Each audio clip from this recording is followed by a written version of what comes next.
make someone move from California to our great state that we live in? I just wanted to go somewhere where I can get on stage every night and have more creative opportunities. Yeah. What about the taxes and shit too? That too, yeah. What about the HEB? You know what I'm talking about, man?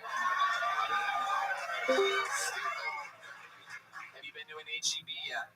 Yes. And greatest thing ever or best thing ever? Oh, best thing ever. What do you love about HEB? All these people, a lot of people listening to this live around the world, so they don't know anything about HEB. Give them your story about it. Oh man, they got everything. I got my vaccine shot there. I get keto ice cream there. I get $570 vasectomy. Yeah. I love it. Jason, what do you do for work? I drive for Uber. You drive for Uber? Yes. Okay. Wow, you seem like you would be a lovely driver. I have a 5-star rating, so I'm doing I bet you fucking do. Wow, look at this. Where's that fucking Sonoma music when you need it? Welcome to my 5-star ride. What kind of car are you driving? Subaru Crosstrek. Oh, whoa, Jesus, wow. Oh, boy. Yeah, It's actually Ariel's before I had it. Yeah. There you go. Very good.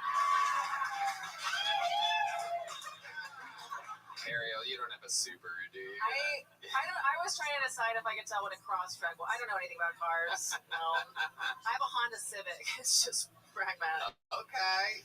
All right. Honda Civic. All right. We like that. That's a good one. Durable. You have a Subaru Crosstrek. Now, is that like a SUV? Yeah, it's a crossover. What does that mean? It's an SUV. What? It's like a little bit smaller SUV. It could go both ways, either like a car or a It's Okay. like somewhere in between. All right. crossover. Depends on the type of mood you're in that day, Yeah. huh? All right. So, how long you been driving for Uber for? Off and on for like 4 or 5 years. So you were driving in Northern California. Now you're driving in Texas. What do you notice is the main difference driving in Texas? People are just nicer here. Right. That's a pretty big deal. And you're from Northern California. People get nicer the more north in California you go, which says a lot that you notice that this place is even nicer than there. Oh, yeah. Westlake Dermatology got a huge laugh. That is indeed a funny reference. A lot of people would say, well, that's just a local reference, but I think absolutely go for it. I made a reference to Thomas J. Henry a couple weeks ago, and it fucking destroyed the room. What is that? Wow, that's crazy, because I thought I was just trying to make like a couple of my buddies laugh. Meanwhile, the whole fucking room went crazy. Thomas J. Henry is this he's this lawyer that has a bunch of billboards, but in all the billboards, he's like looking over his own shoulder like that. And I'm like, why the fuck would he be looking like that? Like, why wouldn't he turn his body? Be like, hey, I'm Thomas J. Henry. But instead, he's always like, what are you doing over there? Have you See what I mean? See how hard that kills? Why would I not do that? Have you seen the other lawyer that's like a white guy that has dreads? And who's that guy? Yeah, fuck that guy, dude. Fuck that guy. That's this guy's lawyer right here. This fucking guy. All right. D-Madness is out of control tonight, everybody. Jason, you seem like such a good boy. What have you ever done that is like naughty or against the law or something like that? I actually got kicked out of a comedy club the other night for telling a joke. Whoa, you got kicked out of a comedy club? What was the joke? It was like a whole bit about grocery stores. Why did they get offended? What was I compared grocery stores to countries, and like I said, like Costco is the United States because like too much of everything, and the final punchline is Walmart is Mexico because it has a lot of Mexicans. That's hilarious.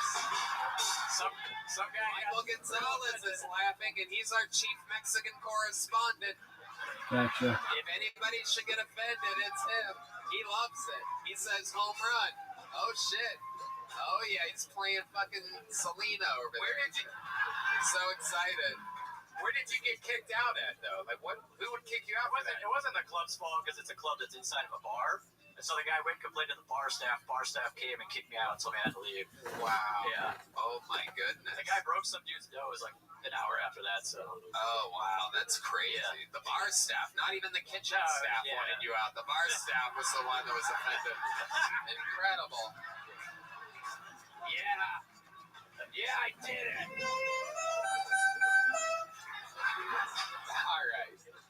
Jason, you have any special skills or talents that we should know about? Yeah, I've published a book of poetry. I'm a scratch. Really? A book of Yeah. poetry? Wow. Where's the ode to joy again when you need it here, Red Band? Well, I've been writing poetry up in Sonoma County. I'm also a scratch golfer and I can rap. Wow, a scratch golfer? Yeah. Are you serious? Wow. How you been playing your whole life? Your dad plays? Yeah, mostly. You're close with your father, aren't Yeah. you? Seems like it. That's every vibe that I get. This is how I would have been if I would have had a father in my life.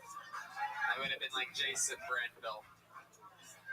Getting kicked out for making. All right. Jason, you are one of the whitest straight white males we've ever had on the show. And when you said that you can rap, you know that I'm going to make you rap right now. So what are you gonna beat from the band? Tell the band what you want. Oh shit, they're just going with it. Wow.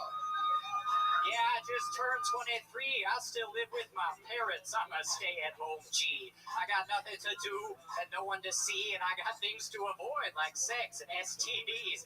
Yeah, I get less ass than a golf magazine. Only time I got that first base was on a suicide squeeze. I don't get any sleep, but I still have wet dreams, and I got fat legs, but I wear skinny jeans. Yeah, I'm a stay-at-home G, and it's as bad as it seems. I ain't got no job, I got no money, ain't got nothing to rob. All you fancy fools in the city eating kebabs. I'm just sitting at home with a bowl full of corn that my mom took out the cob, and I'ma give it right back, cause I don't do dishes, I'm a stay-at-home slob. Wow. Yeah, you see me now. Wow. Wow. Oh my goodness. I bet you have got to be one of the best rappers in all of Sonoma County. I mean, that is incredible. Out of all the people rapping in wine country, he's got to be the best. I can't believe I made this Succession reference earlier. I don't know how many of you watched that show, but there's literally a scene in it where the character that you would play, Kendall Roy, actually raps to his father, and that's exactly what that was like. Do you have any idea what I'm talking about? You are a character. Like, that's what he does, and it's embarrassing, and it's super white and weird. And you just did it. Oh, yeah. But he writes poetry. I mean, Yeah. you know, it's like, was that in your book of poetry too? Do you have raps? Just spaced weird? No, it's like, so I wrote a book of sonnets, like really formal poetry. Yeah. Ooh, sonnets, everybody, sonnets. Yes. I've been writing sonnets while I'm not Should we rapping. recite one of those too? Okay. I love it. Well, I mean, Jason, I could spend all day up here just milking your straight white male fucking. What are your political? What are your political thoughts? Are you a staunch Republican? No, I just don't really give it. What does your father do for work? He owns a gas station. He owns a gas station? Oh my god. You got kicked out of a place for making fun of Mexicans? That's crazy, dude. I know. That just goes to show you what Sonoma County is like. The white people own gas stations there. Just to let you know how weird Sonoma County is. That's just real talk right there. You have a Jason, very, very great performance. So much fun up here. You gave it everything. It was absolutely great. A great fucking set. Take a big joke book. Come back again, Jason, will you? Sign up. I want to hear more of this guy. I love it. That was great. You guys want to do something special right now? All right. Ladies and gentlemen, it turns out that one of our regulars is in town from Los Angeles, California. He's on and off again here, between here and LA. Unbelievable comedian, great roaster. This is David Lucas, everybody, live in the flesh.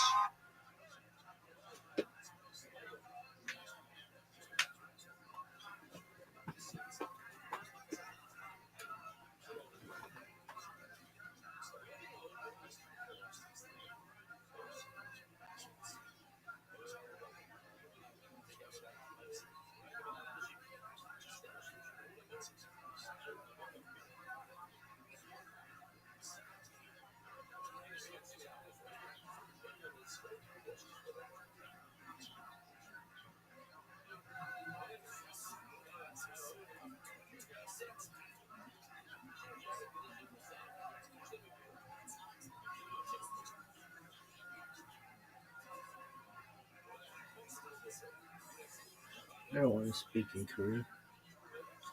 It doesn't say so.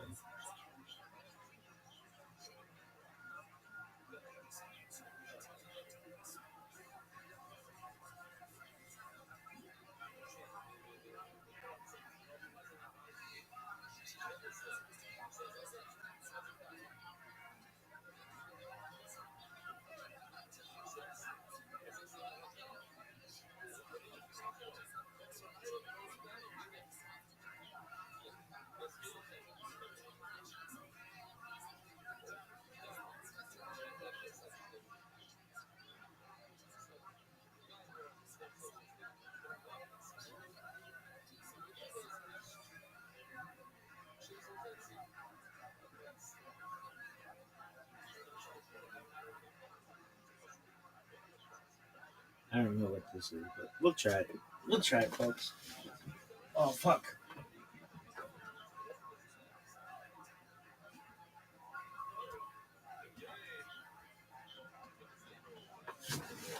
Watch, this guy changes my life. He's like, did you know how to speak before I spoke to you, dog?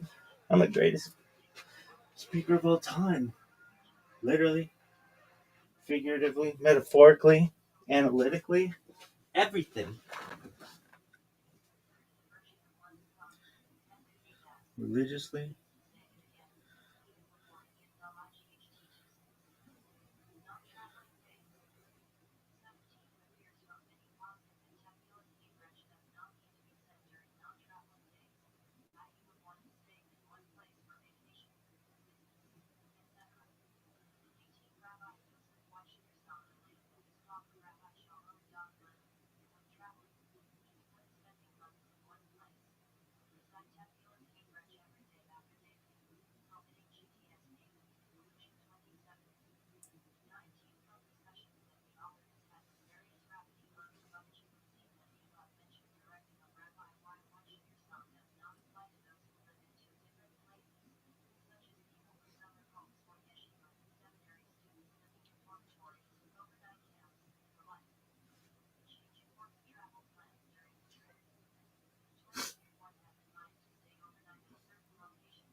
Hello, how are you, doctor?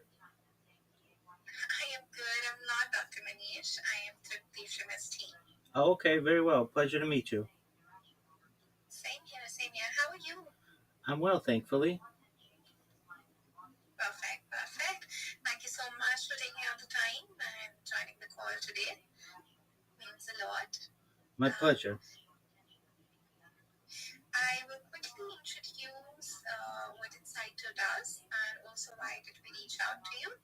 So we work with speakers and thought leaders who are looking to expand their speaking business, right? Who are looking to reach out to the right set of decision makers, and that is where we come into the picture. And while the team was researching for people who entering the speaking market or you are exploring the speaking market. That's how we reached out to you. So yeah, tell me a little bit about yourself. What are your business goals?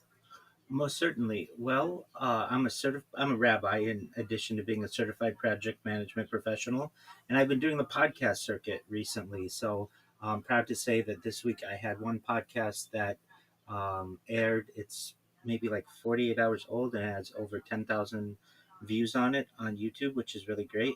And then I did one last week that we're looking at 60,000 views, or at least 60,000 downloads on Spotify. So that's really good too. And I'm just uh, expanding my podcasting environment and the footprint that I'm creating. And I'm just basically lining people up to be on their podcast and to tell them about what I do. And do you mind if I tell you specifically what I do?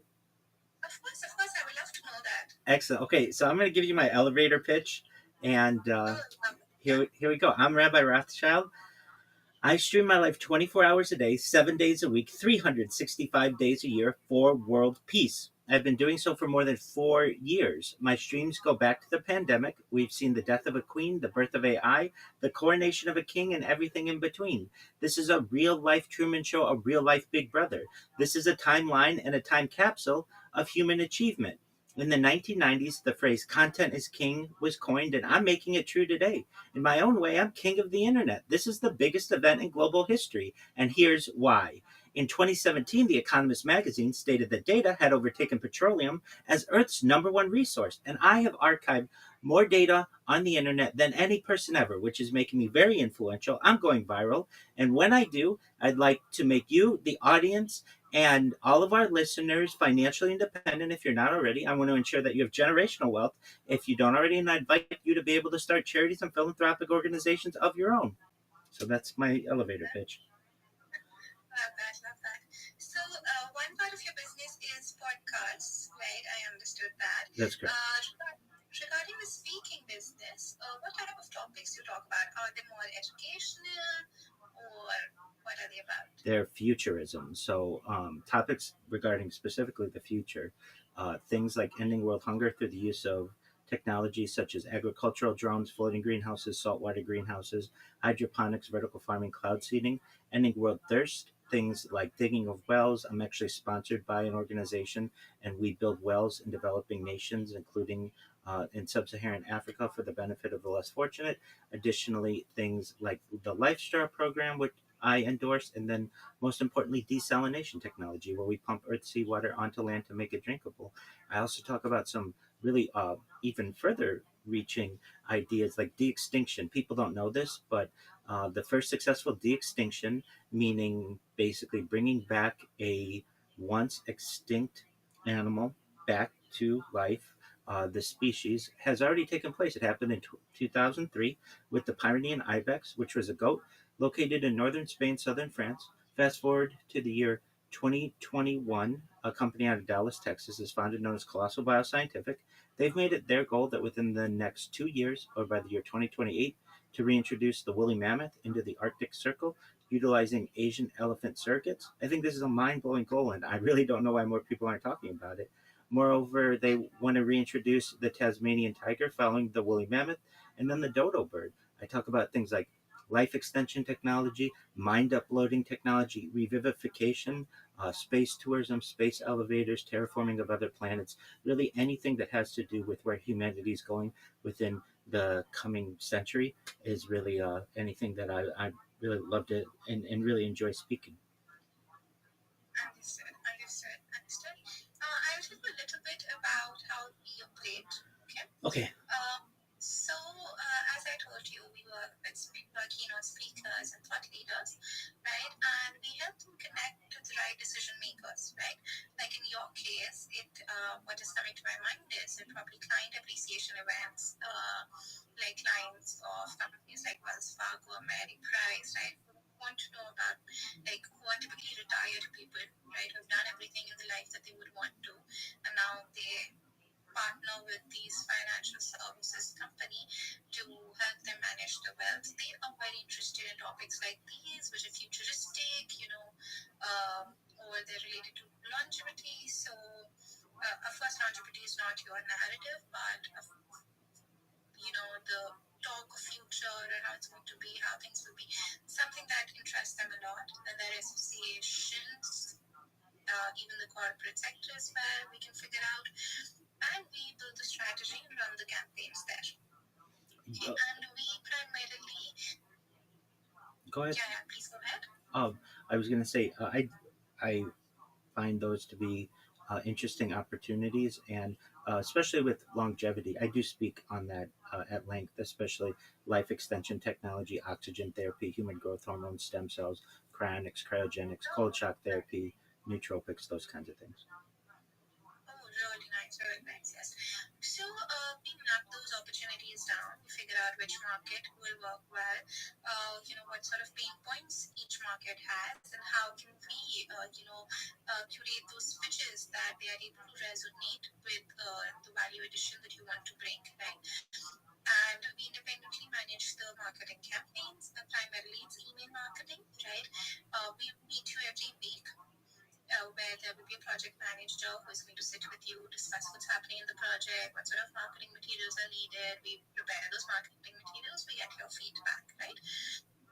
And then once that's done, we take care of the follow-ups as well. Let's say if we get a reply from someone from Florida, and you've probably worked with someone in Florida, or there are some sort of synergies which can help us create any sort of leverage in that reply. We discuss that with you, and accordingly we reply to the people.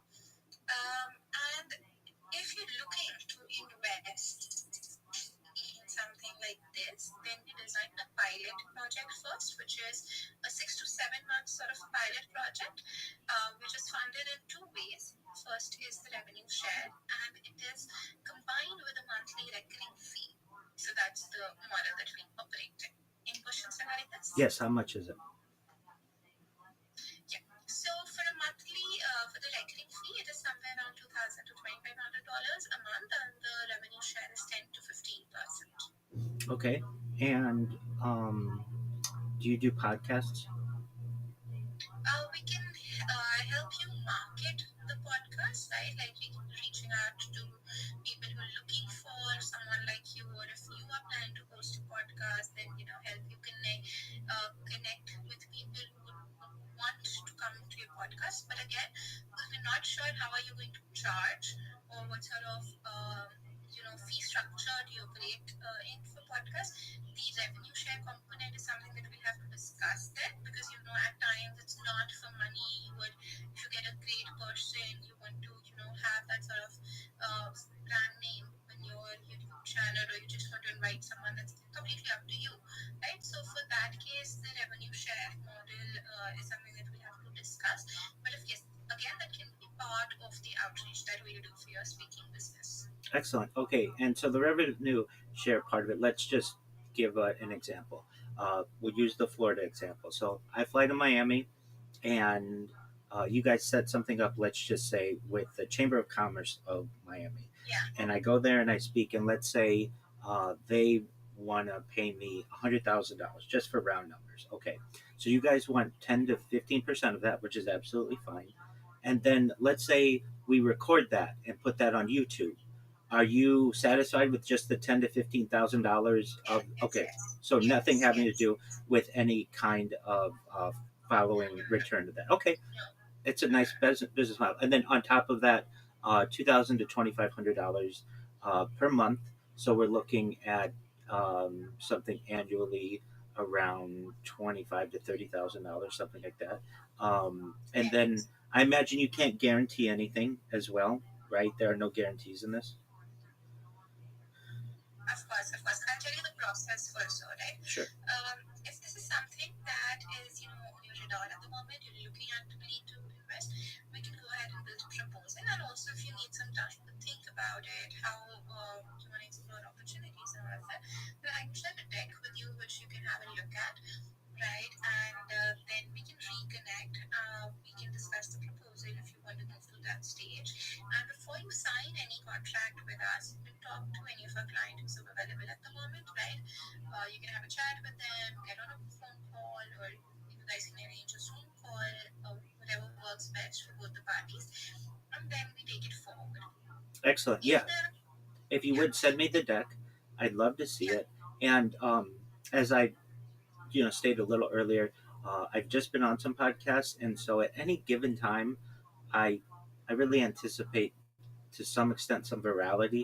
I've already gotten we're probably within just July. I'll get like 100,000 impressions on just podcasts that are long form podcasts, and I imagine perhaps we may be doing some traveling and perhaps setting up some other discussions. I had another inquiry right before this call of someone who perhaps wants me to go to Dallas to do a speaking engagement. So I might, basically have to set up a tour, if that makes sense, where I go from one city to another. But I'd like, uh, what sounds like a really great opportunity is I will, on my own and with my team, be able to set up certain engagements. But then let's say I'm going to be in, let's just say, the state of New York State for a week, and I have an engagement on a Monday, and I can say to you guys, hey, I might be here for longer than that. Is there anybody who potentially we may be able to connect with? And then you can help with that on the backside and maybe get me something on a Wednesday or a Friday or whatever it would be, just as an example. Maybe that's too tight of a turnaround, but I may say, okay, I'm going to be on the East Coast for the month of October, and I've got two engagements, but I need more events. Basically, would you guys help me with this? And I'm sure that's something that you could help with. So please send me the deck, and I can't commit to anything at this moment just because really I'm starting to quote unquote blow up, and that's always a good thing. And when it happens, I want to be in touch with you all because I think you have a really great business strategy, a really great business model, and moreover, you should know that you present it very well. You're very professional, you're timely, you're accountable.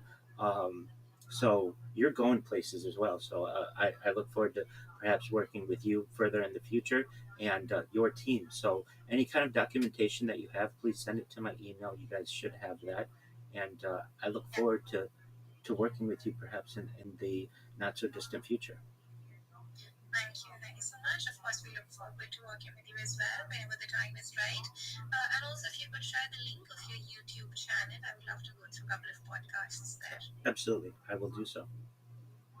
Perfect. I'll send you the deck, and I'll also share a link with you via which you can schedule a follow-up call whenever it's convenient for you. Excellent. Thank you so much for your time. Again, you're very professional. You're going places. Thank you. Thank you so much. Bye. Bye-bye. Shout out to that lady. She's really professional. And that guy's, I think he has a good strategy. Really? Yeah. I mean, basically they book events for you with like big people. That's I was gonna blow through this, but that's cool. All right. You scared of that fucking giant? Let's just call it a giant. It is what it is, dog. I'm like Jack and the Beanstalk. You like Jack and the Beanstalk? Yeah, Fee-Fi-Fo-Fum. I smell the blood of an Englishman. I love Jack and the Beanstalk. When I was a kid, I used to watch it all the time. Like, what's this? Somebody's gonna be like, Rabbi, tell us the story of Jack and the Beanstalk. Like, I actually don't really remember it that well. I'll tell you as best I can, and then we'll go through it. And I think there are different ways to go about this, but there's Jack, who is an Englishman, and he meets some kind of traveler or something, and this traveler says, "Hey, for like some kind of exchange occurs, and Jack gets these magic beans, and I think everybody kind of makes fun of Jack or something, or his wife. There are different stories of this, but like basically, like, oh Jack, why would you invest in this? And he's like, whatever, and he like throws him into the garden or whatever. And the next day or whatever, immediately, this huge um, beanstalk grows into the sky, and Jack begins to climb it, and I think he gets like to the cloud level or something, and he sees like a big castle or something in the sky, and there's a there's a there's a giant there, and he's like fee fi fo fum, I smell the blood of an Englishman, and he's and Jack's like, yo, what up, dog? And the giant's like, dude, get the fuck out of here. How'd you get up here? And he's like, oh, there's magic beans or whatever.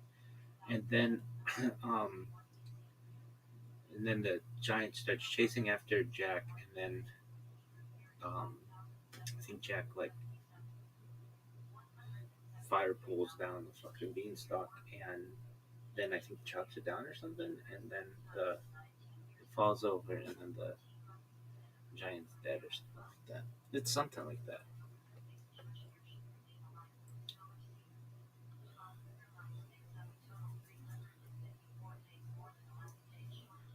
I'll give you a beanstalk, kid. Calm down, woman.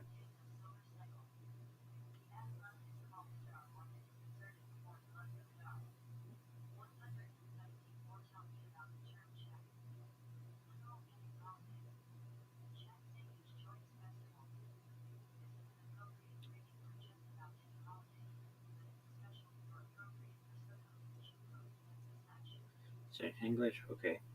Oh yeah, okay. So it's a poor boy who trades a family cow for magic beans, which overnight grow into a massive stalk, reaching the clouds. Jack climbs the beanstalk to a castle in the sky inhabited by a terrifying giant or ogre. Over 3 visits, Jack steals the giant's treasures: a bag of gold, a hen that lays golden eggs, and a golden harp, with the help of the giant's wife. On the final escape, the harp alerts the giant, who chases Jack down the stalk. Jack's mother chops down the beanstalk, causing the giant to fall to his death, leaving Jack and his mother wealthy and secure. Okay, I mean, I was pretty close to it. I really like that story. Really? Maybe. What did you think of that Indian chick? How do you know she's Indian? I don't know, but she was very professional. Really? That's how they all should be. Like, oh, they were ready for me. Bing, bang, boom. You're gonna pay 20 for. Psh, psh.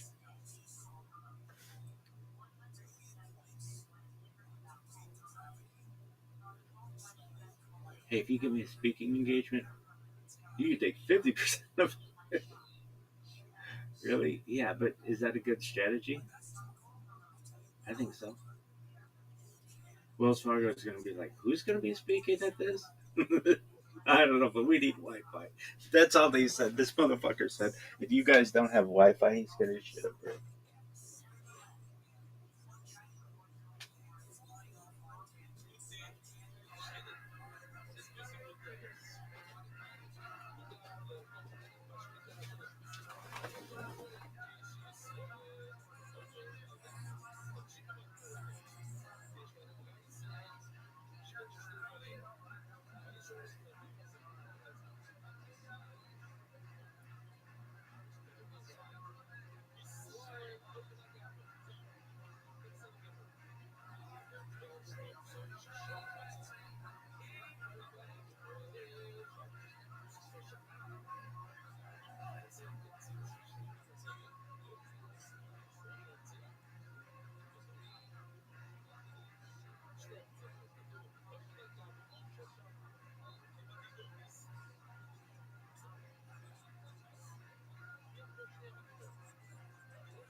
Are you happy you got that fly?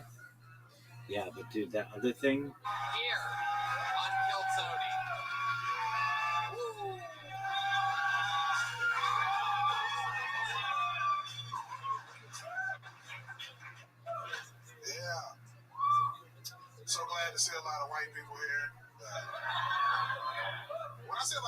I just know everything gonna be all right. Y'all know what I'm saying? Like, would y'all go to a place just full of niggas and Mexicans? Hell no. Like, I wouldn't get on an airplane full of niggas and Mexicans. Like, I'm like, this plane ain't gonna have a lot of gas in it. Fuck that.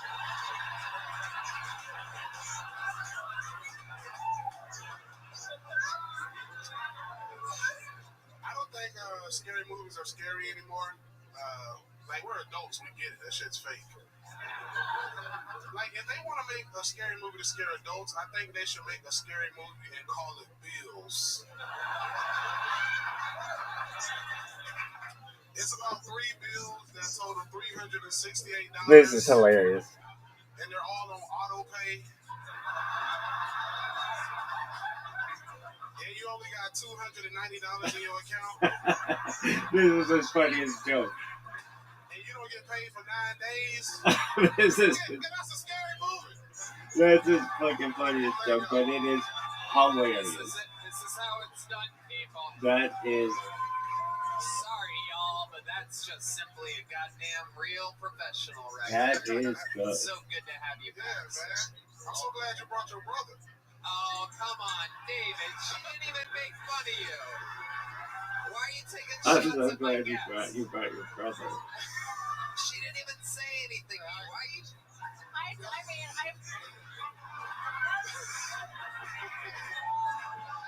David.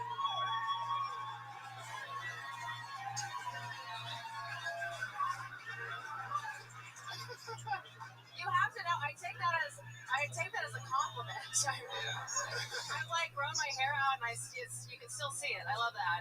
Yeah, y'all wear the same ace bandage on y'all titties. Okay.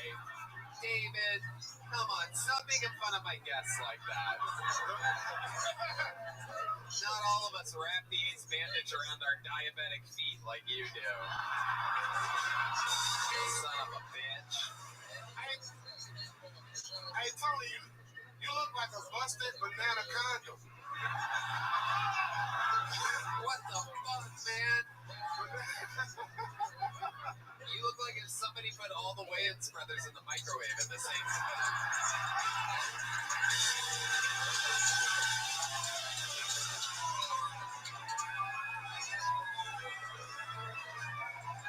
Goddamn, we back to the bullshit, huh? I love it. You're ripping through those jeans down there. What's going on? Your thighs are like the audience members at Astro World right now, trying to escape. Your thighs are trying to squeeze out of it. You guys can't see. Square up to the camera a little bit so people can see your fucking... Look at those ribs, dude. What happened? You eat a fucking hot lunch today on your lap? Nah, fuck Tony.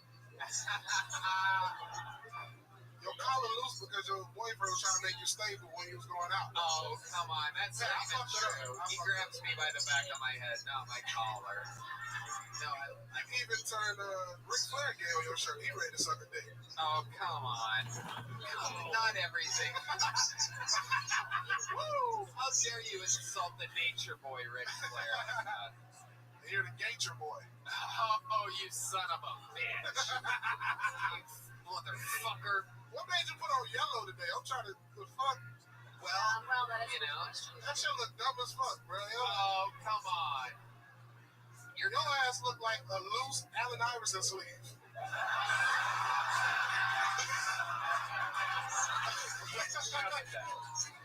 It's an urban reference. You might not get it right, man. Right.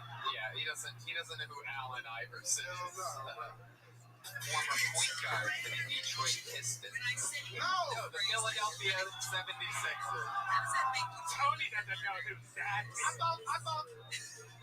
I thought you didn't play in Philly? No, he played for Denver and he played for the 7th. I thought you were blacker than that. I was never an Iverson guy. Next time your boyfriend fuck you, tell him to turn Sports Center on. Oh, come on. Come on. Why would I... Next time you're gonna fucking change the Food Network. Look at those pants, David. This is a real situation here. I mean, the incredible. I don't know. I've never seen ashy thighs before, but this is incredible. You look like you just went swimming at ground zero.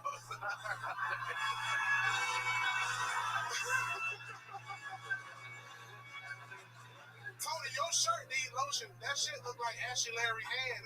Like, your shirt need lotion, bro.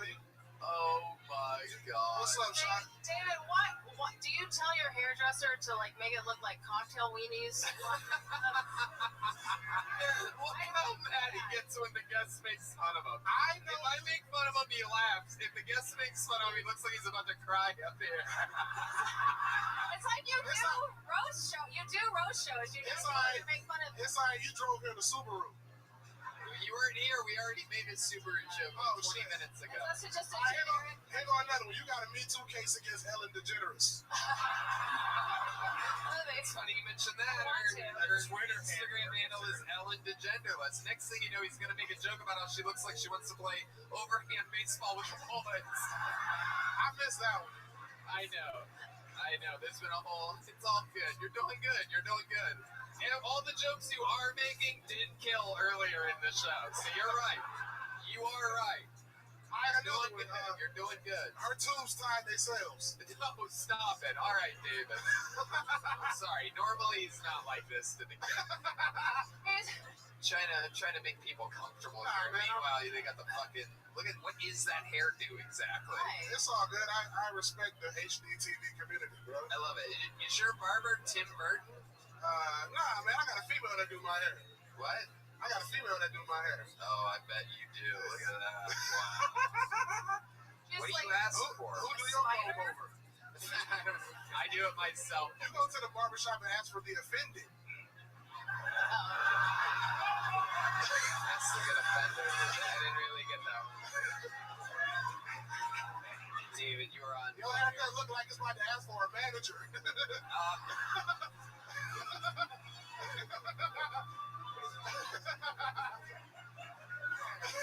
David, what's been going on? Tell us about what you've been doing in the world. You weren't at Skankfest. What's going on? We've been missing you. You haven't been in town. Yeah, but I had to take care of my mama during Skankfest, dog. But shit, traveling, you know what I'm saying? My daughter turned 7 today. Oh my goodness! Wow! Look at that! Wow, that is so incredibly. And she's bigger than you, Tony. Oh, she is. More testosterone, too, bro. I bet. And she can actually pee standing up, bro. That's crazy. Oh, well, that's next time she comes to town, I want her to teach me how to. I'm really interested in her. I love it. That is so incredibly David Lucas of you to be here during her birthday. I love it.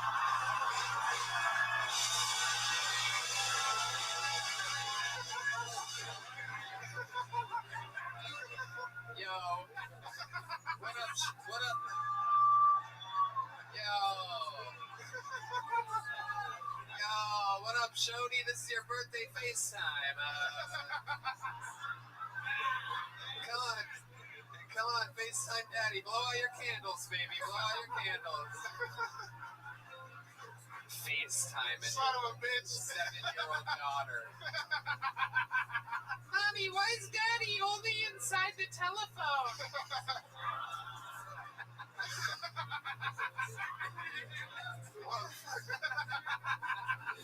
I love it. Woo, you made me mad to stand up. Oh shit. D, what's going on? Grab that microphone. Hold up, bro. Tell everybody. As a blind man, you walk right into a tree. Hell yeah. I was thinking the same thing. Deep Madness is a badass motherfucker. It doesn't always have to make sense, people.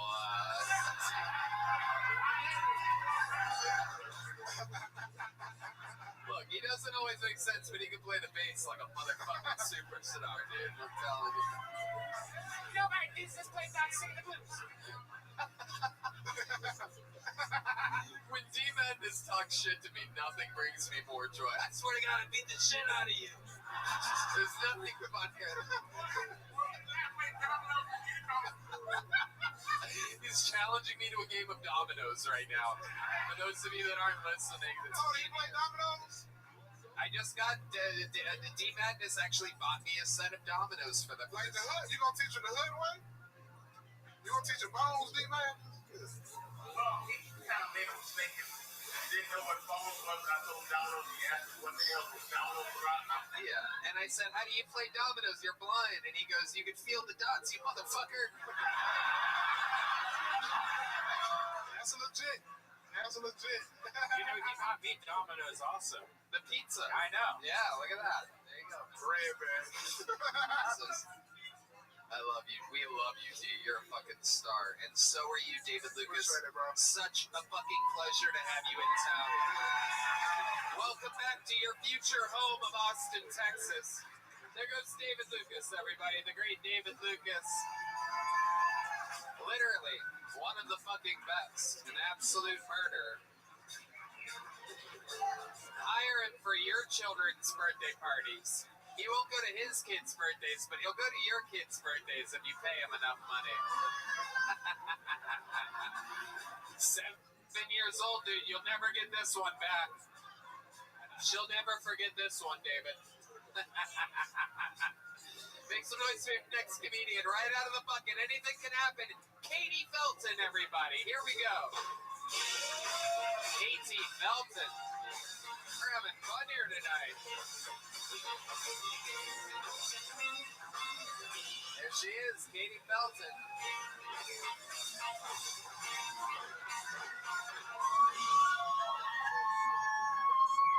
Hi. I'm 32, which means my biological clock has started to kick in. So, I'm ready to settle down and have some kids because I know I'm not going to be a baby making machine forever. So I downloaded this app that just reminds me daily that my eggs are decaying by the second.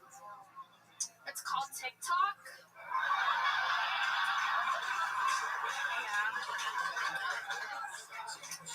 Yeah. I'm a single lady, so to pass the time, I have a vibrator.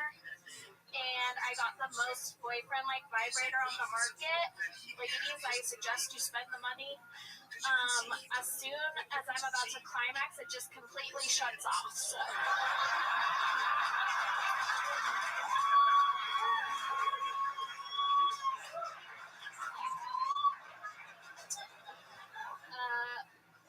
People. That's it. Want to do another one? Sure. Okay. People say I look young for my age, so to combat that, I got tattoos. But I just got a bunch of flowers and bugs, so now I just look like a Cabbage Patch Kid that grew up on the wrong side of the bunny tracks. Yep, that's good. Katie Felton. Very, very, very good. Very good. How long you been on stand-up, Katie? Like 2.5 years, including the quarantine. Awesome. All of it here in Austin, Texas? Yeah. This is where you're born and raised? No, I'm from Southern California originally, but Okay. I've been here for 7 years now, so. Oh, wow. What made you move here 7 years ago? I was living in New York, and I was not enjoying it, and I had friends that had moved out here before me, and they were like, you should come, you'll love it. So, Very cool. And you did, and you did. yeah. Wow. What did you not like about New York? I was poor all the time. Yeah. Yeah. What do you do for a living here? I work for an online coupon company. Okay. Yeah. Okay. I'm their offshore manager. Offshore? Yeah, people in India that make sure the coupons are going good. I make sure Wait a they're in second. line. So you specialize in Indian coupons? No, they're American coupons, but since American people cost more to make sure our coupons are going good, we pay people in India much less. Oh. Okay. Okay. Do you have to talk with a lot of Indian people to do your job properly? Sorry, say Do you that. have to talk to a lot of people in India? I do, but they all know English, and it's mostly like on the computer. Look, we've all been stuck talking to somebody from India. You might think they know English, not the ones I get stuck on the phone with. Stupid. All right. I love it. And you're currently single? Yes, I am. And when's the last time you went on a date? How did that go for you? Last My last date was probably like official date where like, you know, it wasn't just like a random hangout. I went to this coffee shop / beer place, and he only bought me an iced tea. And then we chatted and parted ways. Wow. What do you think happened there? I don't know. Was it on a dating site that you met this guy? Yeah. Okay. And he's like, meet me at, what is it, Buzzmill? No, it's Radio Coffee, but I do love Buzzmill, yes. Okay. All right. And he just bought you a tea. Now, that's an interesting maneuver because he could have gotten you perhaps an alcoholic beverage. Correct, yes. And do you think he did this because he was just being cheap, or? Yeah, 'cause he didn't offer I finished my tea and he didn't offer me a refill. Oh, damn, dude. Was it Red Band? Did you go out No. Red Band? I would have bought her alcohol. It would have helped. Stupid. Poor Katie. That's incredible. Did you at least give him like an angry hand job or anything like that? No fucking refill?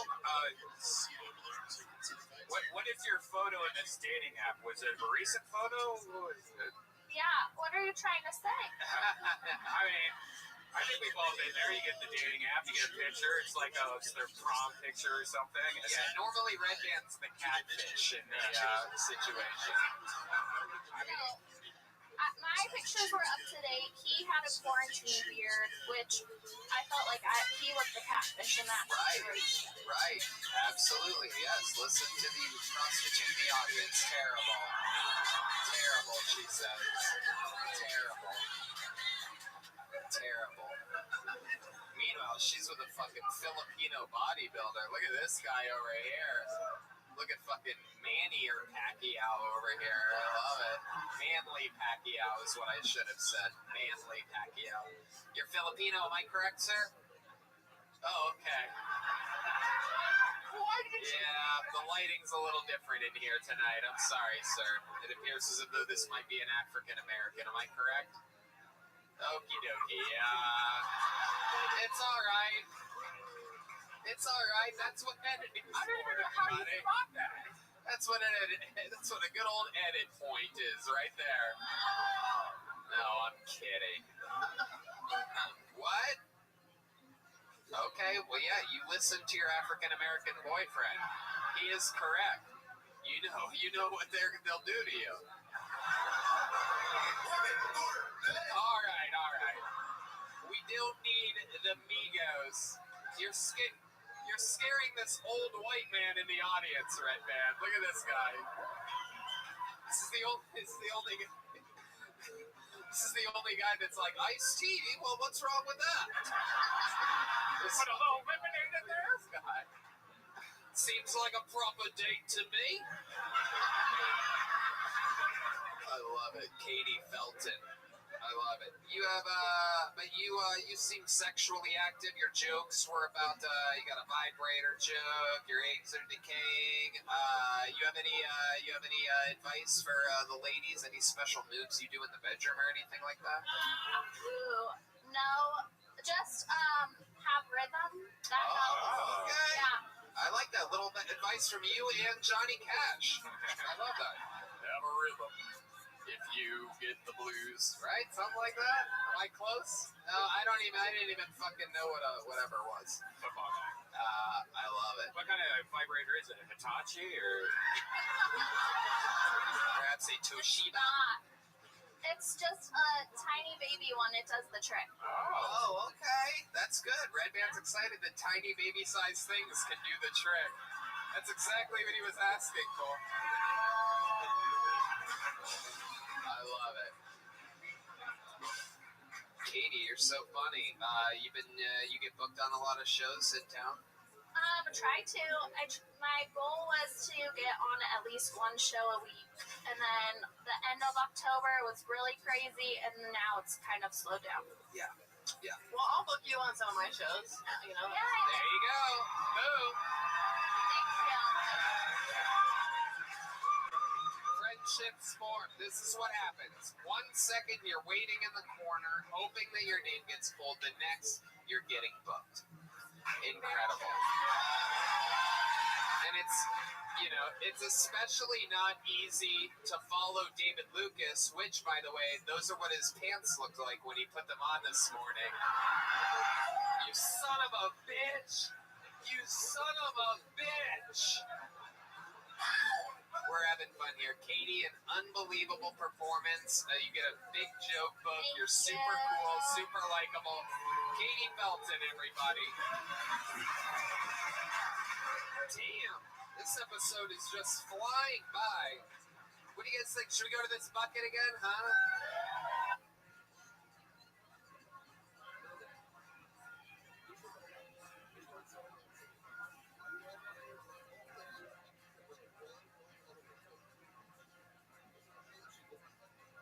T-Fat-K, baby.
If you got it in the can, it's to put it in the kid.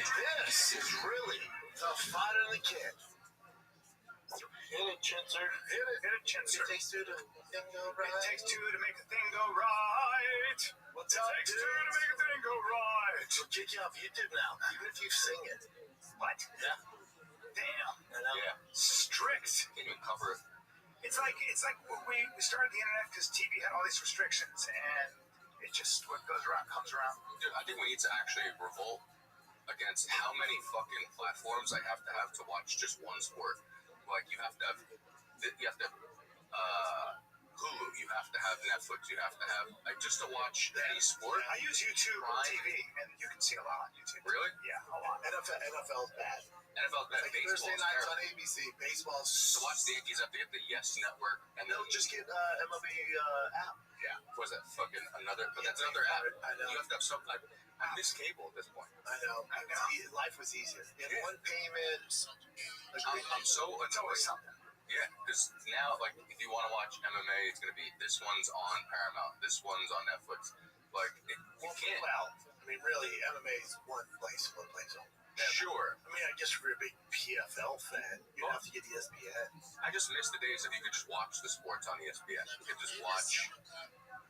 Like, there's too many things to buy. Like, I have fucking 40 different subscriptions at this point. And it has to be more money than back in the day, I'd assume. Well, When you add them all up? Yeah. Yeah.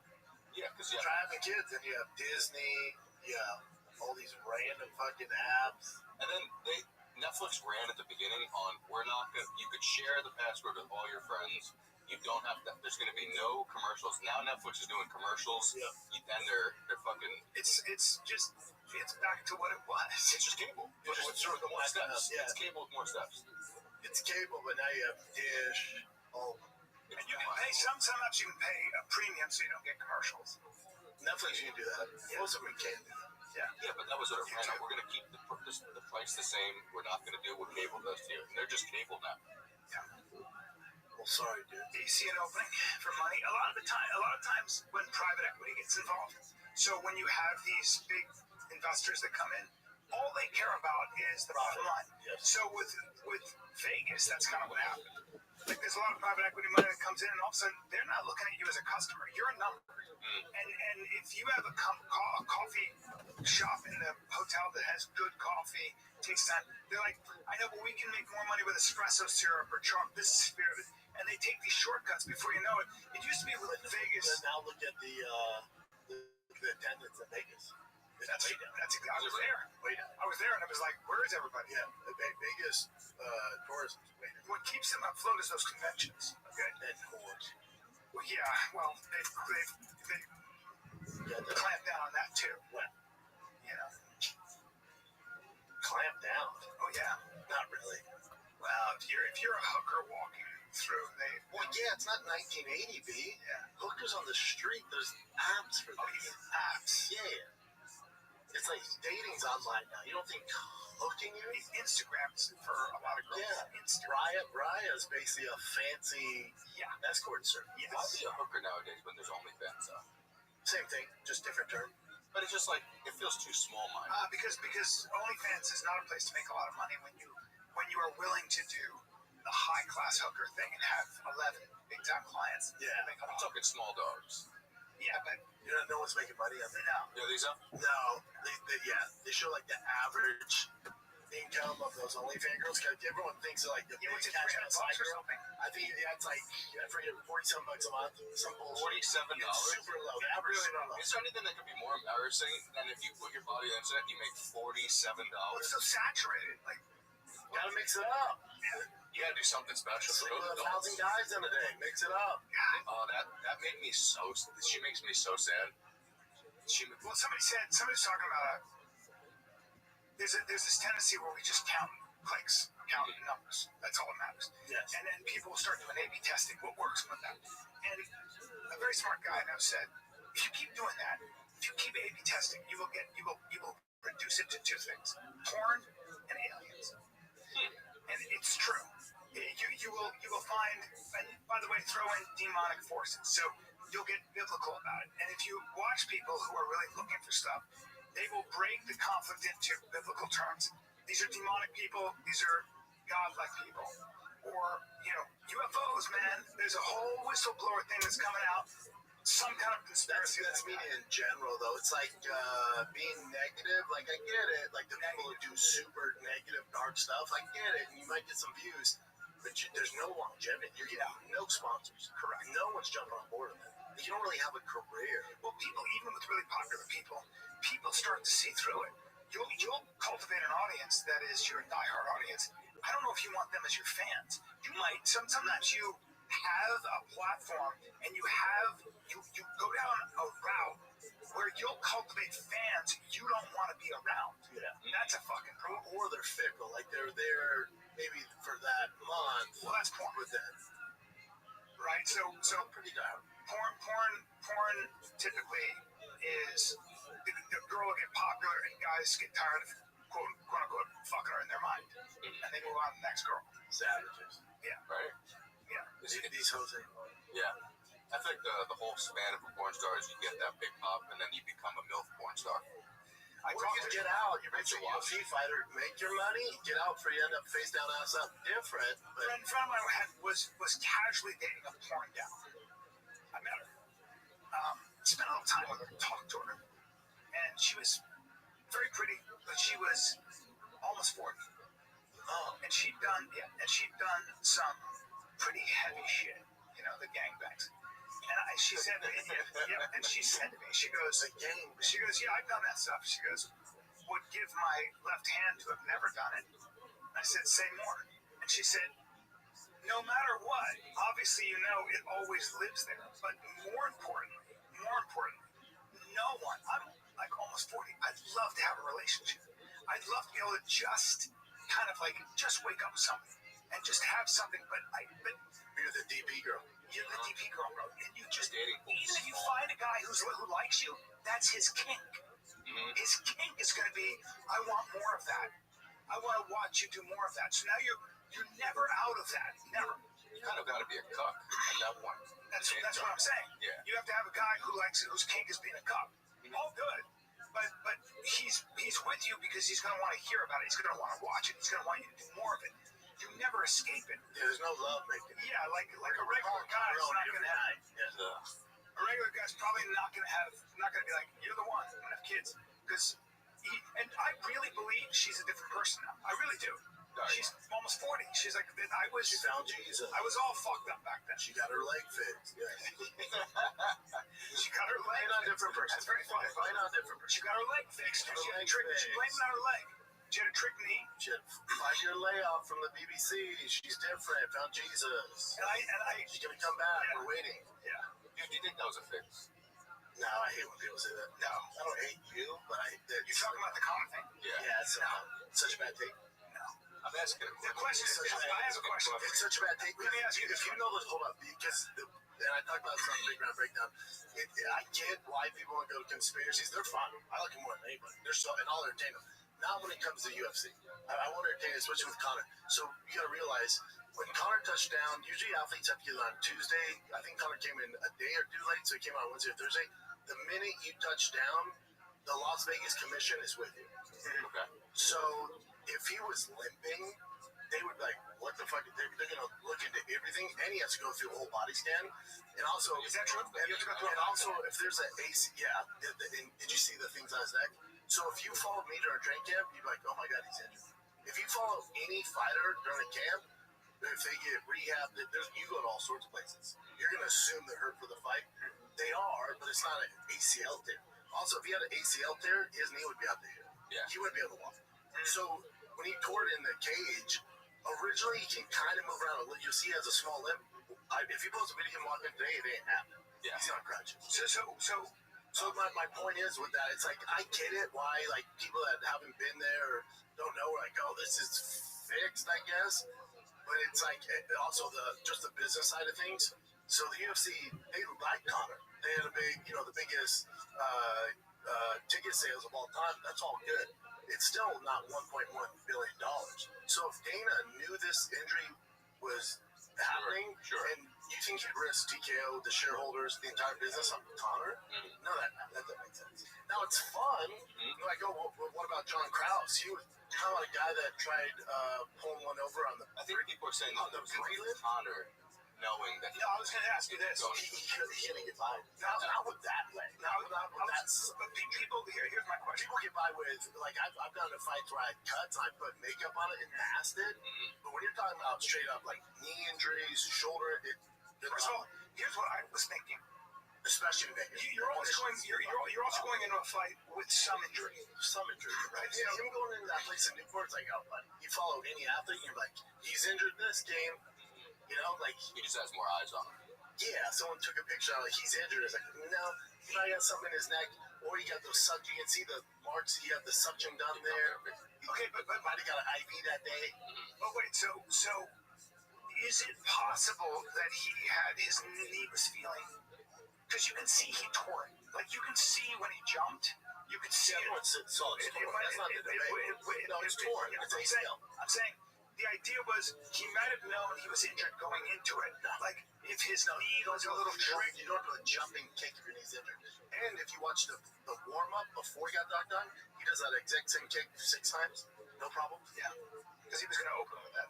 He does it before he'd fight. Like the Jose Aldo fight, he did the exact sequence he was going to start with. He seemed This fight, he did the exact sequence he was going to start with. He seemed different. Nervous. Yes. Very nervous. 5-year layoff. 5-year layoff. Well, but I thought UFC jitters aren't real. Isn't that what some people say out there? What is it? UFC jitters aren't real. I can't imagine the pressure. 5-year I layoff. can't imagine the pressure. And it's not only a 5-year layoff, but you're coming back and you're the creme de la. You're the guy. Sold out. John Mack is back. Everybody's there. Everybody famous is there. Now, I think his nervous came from because he knows the Mack's not back. Oh no, Mack left about 6 years ago, maybe 7. Mack is not back, but the Mack is here. Yeah. I'm gonna try my best. Mack's here, so I think his pressure came from he was trying to live up to the expectations of what we thought we were gonna get, and he's like, those days are done, dude. And unfortunately, I'm gonna let you guys down. That's funny. I did say, I'm like, I'll believe it when he walks into the cage that he's going to fight again. I should have been a little more specific. When he lands a punch, then I'll believe he's back. He was nervous, but also it was also interesting is at 170, what won him a lot of those fights at 55, at By the way, 45 was like his reaction time, his not move, that speed, slipping, punching. When you slip, that guy's already gone at 70, maybe. You're slower. He just looked bloated. He looked 38. You look 38? He looked 38. yeah.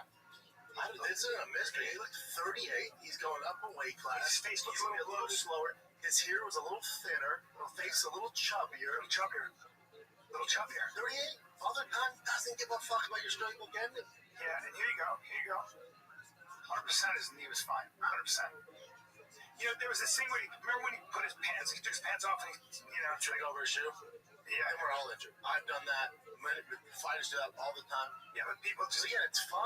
The conspiracies, they're so fun. Mm-hmm. Yeah, the UFC, I don't entertain it. Like, you're cheating in the sport. It's bullshit. But, like, you want to talk about Charlie Kirk? I'm in. You want to talk about lizard people? I'm in. Flat Earth? Probably not. I put as much emphasis on Conor being injured before this fight as I do Flat Earth. It's fun. such a bummer. But it's not. Such a bummer. And I thought about this about when it comes to MMA like that.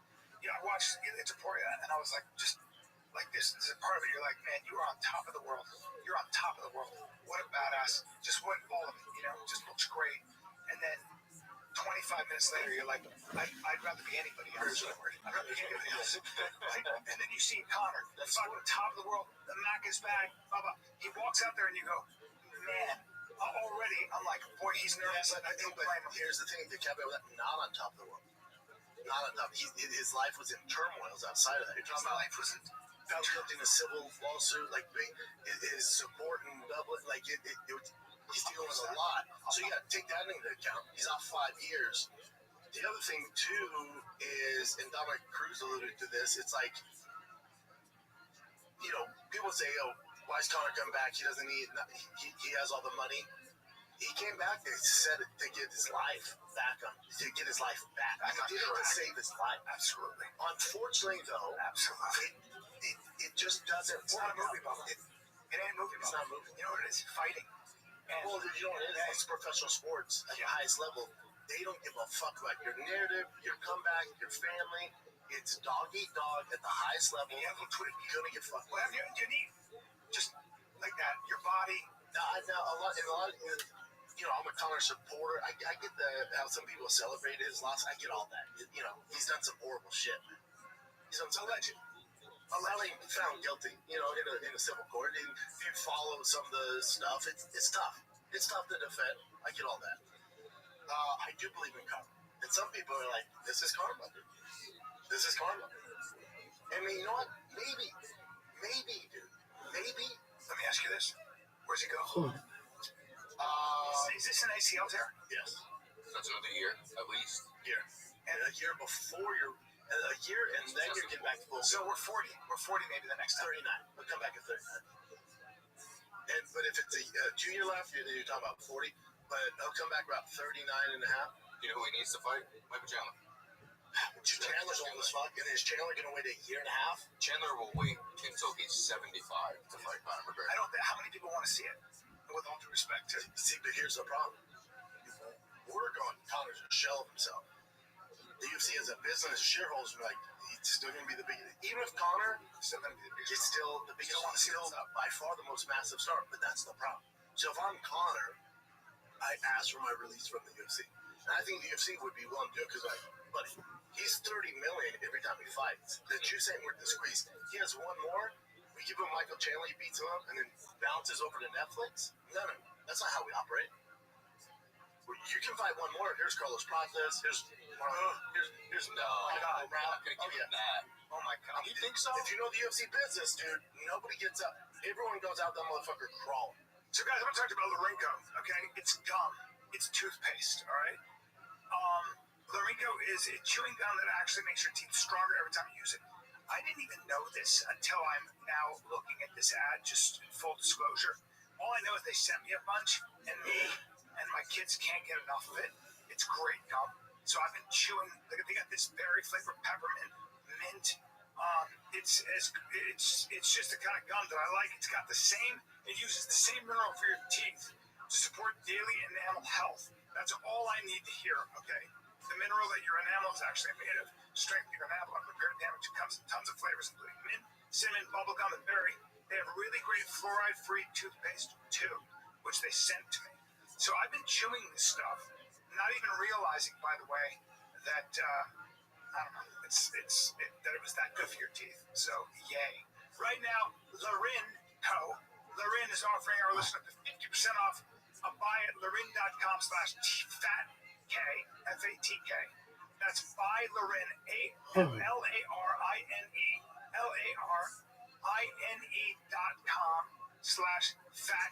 FATK for up to 50% off. Check it out. Great gum. Everybody, yeah, They're not gonna oh, here's Michael Chandler after whatever fucking long level layoff. Connor's out. Here's a gimme, so you can capitalize on it and go over to Netflix. No. Here's fucking Machado Gary after he loses to Islam. Oh my God. Here's Morales. Here's Max Holloway. They gave Ronda Amanda Nunes in her front. Yeah. Max Holloway. Think about what they tried doing to Nate Diaz. Here's Hamza, motherfucker. And then he goes, what the fuck? The fans are up in arms. Yeah. The UFC day before goes, okay, hold up, here's Tony Ferguson. My bad. No, they're not gonna let you walk out that motherfucker. Everyone walks out. I'm sorry, they don't walk, they crawl out with black eyes. That's kind of shitty. So if I'm Connor, this is the move. I ask for my release, and I go box Jake Paul. Boxing's way easier on the body. I can kind of get around. I don't have to worry about my knees. It's gonna be a massive payday. It keeps me on track. I can still go to church. I can still do my thing, right? So the box, I don't have to worry about the grappling, the kicks, my legs, saying he's my reduced to spectacle in a way. Yeah, it's over. And I love the ride. But I got to get off now. It's over. Oh, good. I had a great ride, man. I got to get off though. It's over. It's over, and it's all good now. I think you know what? Does him come out? He knows. Of course, that's why he's so nervous. He knows it, and then the days of a relevant, meaningful fight are over. Like, he was coming back, and what were we talking about on Saturday when Patty's fighting before Conor walks out? He wins this. We're talking Islam, Machado Gary. We're talking Justin Gaethje, Patty. Yeah. All that's gone. Those guys are in this lane. They're actually competitive elite fighters. Yeah. Conor's over here now with the Netflix MVP, the Ronda, Gina Carano's, the Jake Pauls. People are going to tune in and you make money, but the days of pursuing greatness is over. Yeah. It's over. All that's over. It's over. It's just Father It's all good. Father Time. It's all John good. Fairness decisions. He did it already. Bad decisions. Bad decisions. And I'm glad he's trying to get his back. I'm glad he's trying to get his life back on track. But for the last 10 years, you've been running so hard in the paint, drinking, drugs, partying, up late, chicks. You're going to destroy your body. Also, kind of training. So that's a rough 38. And then in the past year, he goes, "Nope, I found Jesus. I'm a good person now." All good. I'm glad you found that. But Father Time goes, "Oh, but it didn't work." No. Jesus isn't going to help you with Father Time. No, Jesus. Father Time goes, "Hey, I know, but Jesus goes, I got work to do. Jesus, I got work though." Jesus goes, "Welcome to the club, but the past 10 years I can't. Yeah. I can't. I can't. I know you do it. You're fighting. I know that would be very cool, but I can't." Jesus went like this. There's more to learn. Lesson. Gotta hit a little. Jesus went, "Oh, I know you think you're at rock bottom, but we gotta go a little deeper." Jesus went, "I appreciate the enthusiasm. I do, and I'm glad you're here. We'd love to have you. This can be a fun time. But first, you're in the club. You can't hit the dance floor, not yet. No. You gotta go that way." Father Tom's got some rope for your knee over there. He's gonna pull some stuff over there. He's gonna weaken it because your tendons right now are a little strong, so we're gonna weaken those up because that's what time does. Yeah, he's right here. Yeah. And then, listen, I'll be over here. You know what it's like? It's like not paying taxes for 10 years, and then all of a sudden you're like, "You know what, dude? This ain't fair. I'm paying my taxes." The IRS goes, "Love that for you. Love that for you. Love that for you." Yeah, it's great. Yeah. But the past 10 years, we don't forget it. You gotta make that right. That's what God did. God goes, "I love this for you. This is awesome." Listen, here's the thing, Connor. Life doesn't work out. You gotta pay, and there's a VIG. You gotta pay with interest because there's what you've done and what you haven't done, and those are two things that we gotta get. I I mean, the piper's got to be paid. And then God goes, or not. And go, you can keep going down this road with Satan. He's fun. Or not. I get it. He's fun. He's waiting right over there. But it's hot. He's fun, but it's hot. Well, see, here's the thing. Fire coming. Fire coming. Fire coming. Right? Fire coming. Fire's been coming. Fire been coming. You're not addressing it. That's right. That's right. Fire. And things really haven't caught up to him. And finally, Karma went, enough. Stop it. We fucking blew your leg off against Dustin. And now you want to jump on the good team. Enough.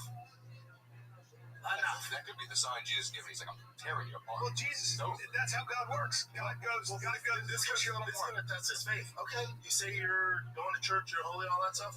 Cool. That was easy to do. Now we're going to make it even tough for you. Well, here's the thing. Well, that's what they do. That's what Jesus does, yeah. Yeah, here's the thing about the way God works. If you want to start talking about, it's like whatever you're really proud of, whatever made you really popular, Jesus. whatever makes you. There's a post recently about it. Listen. Here's how it's all. Here's how the good Lord works. The good Lord works this way. He goes, now, what made you so popular was that slip, your ability to be on the edge of the pocket, be a killer, 2 division weight class. I'm going to take all that away from you. All of it. Now what? Now Well, what? that's how you test. That's how faith is tested. That's right. That's right. We'll take it all away from you. It said something about, like, yeah, he has to go through all that stuff first. I didn't know Jesus had Instagram. It's so fun, yeah, so... The first thing a preacher will tell you is just because you accept Jesus doesn't mean it's going to get easier. It might get harder. And it's, Connor's, like, their pinned second one, too. Yeah, that's great. All right. Not the first. Maybe the last. All good. But my thing is, like, whatever it is, you find Jesus, you find yoga, you find road running, you find biking, whatever gets you down the right path, I'm all for it. Listen, do you do some horrible stuff? Absolutely. Do I know all the ins and outs? No. But I know karma comes. And maybe this is him paying the pipe. Get chin checked, Bubba. You get chin checked, okay? Everybody gets chin checked. And now karma on the other side, Max Holloway, good person, good dad, has done the right way. Just no allegations, no issues. What happens to him? $3 million. At least. How much? $3 million. At least his bottom line is $3 million. So God went, buddy, we appreciate you. We appreciate you. Here's what we're going to do for you. You're not going to get touched. And we're going to make sure you get paid. That's kind of beautiful. Go take the rest of your off and enjoy your family. That's kind of beautiful. That's karma. Yeah. That's a good deal. It's a good deal. You look good. You look good. That's, Yeah, I like this body at 170. oh, physically. Yeah. I don't know, man. 170 is not for him. Give me a small 70. It's not for I him. think he's going 55. 100%. He's 55. What do you think of Whitaker? I didn't see it. That's the only fight I did. So he looks. I watched everything. I thought he looked small for that, but he looked short. Great. Did he win? I didn't see the fight. I missed. I just Laced them up. I don't know how. The first round was tough. But then the second 2 rounds is all Whitaker. Yeah. Man, he's had it for a long time. He was a lot smaller too. I don't know how he does Shorter, it but he's just thick. once he starts getting deeper in the rankings, that's where I'm a little worried. But also light heavyweight, not exactly stacked right now. No, that's why he's going there. Give him a second lease on life. Yeah, there's some fun matchups from him. I think he's going to win more fights than not at light heavyweight. Can it be champ? I don't know. It's hard to tell if that one fight. Krylov makes anybody look bad. He's a very tough fight. He's lanky, sturdy, he's tough. He's a big cat. So he poured it on Robert, so it's cool for Robert to weather that storm. Did Robert beat him by decision or No. Broke his jaw. Wow. Well, I guess it wasn't broke. TKO. Yeah. Damn. That's a big win for Robert. A fork in the road. So my whole narrative on Big Round Breakdown was there was a fork in the road for Conor McGregor, Paddy Pimblett, and Robert Whitaker. Yeah, Paddy said he would have retired if he would have lost his fight. Good for him, yeah. He was like, if I can't beat BSD, He's right. then there's no reason for me to keep on going. He's right. Which is smart. It is smart. Just go, okay, if I can't make it to the top 5, then there's no reason for me to be here. He's right. And he won in Paddy's so refreshing. Like, Conor, there's this. How about King Green? Like, Conor, we love him, but there's this darkness, right? We know there's some demons there. With Paddy, there's no demon. Yeah. He's just a good time with a bull. Yeah. And Is it's there just so anyone more fun walking to the ring? Not even close. Ever. Man, he's a nasty. He's a nasty wrestler, man. He's right. Not wrestling. Well, Jiu-jitsu. Not wrestling. His submission game is not to be overlooked. I mean, BSD's just a bonehead. Hey, I know we're bone dry. I'm going to shoot with my head to the outside. Are you cool with that? As a technical striker, You never do that. No. if you're a technical striker, why are you shooting off the gate? I mean, he's got this because so you go to what has worked in the past, but you know that's Against Patty Pimlet, if in the locker room before he walked out, like, real quick, let's just go for some things where we jump in there with the live crowd, right? What's the one way he can lose? If I shoot early and we're bone dry because he's really good at grappling, right? So let's not do that, right? And how you Then you got fucking Men in Black flashed on the way to the ring. it's such a bummer, man. You train so long, and it's like, oh god, I got caught. He's never been a high IQ guy. That's not his thing. Yeah. Like he's beating Dustin Poirier and decides to sit and slap him. That's great. It was hard to It was watch. a good fight, but then that fucking Bautista.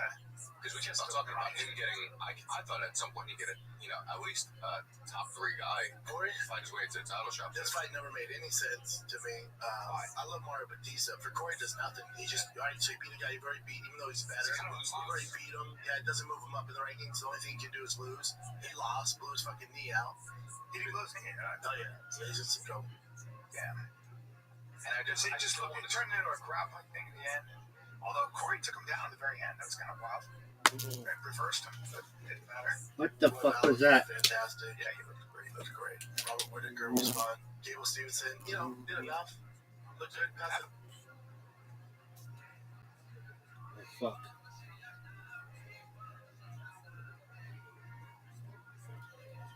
There it is.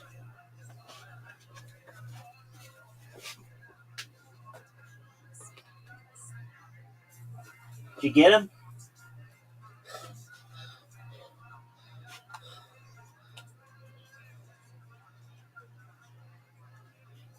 Yeah. No fucking way. What is that? It is a fucking... Fuck, I don't know. And I don't think anybody's ever gonna know.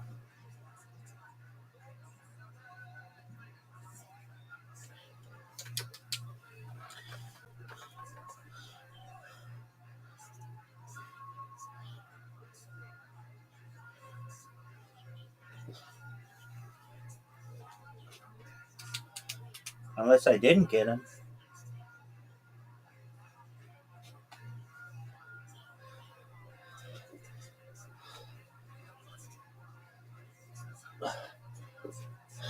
What is this?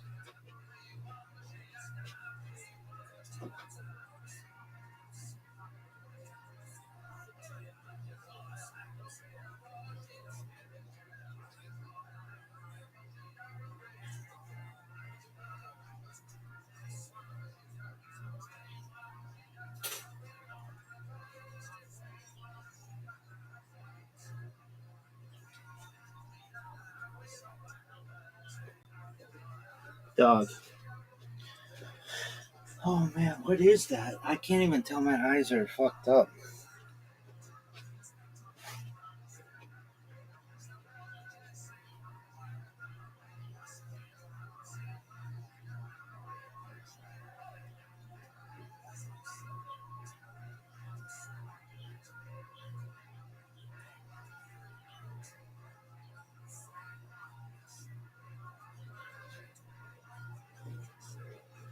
Dog.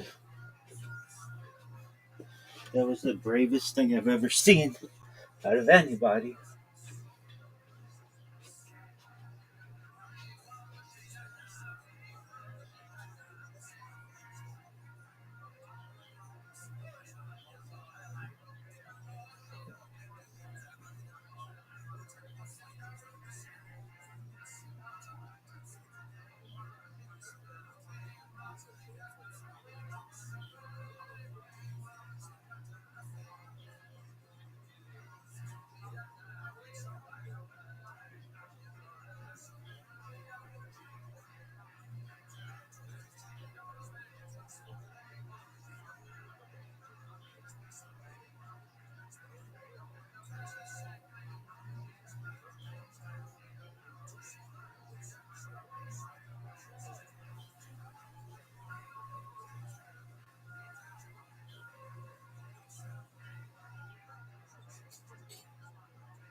What the fuck was that?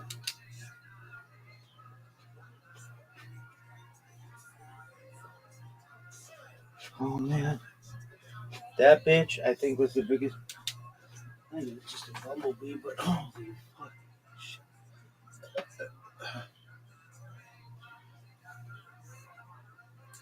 I showed more bravery than anybody's ever showed in the history of the world. You don't know what I've seen. You don't know what. That was the bravest thing anybody's ever done, Rabbi. I'd be like, I know. Especially with my eyesight, I couldn't even see it. Got that motherfucker. That bitch is swimming with the fishes. Kavanaugh looked great up until he got Kavanaugh's gonna be champ. Yeah, listen, with Kavanaugh, this is what you gotta think about. So he beat Bram Moreno. Bram Moreno's 4 steps down from what he was. So you beat him, they go, he's ready for the big time, even though he's a younger kid. So they thought some Bram Royval. Good fight. He lost, and only had a minute 20 left to go. Yeah. He'll be your champ. It's just too much too soon, and I think they put too much emphasis on the Bram Moreno win. Bram Moreno's, by all metrics, pretty washed now. I rewatched that fight too, and it looked like Kavanaugh had great head movement the whole first 2 rounds. Bram Royval? Yeah, but then when it came to the 3rd round, he looked stuck. And he was great boxing. Yeah, but he stopped moving the head, started getting caught a lot more. It's just too much for him. But you don't walk away from that and go, oh, Kavanaugh, he's done. No. Even how old is Kavanaugh? How old is he? Kavanaugh, he's a young kid. Yeah. Cage Warrior champion, like he's a savage. Yeah. But you walk away from that, he's athletic. He looks okay. He'll be okay. Yeah, 27. He's young, 27. He's young. 5'4". Holy shit. I always forget how small those guys are. Yeah, those guys are tiny. Damn. I hung out with, so I went to the MMA Awards. Oh, how was that, bud? It was so much fun. I hung a little bit with Joshua Van, who's taller than I thought. Actually, not 5, he's probably about 5'7". I was very surprised by him. And he was cool. He's a sweetheart. He was just hanging with his coach and his buddies and just kind of, off to the side. Who else did you see? We saw our boy Frank Mir and his lovely wife. Frank. His lovely wife who's 52 and looks 40. Looks 35. I was like, what are you fucking doing? Like, his daughter's gonna fight. Interviewed her on the red carpet, Melanie Mir, who is a beast. Did she talk about fighting Contender Series this summer? She didn't. She's had 4 pro MMA fights now, but she's savage. Yeah, savage. She's got her dad. She's her dad. Yeah, that's it. Yeah. She's engaged too. She is engaged. That's good. Good for her. She's a sweetheart. He's just a family man. What woman? If you're curious, what's that? She's a lesbian. Oh, I didn't know that. Really? Okay. I mean, she's a savage. Okay, good for her. But either way, he's that dude, Frank Mir. Frank Mir is a stand-up comedian as a girl. Mir and his wife have been together 25 years. 25 years. That dude's about his family. That's it. But he looks like an old, crusty warrior, just hanging out. So that was fun. Saw our girl Nina Drama, who was even more beautiful in person, and was looking so unbelievable. What the fuck is this? It was just great. Hold on. You saw Nina? She's awesome. She's awesome. Yeah, she's so awesome. And she won some award. I can't remember what it was, personality or something. She's great.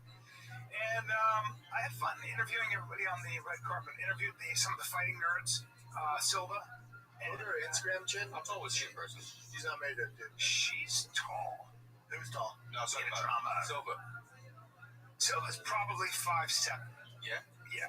Now the 85er, the guy who was with him, can't remember. He's a big. Is he stacked? Is he a jack dude? No. Silva in person? No. Just solid, just a fighter. Like a rough dude. Yeah, she is. I think she's trying to do. Yeah, look, there you go, Jen. See there? She's a strong-looking human being. Oh, there you go. Beautiful. Beyonce. Wow. Oh, there you go.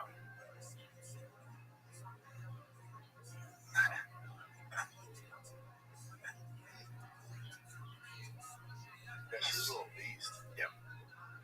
Beast. I'm excited to see her do my conventions. The women's division could use some new blood. Yes. Yes, he is. Speaking of new blood, how'd you guys feel about Gabe? He's good. That's What would you expect, you know? But I think that, again, like MMA and wrestling are so different. He's a freak athlete, but, you know. Like, I've still seen nothing. I'm sorry. So I have experience. My son's wrestling, right? And so I brought him into Pressure. Yeah. So, you know, Shane at the Mothership, Shane was at AK for a long time. Oh, yeah. He's a killer. If you talk to all those guys there, they're like, that's the guy, right? But he trained with Khabib for years. He was there. He was a fixture there. And yeah, he still fights. What's his name? Shane Keefe. And he's got this new gym called Pressure. I've seen that. And so I'm taking my son. I take my son to just work with Shane because we just got off the plane from Vegas. And he's a great guy. And really good teacher. Really good teacher, yeah. Really good. He's a cool dude. Yep. Oh, there I am. He's just teaching me a little something there. He's teaching me a little, like, this is all brought. So does he work at the Mothership. Yeah, he showed me this move that he did. He works at the Mothership security. Be a good security guy. Yeah. He's really So but to go back to so I come over. He goes, yeah, we're here, no problem. Just show up. I walk in and I look down, and my poor 14-year-old is just like scared, you know.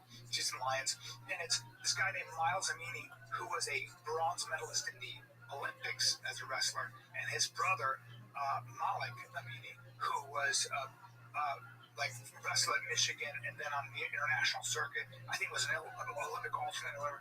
And my son, like, they were doing nothing, so they just took my son and taught him for 2 hours, 2 days in a row. So he just got this great tutelage from these Olympic wrestlers. I'm making a point about the Gable Stevensons, but what was interesting is that it was a lot of fun, everything else. But those guys, as awesome as they are at wrestling and everything else, they've never taken any jiu-jitsu. And so Shane was showing them some stuff. Believe it or not, I was kind of just showed this guy a couple things, this roll through and stuff like that. They've never, if you haven't done that, you're still going to have to learn fighting. Wrestling is so specific. And Gable doesn't know that stuff? I'm saying, even if you're a gold medalist in the Olympics, Awesome. I know that. I'm saying, even if you're a gold medalist in the Olympics, as a wrestler, MMA is a very different sport. It's just different. It's counterintuitive. There's 1,000 things. Striking, jiu-jitsu, a lot of it is just very different. Sometimes if you're a pure wrestler, you have to get out of habits. You have to get out of bad habits that aren't going to help you in MMA. I think Gable's going to have that problem. No, he hasn't. It's ridiculous. His kicks look insane. So my question is, He's been training, right, with John Jones. He's been training a long time now. my question Here's what I'm saying. So I'm saying Gable's not going to have that problem. No. Through your whole rant, I don't think Gable's going to have But I'm saying that but what I'm trying to say is that because he's a good gold medalist doesn't mean he's still got a lot of work to do. He is as athletic as he is. A guy like that, his learning curve is way shorter than most people because he can watch the human body. But I have a question for you, right? especially in the heavyweight division. Yeah. He's 2 fights away from being top 10. Well, that's what I was about to ask, right? I was about to ask, because the heavyweight division, I hate to call it a weaker division right now, but it is a weaker division. Do you give him the hook it treatment where you kind of just make him rise fast, or do you protect him and try and build him like they're kind of doing with Bo Nickel now? Well, the only reason they're with Bo is because they There's pushed RDR. too fast. He lost to RDR. Now he's back on track. But do you And then how slowly many build? fights did Hogan, I think, had 4? He has more than that. No, I'm saying 4 before he really hit the scene. Okay. Whoa! You guys want to know something that's actually softer than cashmere and warmer than wool? Huh? Yeah. It's called alpaca. How about that? Alpaca. Paca. All right? You want to find a natural go-to, natural fiber hoodie, okay, that you can always stay comfortable in no matter what? Paca. Every time you get a piece of clothing that makes you rethink your entire closet, you're probably talking about Paca from Peru. All right? That's the Paca. That's a hoodie you can't stop reaching for. P-A-K-A. All right? If you want to find one hoodie you can wear on the couch, on a plane, on a hike, that is the one. Because it's just this natural fiber. It breathes amazing. Outdoor lifestyle apparel from the alpaca fiber, one of the world's most sustainable natural fibers. Their best-selling hoodie is softer than cashmere, warmer than wool, and breathable. The hoodie is built for real life, thermal-regulating, odor-resistant, durable, and made to last. It will last you forever. Over 250,000 people already picked up the Paca hoodie. So grab your PACA hoodie. Go to www.pacaapparel.com. That's www.pacaapparel.com.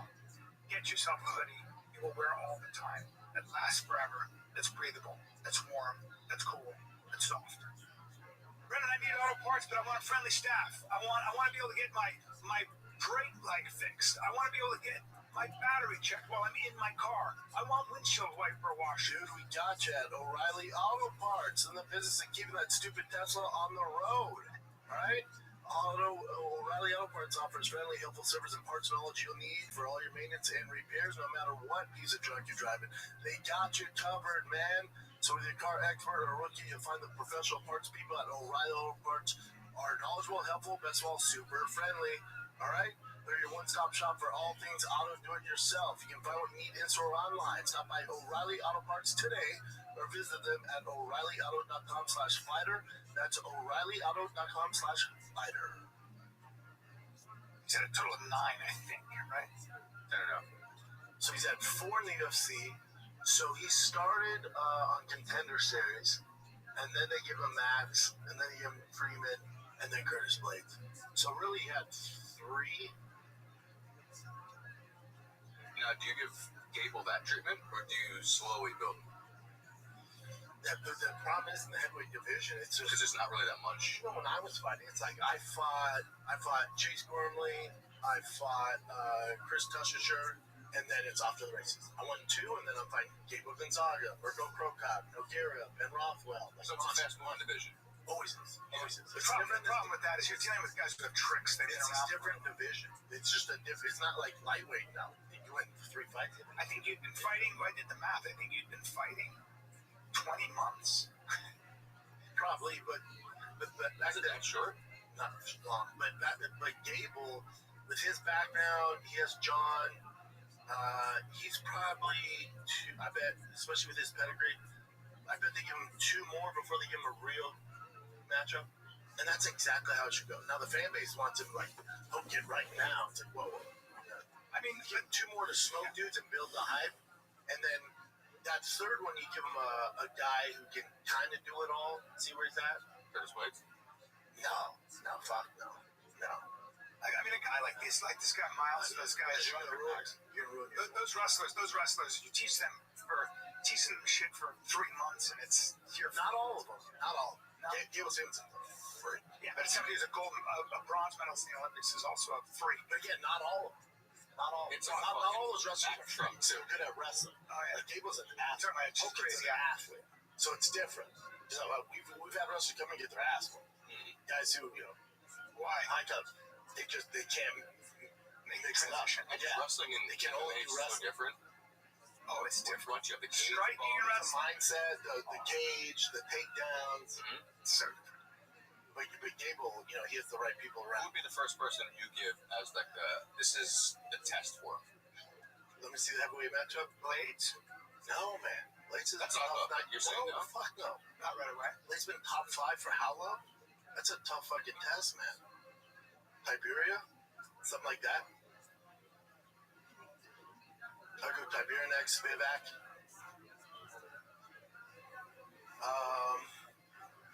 Just bring them up slow. Can't you just start at 14, go to 15, 16, 13, 12? It's a long time. They usually do like 15, then jump to 9, and then jump to 3. Okay. But I wouldn't mind like a Patino next, or Ryan Spann next. A tough matchup, at least top 15. Well, besides the top, And then you go Spivak, and then that's the thing. It's so thin. You win. Let's say you beat Pinto at 13, and you mop the floor with them. All right, now we're looking at the Costas of the world, the Hokits, so you think Pinto first, then someone like Curtis Blades or Acosta. It's not going to be long. And so that's just the division. So it's light heavyweight. But middleweight's a different animal, 70 different animal, 55. How many you got to fucking win to get a shot? 45, how many? 35, how many? Actually, isn't he heavyweight now? Yeah. Jamal would be an interesting one because a lot of experience, former champ. Mm-hmm. But then you beat Jamal Hill, former champ, number 5 LA heavyweight.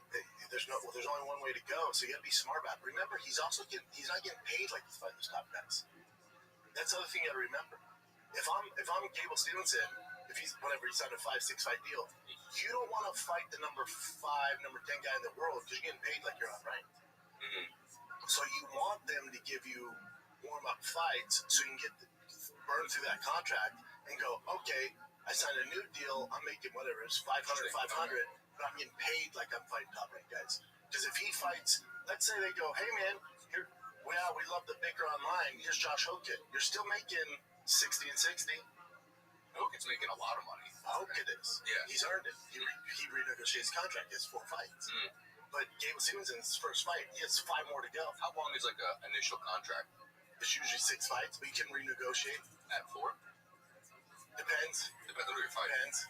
If I'm him and if I'm Gable and this team's smart, if I'm Gable and let's say they give him another warm up and then they want to go, hey, here's Waldo Cortez Acosta. I'm fighting him for 80 and 80. That's a bad fight. Let's renegotiate because I know if I beat him, you're gonna have me fight Sergey Pavlovich, then you have me fight Cyril Gahn. I want to renegotiate, and they'll usually do it based off your ranking. So you feel like this will be like a 2-year experience, a 2 years experiment? Could be at least. Not even. A little less? Year and a half? He's young. He's really young. What is he, 24? 28. He's 28. Gable Stevens. Really? The other thing you got to keep in mind too is like this division, you can take a lot of damage in one fight. He won. Could slow down. He won. He That's why I said 2 years. Because if you go in there with Yeah, but then remember, 26. 26. 26. Remember, he won the NFL, and then he did WWE, and now he's over here. Got it. Yeah. heavyweight division has some athletes. It's always kind of seemed like that though, where it's more of it's a very athlete-driven division. Because you were not when I was there. When I was there, it was more like hardcore experienced fighters. Yeah. Yeah. Wasn't there a lot of NFL guys that were your era? No. Me, Mitriel. No. Okay. Who's the big black dude you fought? Marcus Jones. Was he an NFL guy? Yeah. Yeah. He wasn't like a contender. No. No, he didn't have a UFC career. I think he had one after the Ultimate Fighter, two, and that was a big fuck. Big dude. Was that the guy that Piker? No, he was like this giant black dude that was like, what was he, 6'8"? You're looking at a cornerback right now, Chip. Why are you laughing? What is he though? What positions he play? That's what I thought. Type in Marcus Jones, Tampa Bay Buccaneers.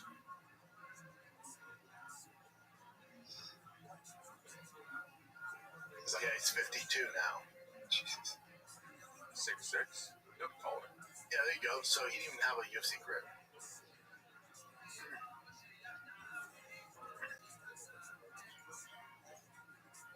Oh, there you are. Yep. Yeah, he lost to Mitrione, and then on the Ultimate Fighter finale, he earned a contract, and then just stopped fighting. What about that guy's up to now? Mitrione? No, this guy. Mitrione came to the show in was it Indy where he was at? Yeah, he's the best. Yeah, he's in a food right now. I think they moved. I can't remember. From Indiana? No, he's got his sandwich shop now. He's doing. He looks bigger now than when he fought. Yeah, he's a big man. That's a big boy. Big, handsome son. Big athlete. Dude. And fucking fun. Fun. He's great. Yeah, cool dude. Just a good time. And he rolls with what he calls the two-ton club. So when you hang out with him in Indiana, he's got one guy is bigger than the next. Another guy they haystack. You remember when we were in Indy and he called you and he's like, "Do you guys want to come over? I got what was it, a hair removal? What was it? I don't know. I think I could remove all your back hair or something like that." I don't remember. He bought the actual machine. Yeah, he's laser. Oh, it was a laser. That's all I thought. Matt, You guys want to come up and Matt laser? just loves a good time. He's just a silly goose. He's the best. Best.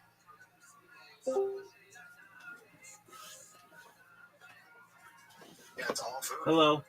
Yeah, good for him. Yeah. How are you?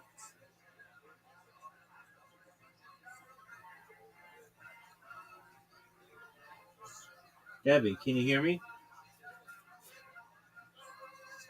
Debbie. Debbie, can you hear me? Yo, what's up, Debbie? How are you? Okay. How are you doing? I'm amazing, my man. What's good, son? I'm just you know, grinding another day in the space, and it's actually like raining over here, so I'm just indoors. Are you gonna watch the World Cup today? Yeah, definitely I will. All right, you know that it's on in like 3 hours and 15 minutes. I did not get that. Can you Well, it come again? is. Do you know France plays Spain? You said France players? Spain. Yeah. France playing Spain in the quarterfinals today. Isn't it the semifinals? It's semi-final. Yeah, semi-final. After that is the final. Yeah, you're right. Semi-final. And then tomorrow, Argentina plays England. Did you know that? Yeah, Tight, man. I do follow. I do follow soccer like the Americans call it, but we call it football. I do follow it a lot. It's like the, the sport that I'm most engaged in. Word, dog. All right. So what's new with you, big man?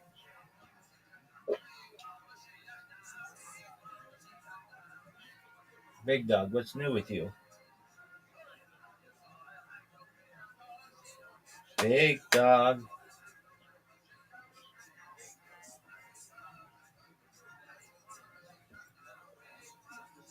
Yo, you there, pimp? Yes, I'm listening. What's new with you? Uh, um, you see the accounts that actually created. I think I have to like make some adjustments on the names because I know that some of the names are not like the same, and I just read the message you sent to me. I just read it carefully now, and I saw the part that said that states that I like the names have to be like you know similar, so it's a bit easier. So I just have to like edit some of them, and All right. that's all. That's Like, not that hard. yeah, that won't be difficult because I've already gotten the account, so just to edit the names, I will do that. You know. All right. So what else is good, son? Have you been in Twitter Spaces yeah, recently? Have you been in Twitter Spaces recently? yes, Okay, and what's new yes. there? Okay, and what's new there? Is this Robin Hood, coin and maybe it's a chain or something? Like I haven't like really understand the way it works, but it's like what's trending right now, and apart from that, Binance are actually celebrating the 9th year anniversary today. So What's the 90th anniversary?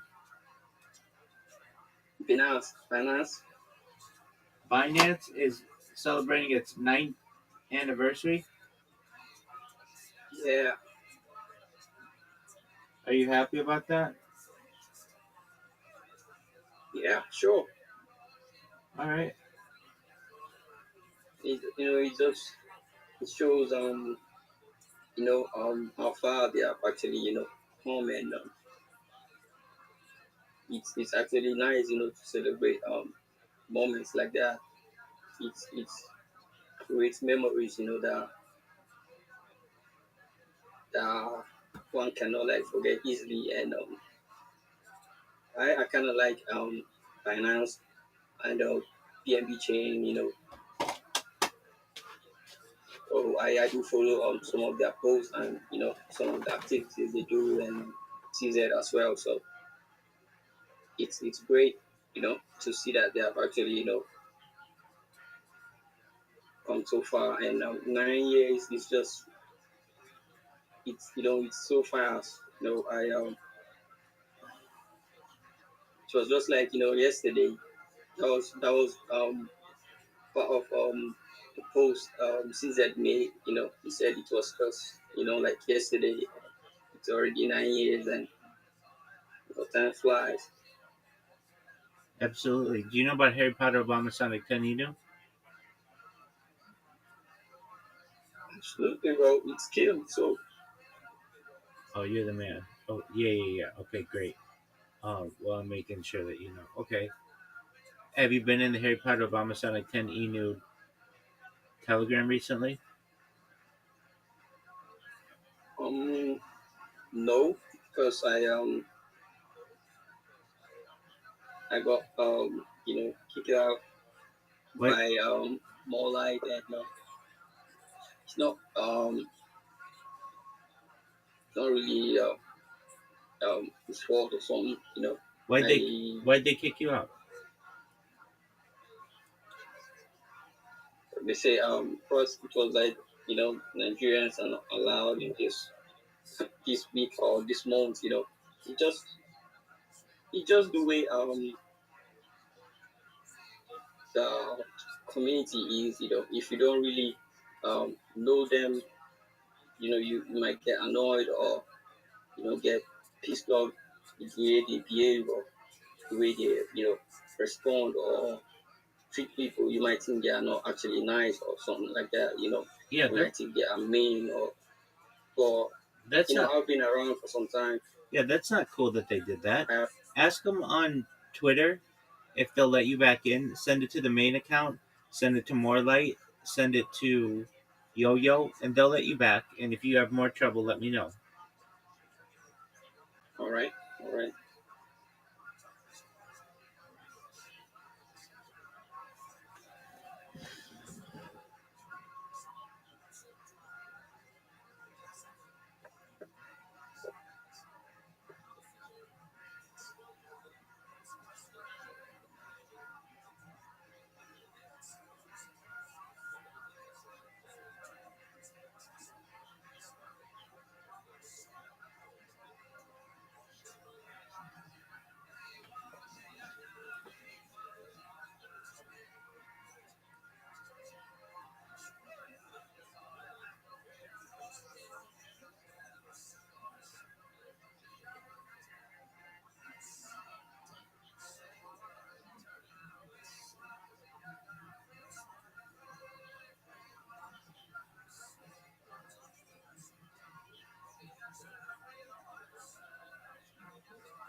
I bet his kids Yeah, are yeah. little monsters too.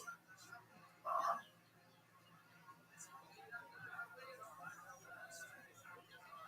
Yeah, he loves barbecue and shit. And look at how shredded he is. Get Big Matty. Only 24 weeks ago. Matt's one of the best athletes ever in the UFC. His footwork was fucking His boxing was sick back in when I. And his footwork was nuts. Yeah, he's just one of those. He was like a legit player in the NFL too.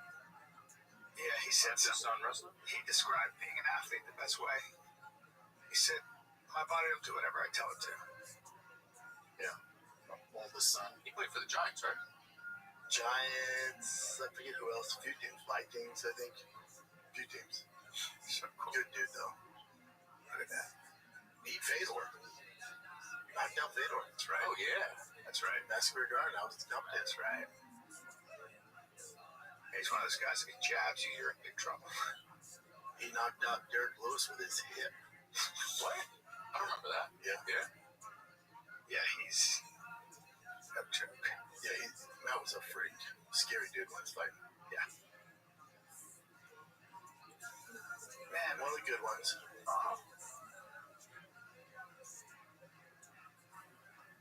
Look at him. Look at him. The other way there is skinny. There is him. Probably at 255, 260. 285. That's me in high school. He was a big guy. Yeah, there he is for the Vikings. Wow. Handsome guy. Oh, yeah. He dolls up well. But he's also like a silly goose. He's got small guy energy. Yeah. Yeah, freak athlete. Yeah.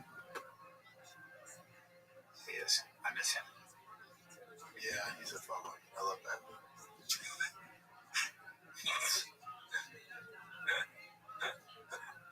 That's all I had to say there. Look at that guy. Dude, I was in Vegas at the, I'm with my son. I walk in and it's the Fountain Blue. And I don't know what was going on, but I see a girl come out. She had sweats and like a bikini top. And I was like, okay. And then I see a dude, tall, skinny, long legs. The Mavericks were there, so I'm looking at them. My son's like, Jesus, those guys are tall. I go, yeah, that's Mavericks. Guys, glasses, hat, just a t-shirt, and a Speedo. Hell yeah. With a dick. Oh, really? You may as well put a Speedo on and try to fit this in there, because that's what it looked like. Yo, stuff. And my son just goes, my 14-year-old son goes, Dad, look at that guy's dick. What's going on? He didn't understand what's going on. He was so confused. What the fuck is he doing? He goes, my son goes, what the fuck is he doing? It's a lobby hotel. And he was walking slow. American? I don't know, but gay as shit and clearly cruising. Yeah, because then I saw his guy or whatever, another guy in a pair of hot pants, but this guy was in a straight up Speedo and walked through the lobby and then went out and caught himself a little Uber. And I was like, bro, you are. That's Vegas. You know why? That's the most Brian Callen story ever. Long legs. He saw a hot girl in a bikini and went, "Well, look at that fucking cock." Yeah, you gotta look at that. I did. How he fit that thing in there?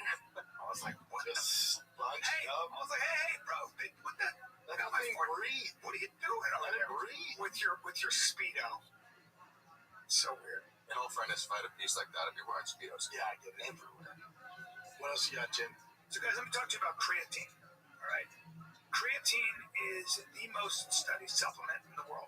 I don't know of a food scientist, of an athlete, of a coach who doesn't believe in creatine. I've talked to PhDs. I mean, whoever it is, creatine is across the board something that they say you should take. Problem with a lot of creatine is you don't know where it's made. You don't know what kind of impurities there are. With Momentous, they've got this signature spec protein. That's their most advanced creatine. I'm sorry, not protein, but creatine. It's their most advanced creatine ever. And it sets a new standard for creatine quality, okay? The signature spec creatine is one of the only creatines to be manufactured in a pharmaceutical facility using reverse osmosis water purification and verified through an expanded 6-stage testing process with 4 independent agencies, okay? That means Momentous creatine delivers 10 times fewer impurities, 2 to 5 times tighter, heavy metal limits, and PFAS and microplastics screen. Okay? So if you want to try Momentous, that's what I literally take every day. Try Momentous Signature Spec Creatine. Head to Live Momentous, MOMENTOUS, Live Momentous, and use code FATK, FATK, for up to 35% off your entire order. That's livemomentous.com. Promo code FATK for up to 35% off. Hello, and welcome to Pluto Phone. If you knew the name of the movie you'd like to see, just stream it for free on Pluto TV, where all your blockbuster favorites are landing all summer long. Catch Anchorman, The Legend of Ron Burgundy. Fantastic. The Matrix Trilogy. Welcome to the real world. Mean Girls. Shut up! Titanic. I'm the king of the world! And so much more. For showtimes, press nothing. They're free 24/7. That is so effective. On Pluto TV. Stream now. Pay never. You ever see something on Instagram and you can't stop thinking about it? I don't mean to laugh, but in India, there's a lake. It's a big lake. Oh, is it with the snakes? No, it's a big lake, and there's a beach. And they were doing a wedding ceremony. So they start hitting the guy? No, Okay. no, it's just a wedding ceremony. And it was like this ritual thing. And the groom bends down to wash his hands in the lake.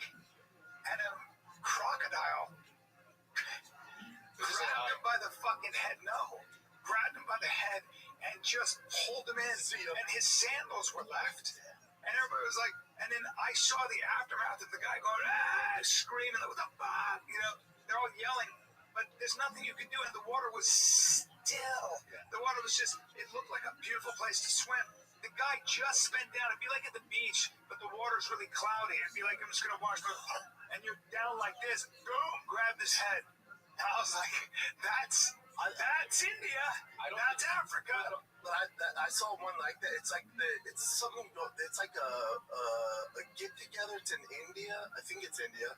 They're in India, and I'm like, what is this? It looks like they're having a good time. And then it's a guy and a girl, but they're not married. And she shows affection towards him, and the guy's just like, what the fuck is this? And drag her out and just start whipping her, man. Yeah, they just start beating her. I'm like, what the? Yeah, that's a lot of the world, sir. Yeah, it was just like a peck, and then some guy's like snitches, and I'm like, why is he snitching? They drag her out of the water, and they take like these sticks and just start beating the shit out of her. That's real. I don't think there's a place I'd rather not want to go more than India. No, India is amazing. It's Yeah, over a billion people with an incredibly vast territory. Street food? But Yes, there's some amazing parts of India. But there's the super elite, and there's the untouchables. There's no Yeah, between. it's like saying, but with India, it's like, actually I have a big middle class now, but it's like saying about India, it'd be like saying, oh, I don't like the United States, I don't like Africa because there are certain things that happen. Yeah, India's incredibly I know a couple fascinating people, place. I can't say their names, but they toured with very famous people, and they're like, even with them, you can't drink the water there. No. And before you go, you have to take malaria medicine. Yeah. And basically, the way they bring it up to you is like, you can either have this one that's going to give you the worst night terrors, or this one, which is even worse night terrors. Well, there is India because it's so huge. And when you say India, it'd be like saying Africa. It's so big. I've seen the street The food north, videos. the south, the middle. It's massive. Yeah.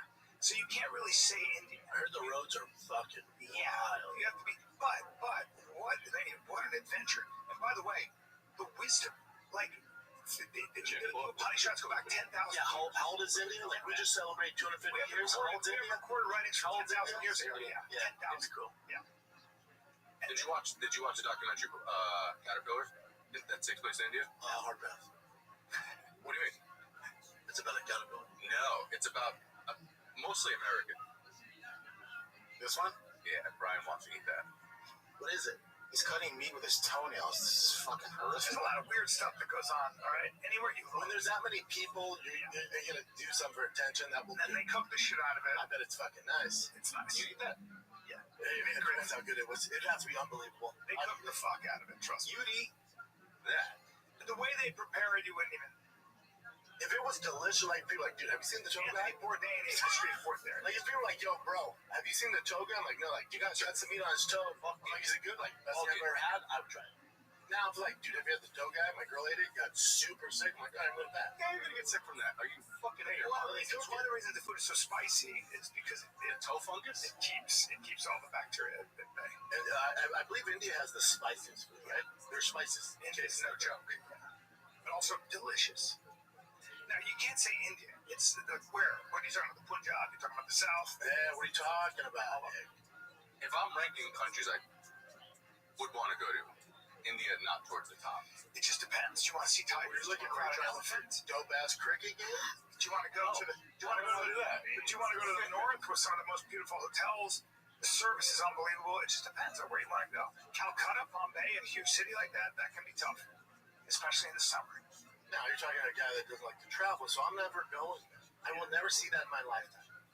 And that's all good. Yeah, you're not going anywhere. Never. I saw this video where in the Philippines, you know, imagine like a plastic bag, a clear bag, almost like made out of like saran wrap. They would have it all pre-packaged, and there's this hot skillet, and they just put the bag on, and it bursts open, and that's the oil they use to cook. Yeah. So they use it. They just do that so it can open the bag instead of like popping it open. They burn it on the freaking skillet. Yeah. I can't imagine. Depends how good the food is. All right, so someone named Evan sent this in and said, like, does this look like someone? Oh, they sent to me and said, You saw it? you need to get off those Ozempic. They said it looks like me. That does look a lot like you. Well, it's exactly like you. Let's do a little fit check. You know how much I love doing fit checks. So, starting off with the little diamond earrings that I It got. almost looks AI with your That face. is you, dude. That's you. That boy's about as straight as Topanga Canyon. Well, I had dinner. I'm not gonna say the restaurant. I had dinner, and my waiter or waitress or whatever was so fucking adorable that I looked at my boys and I went, "Now, guys, just so you know, that's my girlfriend. Nobody flirts." What's the gay man? He was as gay as it gets, and as cute and as feminine. Nails, button nose. You're It's a like gay some guy. guy. Yeah, man. And I was looking at him. You're getting closer. I was looking at him. I was like, You're finally coming out. I was kind of flirting a little bit. I was like, yeah, I'll get a glass of wine. Thank you. Why are you fighting it at this point? Listen, dude. Listen, You're losing 10-9 in this game. I'm losing fight. 10-9. Your career too. Oh, listen. Come on, man. Uncancelable. Listen, don't be surprised because he was young. He probably is looking for a sugar daddy. And if you put me in jail with him, and if he's allowed to keep everything shaved and all up, I'm gonna last. Yeah, you're close. I'll last 2 days. You'll last about 5. You're close, though. You'll last about 5 days. You're close. You might last. You. No, don't try to push on me. Now I you're. don't have any story where I went to a restaurant and saw a man fight. I would hit that. And that's what you just told us. I don't know if it's bad. Oh, that's hilarious. You hit, bro. I This don't is a very gay story. I never said I did. I just said. Some would say the gayest. I never said I did. I just said to the guys, back off. That's all I said. Were they feeling it, or did it upset them? They were feeling it because they started laughing so hard. Because Thank God. he was so effeminate, In Texas. so effeminate, and so girly looking. It was crazy. Bubble butt? The whole deal, bro. And I was just like, He's close. I thought to myself, if I was a gay man. His type is changing too. He used to like big, strong, chubby men. Now, Yeah, well, I still do. But I mean, at the end of the day, I'm saying if you said, Brian, you have to make out with a guy. Tom Cruise first, obviously. We all know that when he was younger. And then really? Tom Cruise. You know, So is it because you like doing that one story? Yeah. you know your gayness? If this is like, if we're trying to get you to jump into the pool, buddy, you're 1-footed. I'm 1-footed. Yeah. It's just all I need is a little nudge. You're about to cannonball. If you had to pick one guy, I have to pick one. That guy, because it's so feminine. I've never thought If you have to, like, gun your head, Orlando Bloom when he was young with the elf ears. With the elf ears. we could go easy. Elliot Page. Oh, 100%.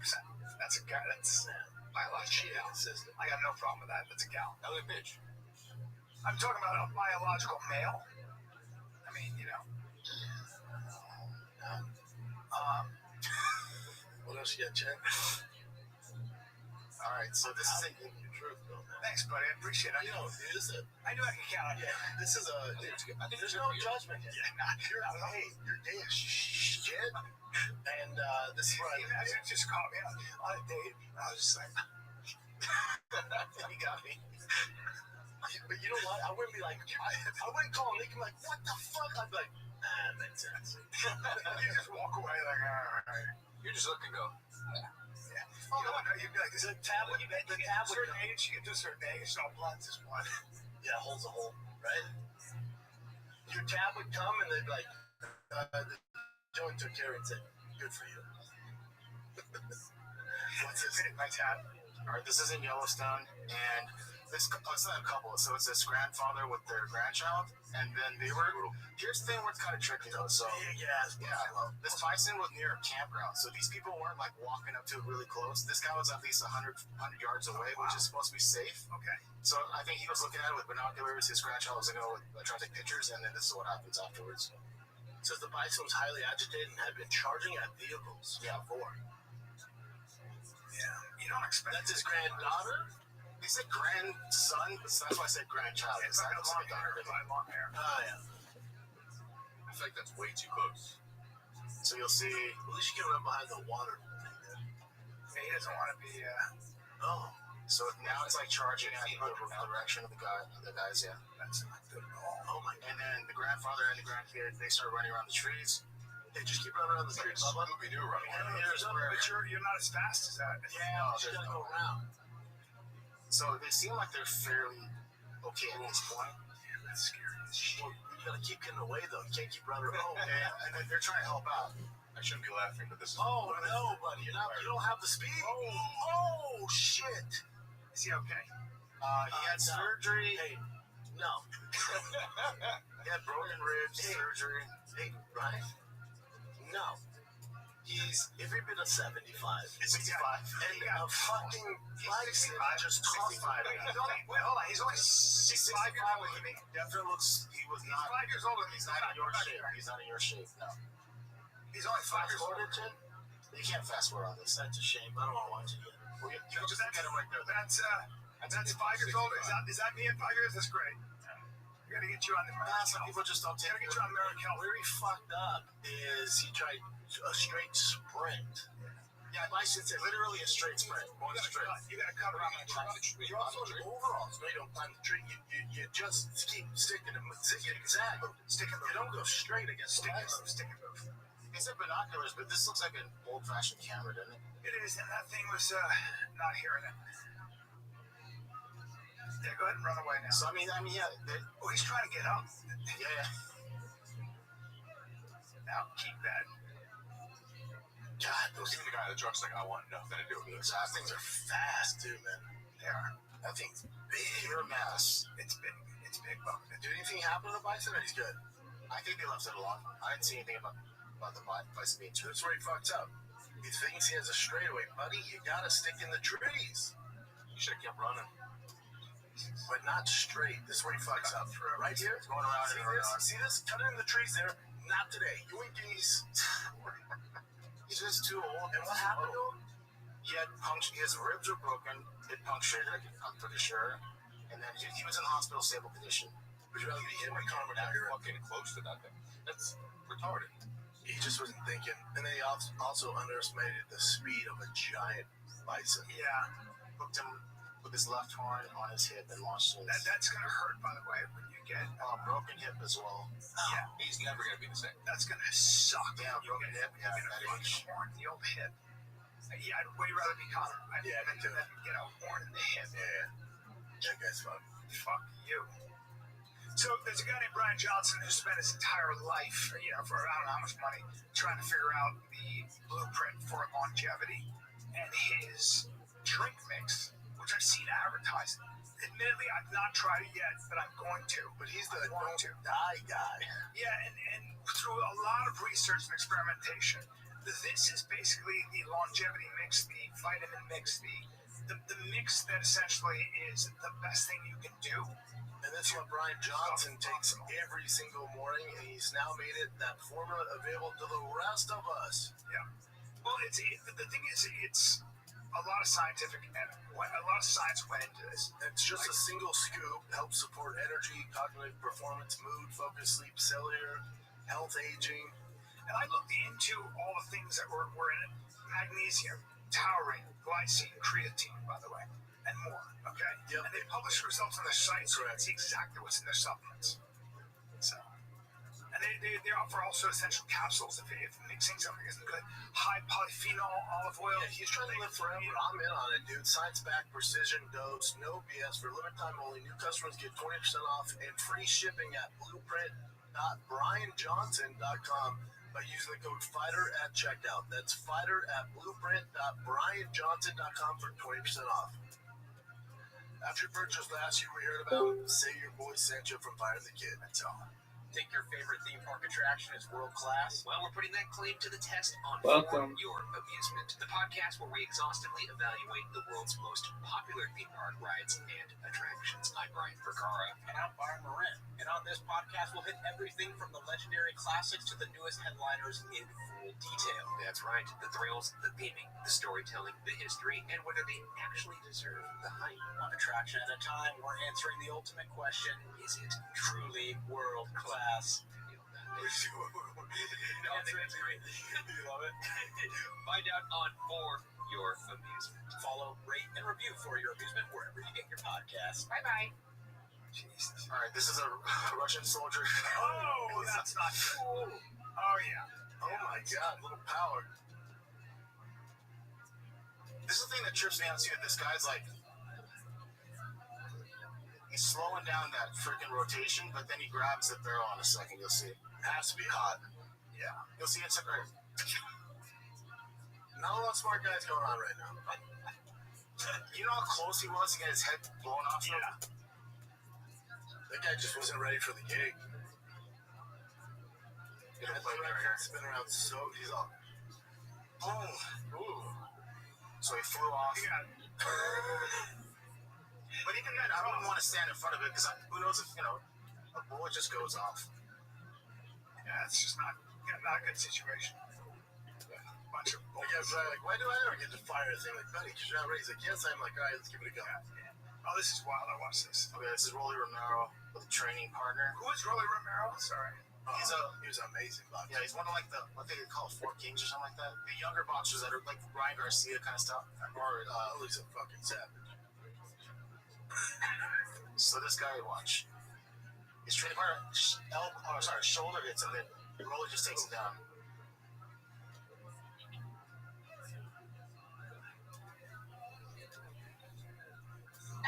Oh, the shit. He came back. He's actually sparring. Yeah, shoulder strike is not even boxing. Well, first of all, he upper shoulder and then he threw a left hook. That was a nice throw. Yeah. Oh, Rolly's no.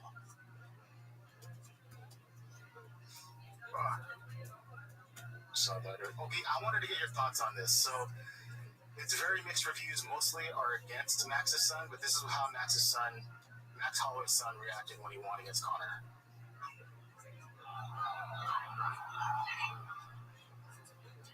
I have a take on this.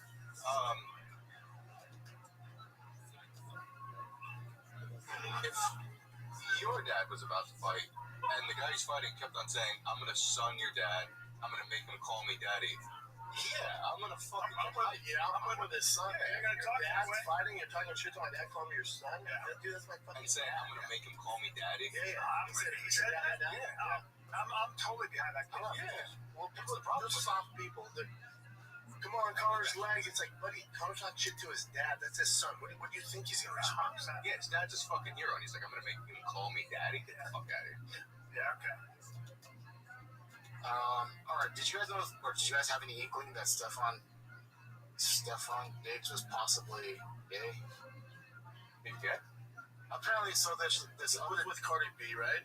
Yeah, he's with Cardi B, also bisexual, but that means pretty much gay, right? So this guy, I'll show you the picture of the guy. This guy is claiming of sexual assault. He has like over 100 text messages to back up his claim. He just wants money. Did he try coming for money beforehand? Do we know? I don't think so. Whatever. What can we do with this, Jen? I don't know. Yeah, Stephen Diggs has like, I don't know how many baby mamas. Probably a lot. This is Charlize Theron, and just like everyone's doing the Ozempic thing, people are worried about her right now as well. She's taking an extremely long time to go these lines. Yeah, big girl. Yeah, I've seen her once. She was tall, man. I got her a couple times. She's not small. Big South African gal. That's right. Is that what she is? Yeah. Yeah. Dutch. Afrikaans. Yeah, I saw her at a party when she was dating, what's his fucking name? Oh, no. Oh, yeah, that's weird. Yeah, something's up there. She's not really She's like a pretty older lady though, but her face is also. So they're looking at all the women that have changed. Ariana Grande though has eating disorder. Good God! It looks like she has eating disorder, and on top of that, she probably started taking this stuff. It's so unattractive to me. It's also like, who are you doing it for? Not the attractive dude. Look at what's her name with those big eyes. That is not. Yeah, Olivia Wilde. Her claim is that she was interviewed up close with. That was the type of lens. Like the bug eye. I don't know, man. She looks super. Because I've seen other videos of her, and she doesn't look like that. Yeah, she posted a video talking about it where she looked good. Yeah, she's pretty. And Ariana Grande. These women are all doing that. Ariana Grande has had an eating disorder for a long time, so that's not Ozempic. But didn't she get dramatically thinner since? Well, when she was on the set of Wicked, yeah, her and the other girl both, and that happens sometimes with girls where they both end up. People together. I think they just double dosed on Ozempic. How old is Charlize? I think she's 50 something. Also, Ariana Grande actually put her titty on her Instagram story pretty recently. Really? Yeah. 50 years old. Is it cool? Not great. No, like a skinny boob. So Ozempic did? Just a skinny girl boob. Like me. Same voice, but. Oh, this is just some rapper. That's not good. That's not that. It's so funny. Like this I don't know, his co-seer or whatever. You'll see what happens. Yeah, Gravity also doesn't care about the hype around you. But also, his outfit is not made for climbing. It's not made for climbing, and his body may not be. But also, what you're just gonna jump? He was gonna jump. Have you never seen like Jamaican dancehall videos? It's the funnest thing I've ever seen. This is not. And he just jumps from there? No, he doesn't jump. He tries to get back down. You'll see. So he dropped his hat first. It's not. Puts his hat back on, then he tries to get down. But that's like there's zero effort here. Take it easy, buddy. Just yeah, you got a little weight. And then there's the singer. He's probably drunk. He looks like he's drunk. Yeah. His other buddies just keep singing. Yeah. You keep the show going, bub. Keep the show going. Hammered. Yeah, he's drunk. He's got to be. Yeah. That's what happened. He's probably so sore this morning. So drunk. And hit his chin. That's not good. Yeah. Well, he's hammered. The song just goes along with it too. And his hair is a disaster. It's not good looking. That rapper singing isn't all good either. I don't think I want to die if I'm there anyway. Yeah, I probably won't be able to find it, but Jamaican dancehall, like they actually will, like WWE style, jump off like the top ropes into a girl. It's crazy. This was crazy too. So this white instructor, I'll let this guy talk. Yeah, he just decided to be teaching a girl how to fly, and then jumped out of the plane. He went, you know what? Sorry, what? I'm gonna kill myself. He goes, you know how to? She's learning how to fly, and he's 40, handsome guy, and he goes, hey, listen, you got this from here. Hey, fuckface, could you wait until you're not teaching somebody? Yeah. The girl's like, he goes, hey, I see you later. Hey, she was like, what was that? The right flying, he's like, no, this is where I leave it. No, he's all, how are you doing? He's like, I don't want to be on this world anymore. So you land this, right? I taught you the ways. She's like, dude, you taught me for 20 minutes. I know, and this sucks. So did she land okay? Yes. He was so tired of teaching. He was like, I just can't do this another second longer. You know what? She was probably like, what's the altar? He goes, I can't. Give me a second. I can't. Yeah. I can't. So next live is where I leave this. Yeah, this is where I leave this. Student pilot force a land plane after instructor jumps over. Let me see. Yeah, but I mean, also she's already a pilot, but she has to have a certain amount of hours. It's not a good place to be. No.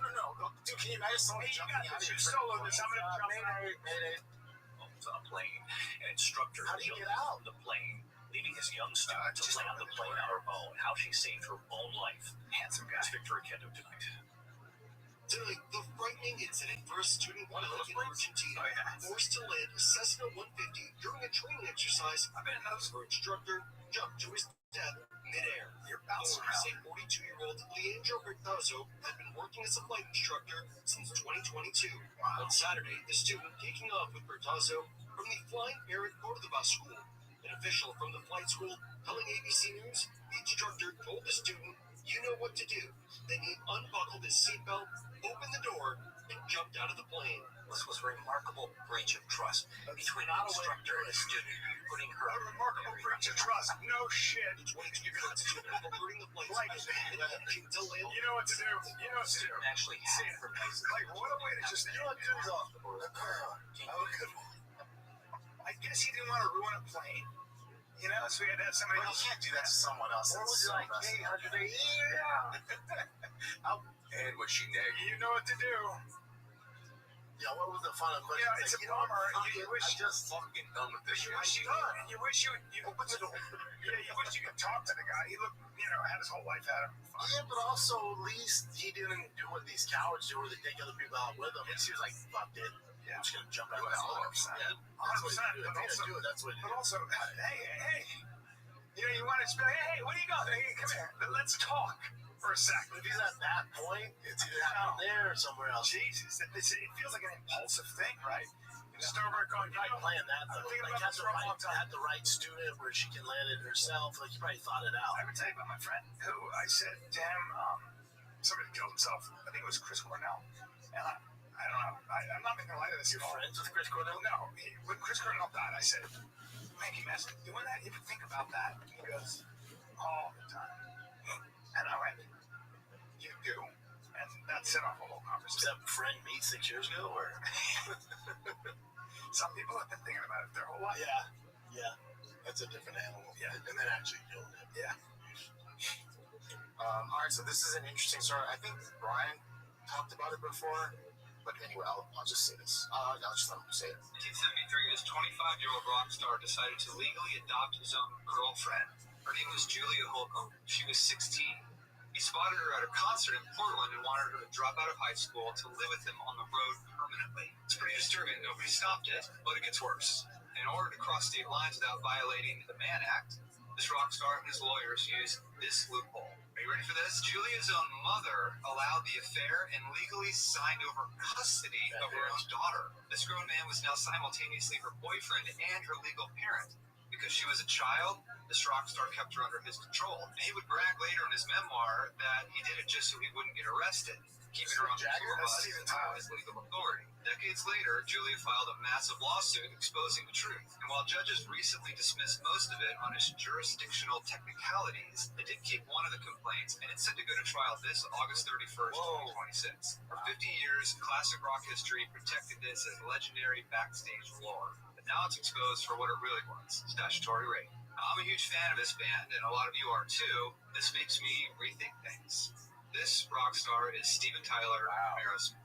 Yeah, what do you think? He wrote about it in his book. Who was it? Steven Tyler, Aerosmith. Now again, in certain states, 16 is still legal to marry. So in certain states right now, look up what state 16. That state was it?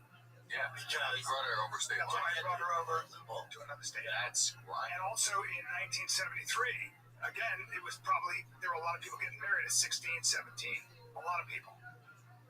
It's matter of marriage. Still knew it was wrong if he was like, okay, I gotta bring this girl over state lines so I can make this weird technicality happen. That's crime. Look at that. So those are all the states you can get married legally. We got Colorado, too. So you can be technically 40 and marry a 16-year-old in all the states because 16 is considered you are a 16 sound looks line. like it's most states. New York will make the list. Good. And by the way, if it's not 16, it's 17 in some states. It's 18. Fuck it. So in California, they can marry. You have to have a letter from your parents. Yeah. It's always been. You ever met a 16? It's You ever met a 16? They're a little fucking talking. What the fuck's he that doing? would drive me fucking Also, crazy. Steven fucking Tyler Moore. Steven Tyler not Moore. Who's Tyler Moore? Mary Tyler Moore. Mary Tyler Moore. She also dated. She also dated a 16-year-old. They're both shit. Am I right? She dated a 16-year-old. She was 16. They both look the same. That's why I was just fucking But if you're Steven Tyler, bro, you're a rock star. What are you doing fucking with 16-year-olds? Also, what are you talking about? What are you guys even talking But I keep going back to, you don't have to go to 73. I keep going back to the guy who was on People magazine's cover, and it said they're in love, and she was in high school at 17, and he was 41. Okay? That's called Seinfeld. So That's called Seinfeld. He can sing. she looks 48. Are we sure that's her? Yeah. She looks older. I don't know if that does anything, but she does look older. But they're trying to revive it. It's kind of like, wait, are they still together? No, they're not together. That's why she's like doing that lawsuit. What's some sort of lawsuit now? And how long was she with him?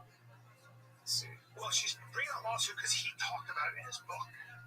It was he who brought it up in his book. I wonder why he did that. Because he figured it wasn't illegal back then.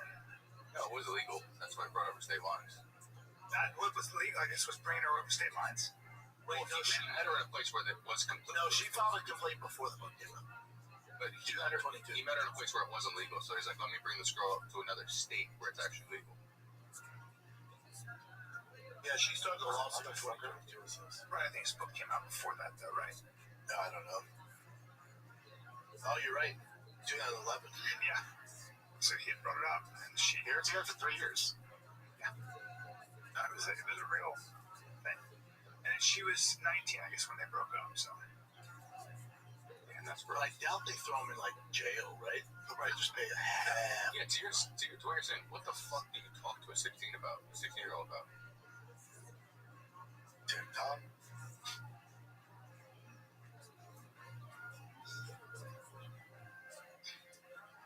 We've come a long way. Back then, nobody even batted an eye. No. Didn't he have like his own kids now and shit? Yeah, his stars like just. That's in California too. They're not going to be too nice to him up there. Okay. This is older, but it's very interesting. Have you heard about the Big Tigga stuff? Who the hell's Big Tigga? He was on Rap City. Park? I don't know if it's 106 Park, but it was like a BET show. He did like freestyle stuff in the basement. Okay. All that kind of crap. But his thing is crazy because his ex-wife or ex-girlfriend that has his daughter with, she claimed all these different things, and then finally video footage started showing up. I think the first one was them in their house. This is hard to see, by the way, but is this him and her? That's what she claimed.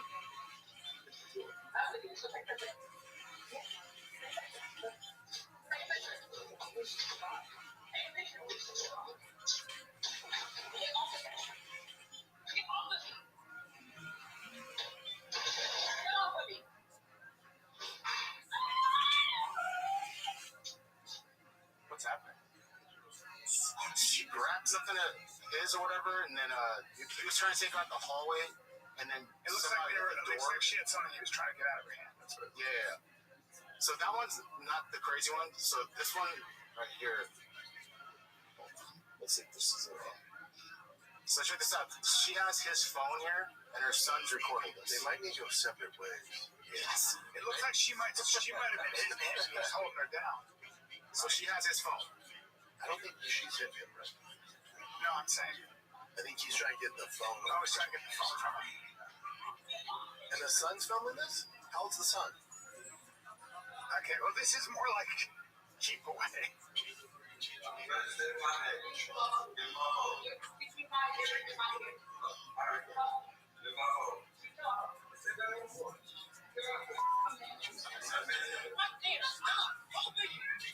I don't think he's doing anything violent here, guys. He's trying to get his phone back. Seems like a really toxic relationship. Yeah, we don't watch anymore of that. This is weird. This is so weird. She sounds like a nightmare. It sounds like it's just weird. I don't know what's going on. She's kind of flopping right now. Yeah, I don't see. Why didn't she just give him the goddamn phone? Yeah, because she's. Yeah, Yeah, Like that's his property. Yeah, I don't know if he's a user. I think he's just trying to get his phone. I agree. It's sad to do it in front of the kid. He's not doing anything violent. He's trying to get his phone. It's unacceptable. You're putting your elbow in my ear to sorry. Yeah. He's not hurting her. It's making it worse. She's making it dramatic. Yeah, she's dramatic. She looks like a nightmare. That's a crazy person. People are laughing because he calls him Mr. Tigger, which is, I don't know. But yeah, so she was claiming that he was beating her up. Sean's got to people that shit. What did the court do? I think it's still going through. But hold on. Someone reenacted it, which is like, She sounds nuts. yeah, most people agree with that. And then she's also now under investigation for kidnapping one of the kids they have together. Yeah, I think she sounds like a real nightmare. Playing keep away. But I have something to say about that. My guess is though. That bit is funny.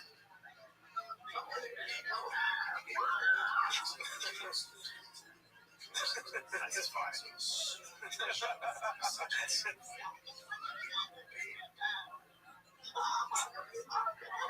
That dude's strong. Yeah, he is. Mr. Tigger. So she was claiming all this assault stuff, and once the video, you're like, man, came out, everyone's on his side. Yeah, they're like, what the fuck? Yeah, You little girl, but here's the thing. Here's the thing. I got a question. Why she want that phone so bad? Because he's cheating or something. He's fucking her out. That doesn't No, I agree. But I'm saying this. What I think is going on. Let me see your phone. We obviously all know that. Yeah, well, clearly, you have to give it. Yeah, she's just trying to get in trouble. Trying to get in trouble. Kind of worked. That's all I got. That's all I got. All right, kids, are either one of you on the road this weekend? I am gonna be on the road on the Magoobies. Oh, Baltimore? Yes, sir. I'll be in Magoobies Friday, Saturday. I got San Antonio, Texas, July 24th, 25, 26. San Antonio will be fun. Yeah. Excited. And Nick, I still have to update my website. I have a lot more, but it's only showing the Canada one on my website. And no leg days? We got Phil DeRue coming out this week. Oh, nice. He trained Dustin Poirier. He wanted Jake Chick. And he killed my co-host. Nice. Interesting. Nice. As you're talking. How do I didn't hear anything? He goes, nice. All right, kids, this is the final kid. We're out.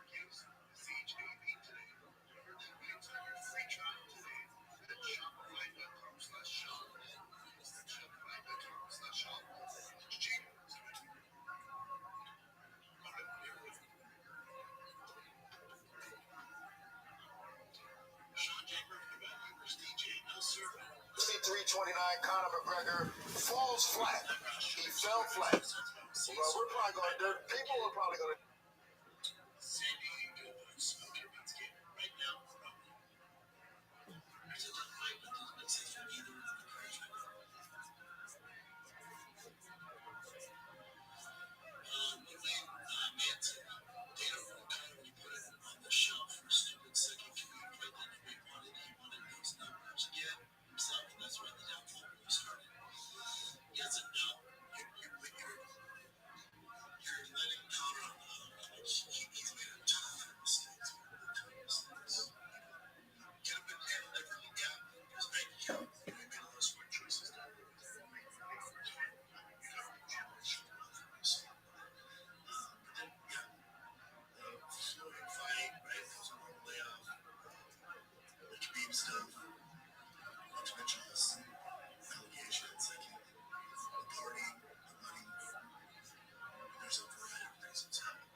There you go.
kid.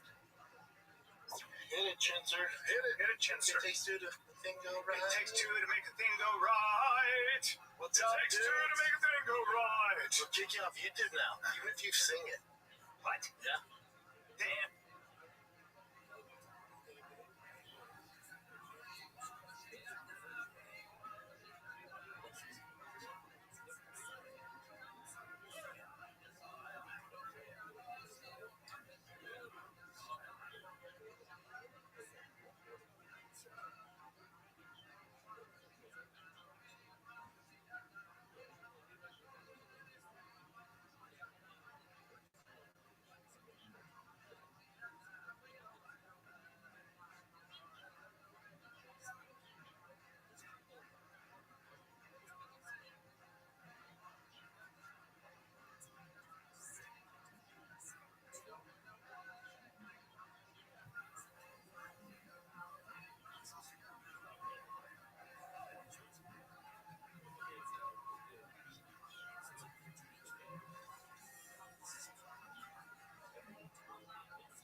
Hey, this is Redneck coming to you live from Vulcan Gas Company here in Austin, Texas, for a brand new episode of Kill Tony.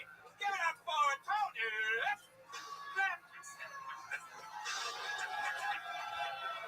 Austin, it's Monday night. You have to make more fucking noise than that. Let's do this shit.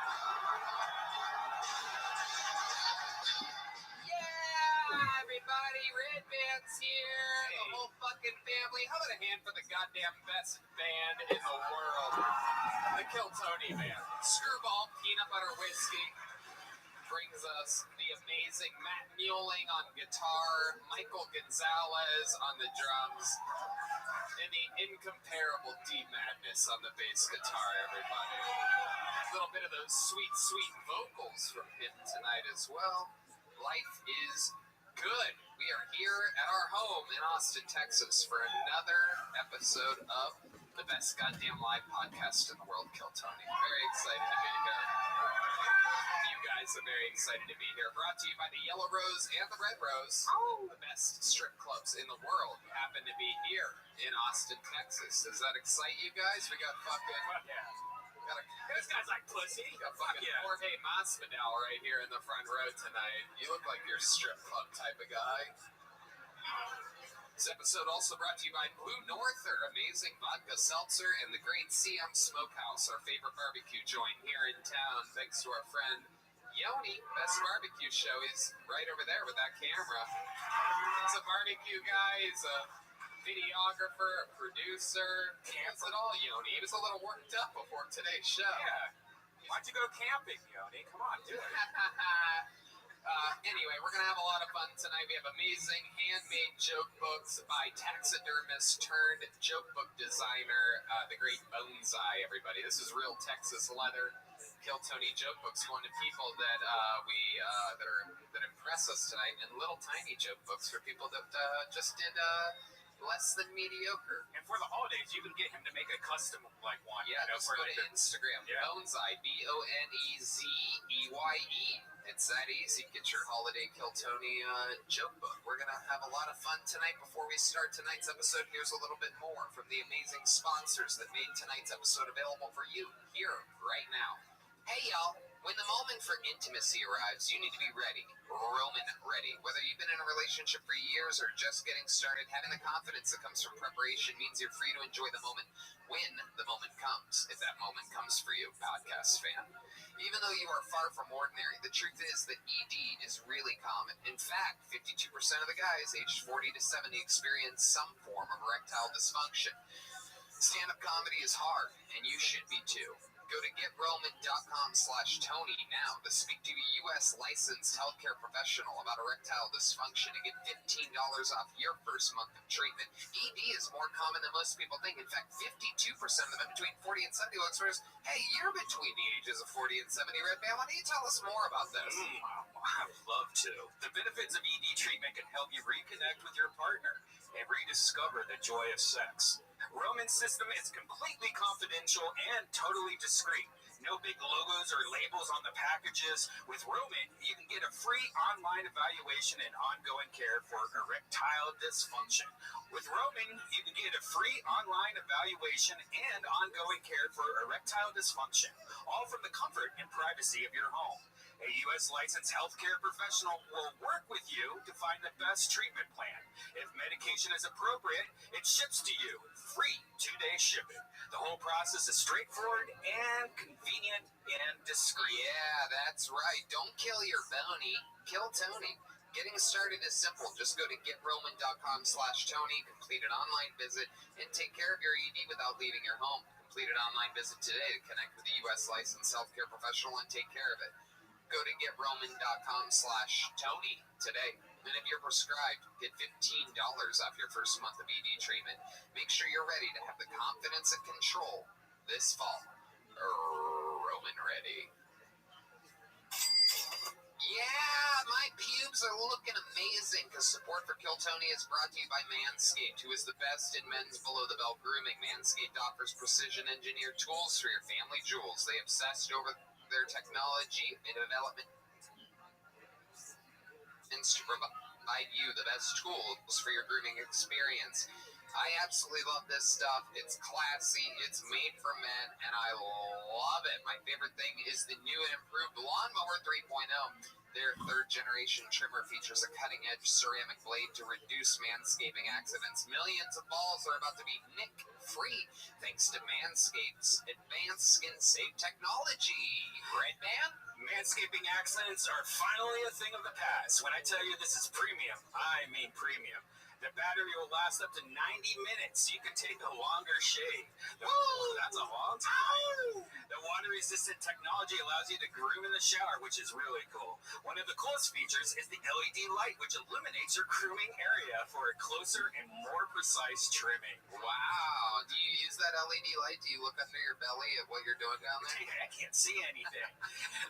They've also upgraded the 7,000 RPM motor with quiet stroke technology. And let's not forget about the charging stand. That's right. Show your mower off loud and proud because this intelligently designed stand is a convenient charging dock powered by a USB. If you are listening to me speak right now, I want you to experience it firsthand for yourself. Trim that junk of yours. Get 20% off plus free shipping with the code KILLTONY at manscaped.com. Your balls will thank you. Get 20% off and free shipping with the code KILLTONY at manscaped.com. That's 20% off with free shipping at manscaped.com. Use the code KILLTONY. Your balls will thank you. That's right. They will wake you up in the middle of the night and they will thank you for purchasing. Manscaped.com. Use the code KILLTONY. Don't be an idiot. Trim your junk. Do it now. All right. You guys ready to start tonight's episode or what? All right. Anything can happen here. I'm really excited about tonight's guest, everybody. I met this comedian here in Austin.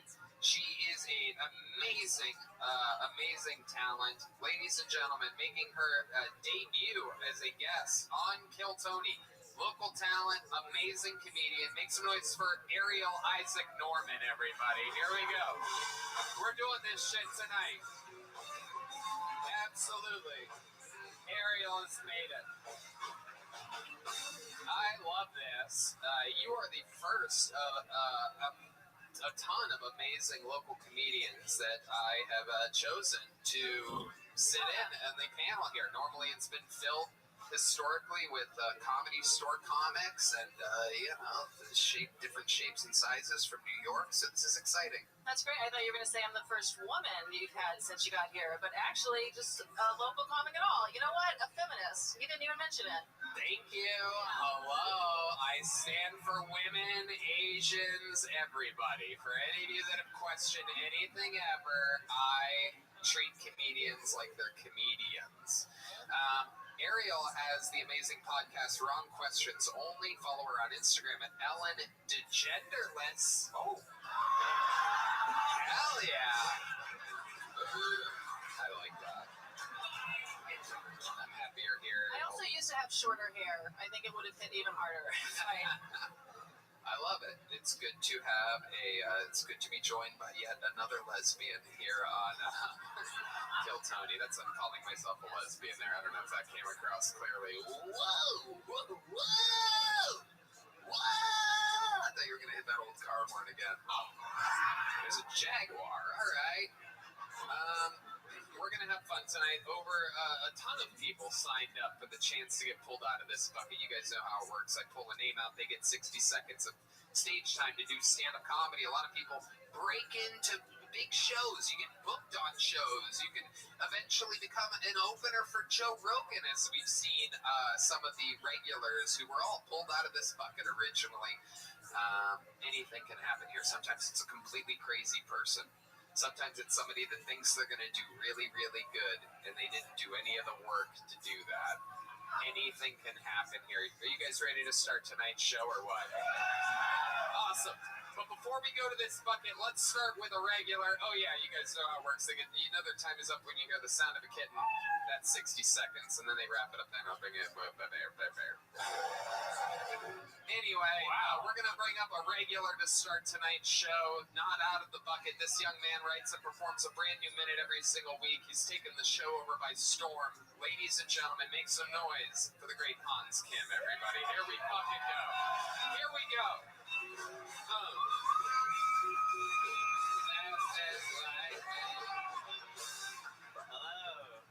Good to be here. So Kyle Rittenhouse is in the news. Kyle Rittenhouse says he was in Kenosha to provide first aid, which makes sense because I always like to include an assault rifle in my first aid kit. That way I can provide first aid indefinitely. Do you need first aid? Well, you do now.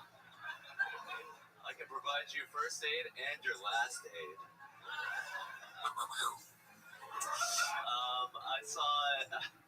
I saw during the protest last year, I saw a library get looted.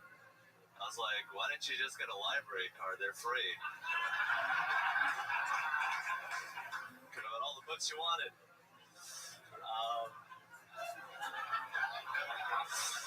Sometimes when I'm sad about how little money I have, I go to a building with a revolving door and I make rich people spin me around. Remember the bailout? I paid for this. Weed. Thank you guys. Hans Kim makes it look so easy.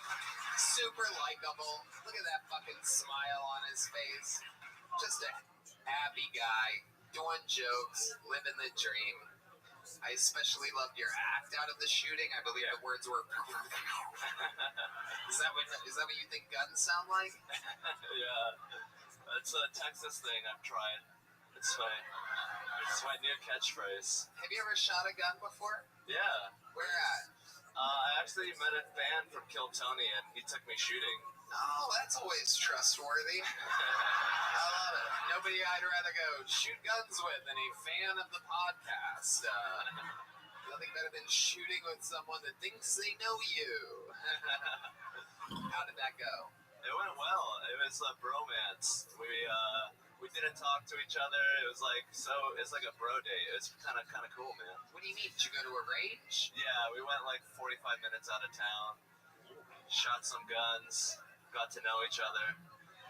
What did you find out about this guy? He's very quiet and strong and wow, this guy sounds autistic too. Yeah. You guys must have gotten along just fine. Where did his strength come into play? Where did the Like, how did you learn that he was strong? He was strong. Oh, just physically, he just looked very beefy. Oh, he just looked muscular, is what you're saying. Yeah. He didn't have to use his strength at any point. Hans, no, don't shoot that. I love it. Did you guys eat lunch or anything like that? 45 minutes out, it's a long way to just shoot guns. Yeah, we didn't eat lunch. We had little cups, and he poured beers in the cups, and we were drinking and driving. Oh, you were drinking while shooting guns. Yeah. Great. To go Hans. shoot guns. Yeah, great stuff, Hans. Yeah. Nothing better than mixing those two things. Did you drive or did he drive? He drove. What kind of car? A big old pickup truck. Ooh, he picked you up in the pickup truck, took you 45 minutes out to go shooting, cracked open some beers. At any point, were you worried at all? You don't really feel emotions, do you, Hans? Yeah. Fear is for the weak.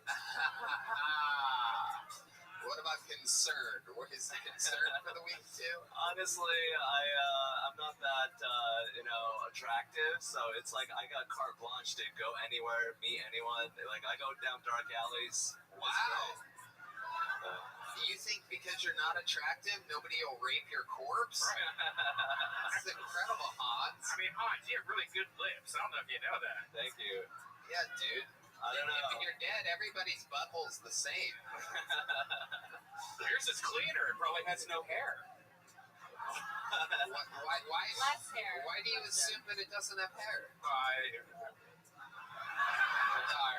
I just think that he probably shaves it. No. Or that he's It's Asian. better when you said nothing and then that laugh happened. Well, then I think he shaves it. No, he doesn't fucking shave his ass. This guy lives in a van. There's no asshole shaving in van life. He plucks it.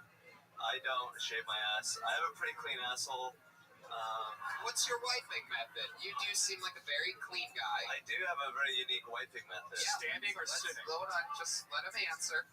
The first wipe, I do a little claw and get like any chunks out. Okay, like an upside down grab machine. I like that. And then the last wipe, I take some toilet paper and put it under the faucet, get it wet. And then... Whoa, wait a second. Hold on. Time out. Flag on the play. All right. There's your one fart noise. Okay, I guess there's two. So hold on. You do the claw grab for the chunks. Yeah. And then you stand up. Before doing another clean wipe, you stand up and waddle over to the sink. Yeah. Do you do this at public restrooms too? Yeah. You do? Hans, this is incredible. You are a comedy machine, sir. This is one of the most interesting ways of wiping that I've ever heard of. Well, everyone was using those moist towelettes, and that actually clogs up the sewage. Yeah. So I just improvised. You make your own moist towelettes. Yeah. So there's just a ton of little tiny toilet paper balls on your asshole all the time. Things decorated like a Christmas tree. Just little tiny paper balls down there. Wow. Hans, this is incredible. So you wet the toilet paper, then do you do one more coating with a dry piece of toilet paper? No, it's usually if I get the correct moisture level, I don't need a wipe again. But Do you keep checking the wet toilet paper to see if there's remnants on it, or do you just do you de-madness it and just fucking just hope for the best and throw it in? He didn't hear.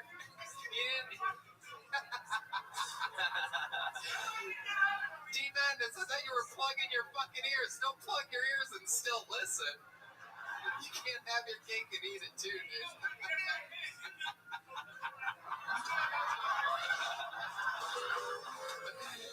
That's the sound when D-Madness owns me, everybody. That's it.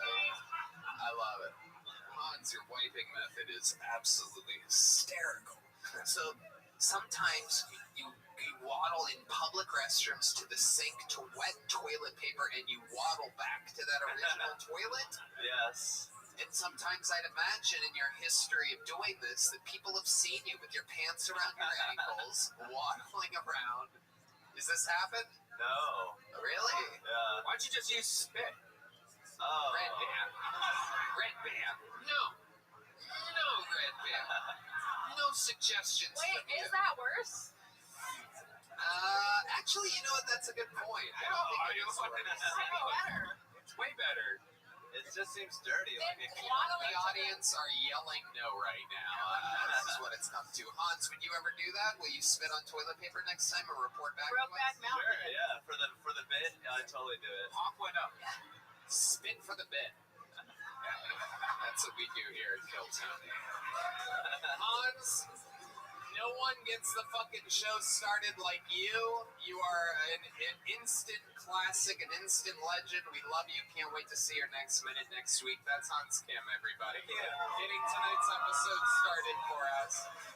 And let the chaos begin as my hand reaches into this bucket. Perhaps you yourself signed up. Sometimes we get... This guy thinks he already got picked. Look at this guy coming to this stage. I'm gonna try that wiping technique right now. Yeah. We got some waddlers out here today. And the first name that I pulled out is Pedro Valenzuela, everybody. Here we go. It could be a local legend. It could be somebody's first time. Anything can happen. Here. Kill Tony live. Austin, Texas. We know this guy.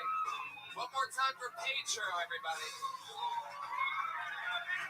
What's going on, Vulcan? Hey, so I'm Dominican, and if you don't know any Dominicans, we're a lot like Puerto Ricans, except we don't do tacky shit like wear Puerto Rican flags on our shoes. We just wear Dominican ones.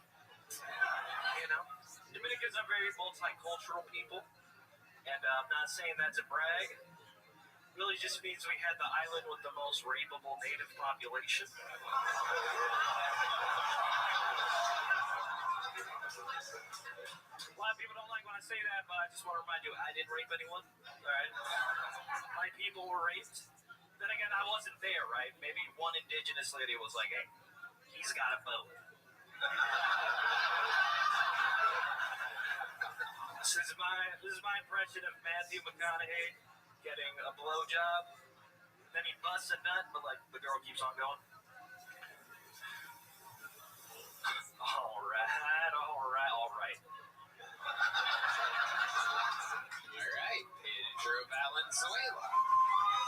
Getting the show kick-started here. Out of the bucket. Pedro, you've been on this show a couple times before. How's it going? Yep. It's going good. Going good. Has your life changed at all since you started getting pulled out of the bucket here on Kill Tony? No, not really. Okie dokie. My interview always goes horrible. Pedro is here. Go ahead. Well, okay, just talk. All right. Okay, Tony, I feel like there's a weird energy between us. I don't know what it is. Okay. I'm not sure. Okay. But, like, I just come up here, I try to tell jokes, I try to be myself. Do you think I'm... Do you think it's different? Pedro, let's just take turns talking here. Pedro, do you think that, like, are you saying that I treat you maybe differently than I treat other people? No, I just feel like you got the wrong impression of me, maybe. What do you think? What do you think my impression of you is? You literally said you hate me last time. What else? What else am I supposed to think? I say that all the time. I'm starting to remember why I fucking hate you, dude. It's all coming back to me now. Tony, we have a weird energy. All right, People's Court. That's enough. I love it. Okay. I don't think that at all, Pedro. I like you. All right, well, that's good. Ariel. It's news to me. What do you think about this guy? You know Pedro? Well, no, I think we have met before, but I didn't recognize your name. But I listened to your episode from last week on the way over here, and your jokes were horrible last week. Yeah. So it's like these were actually good tonight. Like mostly the Dominican thing a little predictable, but the rest of it was actually good. So it's like, what happened? But of course he hated you last week. Okay. That's why your jokes like I don't know what happened if you wrote these are new or you just don't know which of your jokes are good. See, even the nicer version of me kind of hates you, dude. Come on. Legit. I actually, listening to the episode last week, he was the one I told you about where I thought it was this other insane comic in town who was going under a pen name because he didn't want people to like hear him get roasted by his real name on the show. I thought you had made this name up because you were this other insane person. But you didn't sound insane this time. It was actually funny. It was good. Pedro, you're one of the few people that I think does better and better every time you're on this show. Thanks. That's a good thing. It's a very, very good thing. Because of your performance tonight, I learned that rapeable is a word. I didn't even know that was an actual thing. Rapeable. You said that you have a rapeable population. I mean, is there an E in that? I don't. At the end? Is it spelled like rappable? Yeah. Okay. All right. It's like lunchable. I'm learning. It's like lunchable. Yeah. Except with rape, everybody. Your favorite. Instead of lunch meats and crackers, it's your worst nightmare. Alleyways. All right. So rapeable population, is that true? A lot of Dominicans got raped. I was trying to keep up there. Because like I was talking about like indigenous people and how like the Spanish came over. Gotcha. Raped everyone. Those are my ancestors too. I don't blame anyone. Right. I have to. Half of your ancestors were getting raped in that scenario. Yeah, but that. The I like how he identifies with other the other half were the rapists. Right. No, I know, but you don't have to identify just with that half. Pedro, remind us, what do you do for work? You're a food delivery driver? Yeah, I deliver for HEB, but for the pharmacy. So. Oh, okay. That's right. Now it's all coming back to me now. I love it. So you deal with like a lot of old people? Is that right? Yeah, pretty much. Just delivering to older people. A lot of times they're happy to see me. Sometimes they're not. Like, if I'm late, then they're kind of mad at me because they're like, I'm waiting on my Xanax or whatever. But if I'm early, they're like, someone told me they loved me the other day. Oh, that makes up for my I hate you. Look at that. You broke even. I love that. Pedro, what's your love life like? It's dating? good. You have a girlfriend, a boyfriend? What's going on? No, not right now. No, nothing? Yeah. You dating? No, not really.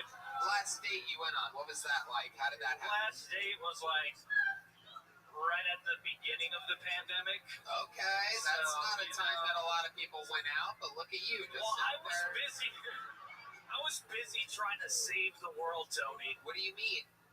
I have an undercover life, and I do fucking crazy shit. Like what? Tell us more about this. This is exactly what I want to know about. Okay. This sounds a lot more interesting than delivering pharmaceuticals for Let's just HPV. say, I started this podcast. Okay, moved to LA beginning of the pandemic. Started this podcast. I was searching. Starting a podcast. I was trying to fight the powers that be.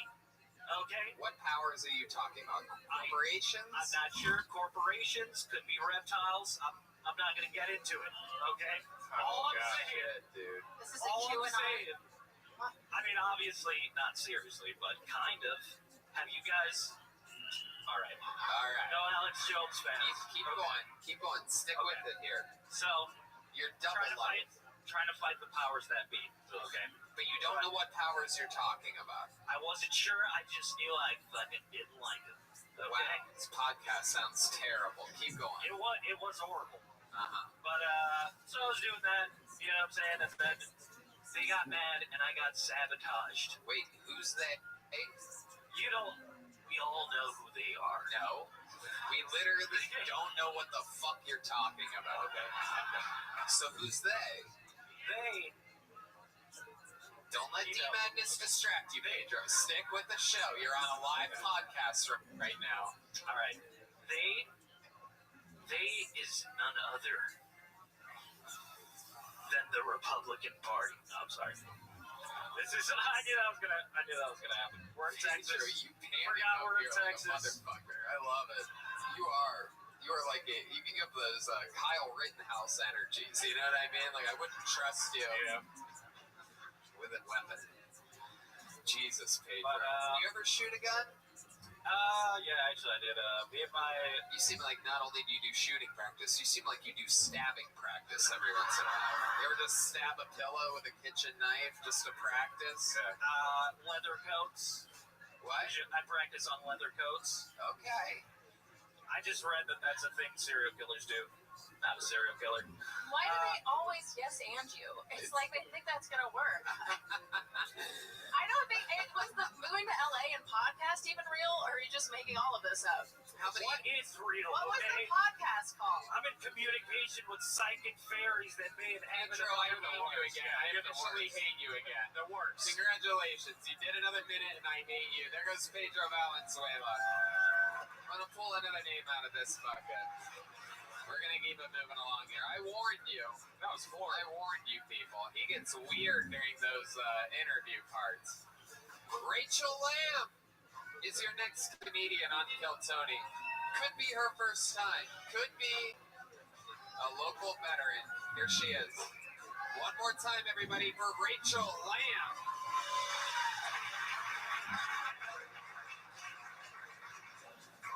So, my husband and I got a vasectomy, and I like to include myself in this because when he went in for the consultation, they told him that he needed either a letter of consent from his wife or that I needed to come in on the day of the procedure so that way they could get my permission. That was his face too. He was like, my body, my choice. So we went to the procedure, our vasectomy, and he comes out after looking really guilty, high as a kite, and he takes both my hands in his hands and looks me in the eyes and he says, Rachel, I need to tell you something that happened. And I'm like, okay. And apparently the beautiful new nurse whose first day of work it was cleaning the surgical area with iodine, and something happened that prompted her to say, in order to continue, that needs to relax. And I was like, whoa, whoa, whoa. I don't think this guy's ever going to cheat on me. I'm like, babe, it's okay. I get it. A penis gets touched, it gets hard. That's just what it does. It's like if the housework gets done without me asking. Okay, that's the bear. That happens on this show so that people don't go over their time, but I'm genuinely interested in where you're going with this. So I'm going to let you continue now. Maybe she just give you the blog post. You can just read it. It's like if the housework gets done without me asking, a vagina gets wet. It's just science. That was my punchline. Oh, shit. Play the bear again. Give me the bear again. Oh, my goodness. All right. So let's talk about it. Rachel, how long have you been doing stand-up comedy? Like on and off for 6 months. Yeah, on and off for 6 months. Okay, good. And that is that a true story? Yes. Wow. How long have you been married for? In August, it's been 10 years. Wow, that's such a long time. Congratulations. What does your husband do for a living? He's a carpenter. Ooh, a carpenter. Oh my goodness, look at that. Carpenter with, did he end up getting the vasectomy? Yes. Okay. All right. Now, what do you do for work? He mostly supports me. Oh shit, hell yeah.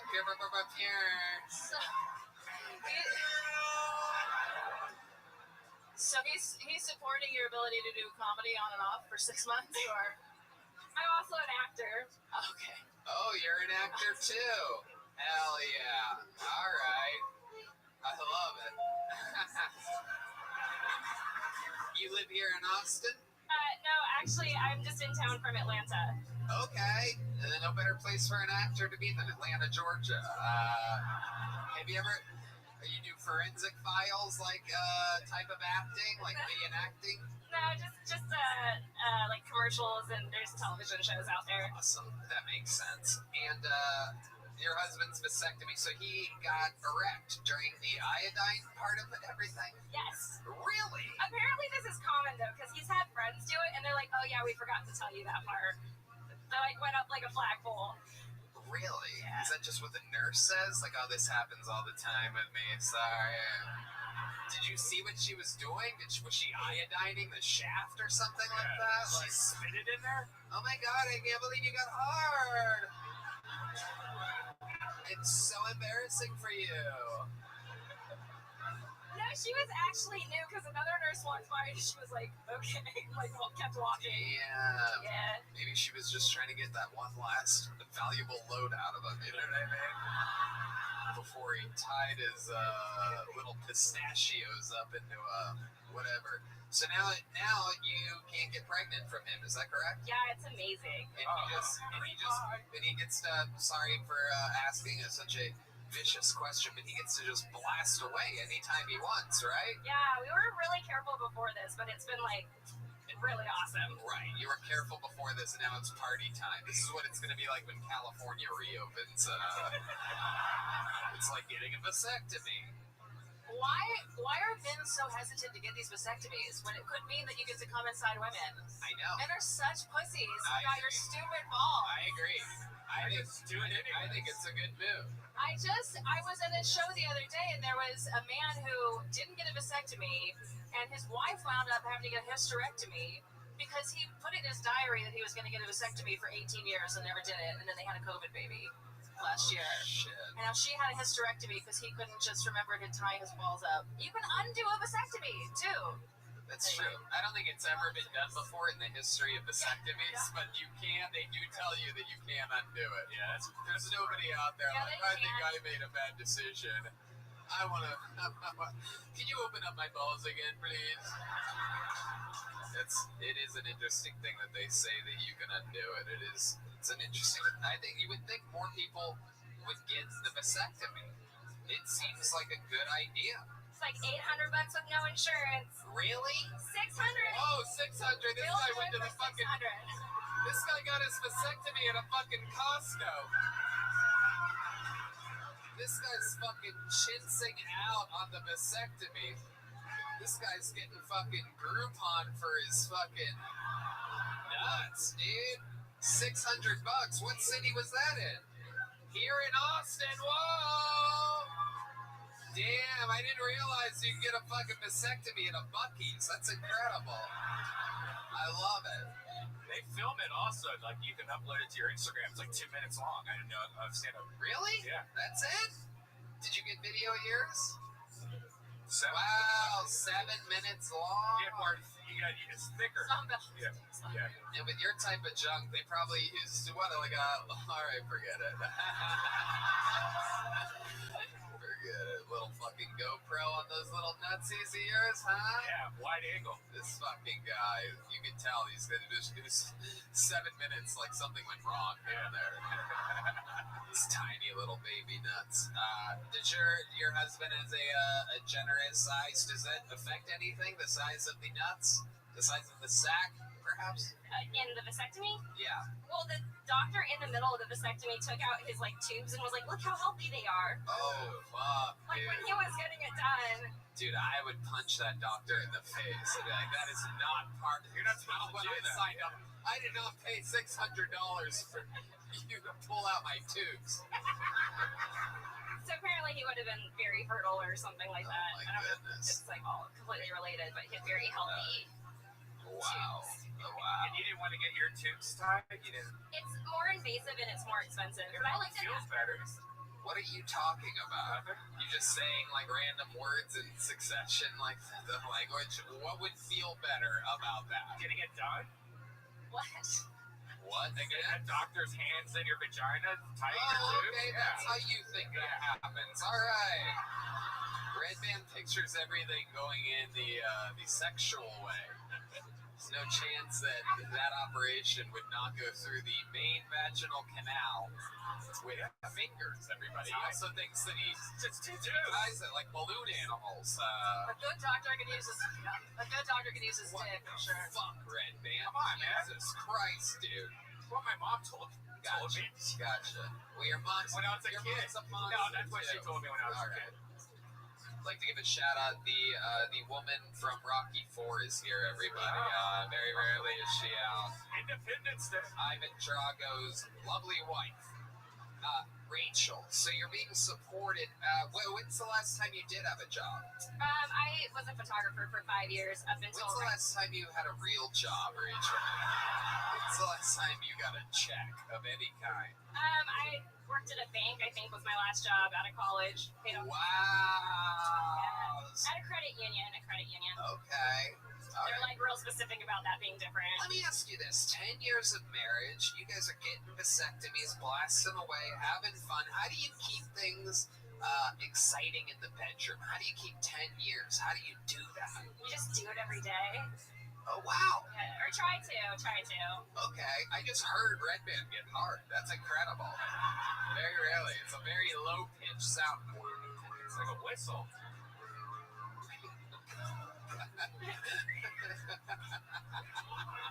D-Madness is trying to hit that note over there. D-Madness, give me the sound that Red Band's boner makes. What is it?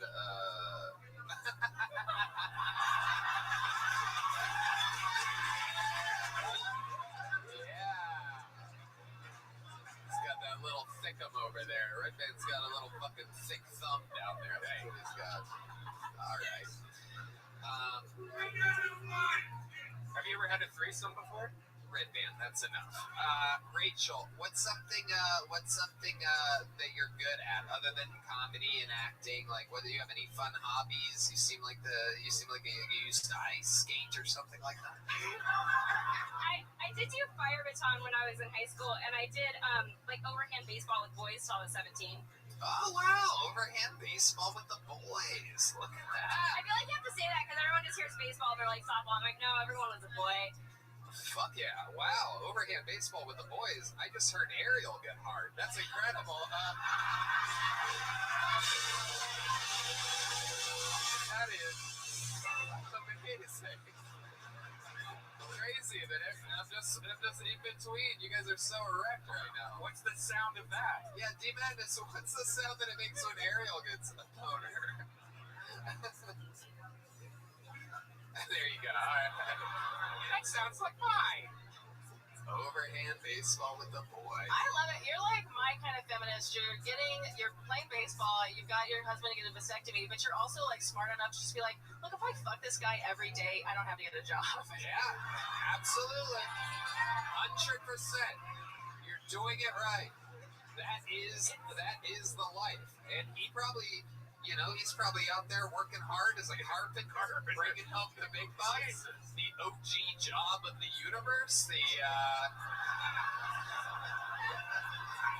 It is crazy that he's a carpenter and fucking.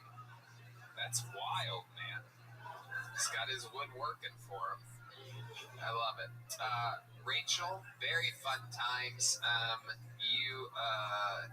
There's ways to get through that story fast, quick. You gotta trim every little unnecessary thing, but it seems like there's something there. Sign up again sometime. We'll see more of you. Heck yeah, Rachel Lamb. Rachel, have a joke book. There you go. Rachel. A real joke book from the Great Boneside. How cool is that? I mean, she was really just okay, but after Pedro Valenzuela's unlikable ass, she seems like a superstar. And he was right. You do hate that guy. You talk about him all the time, how much you hate him. God, you are just off the mark tonight. I love it. What do you eat today? Chicken salad. Oh, chicken salad. Okay. Nothing better than Red Band on a diet, everybody. Really gets his sense of humor worked up to a crescendo. I love it. That guy might kill me now because you said that for no reason. For a non-comedic reason, you said that. Ladies and gentlemen, your next name pulled out of the bucket is Jason Brendel, everybody. Jason Brendel, we're doing this shit.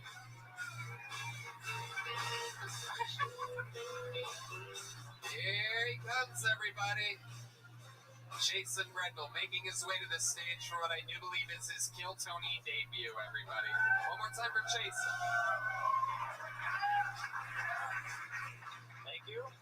It's good to be here. I just finished jacking off in my car to a Westlake dermatology billboard. Jesus Christ. Been feeling really good though. I actually lasted an hour in bed last night. Yeah, it was great. She talked for 57 minutes and then we had sex.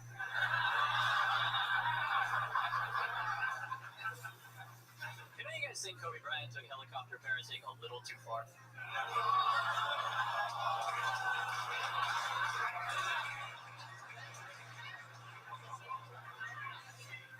I was a hip hop artist, I would name myself The Week, and I would fucking suck.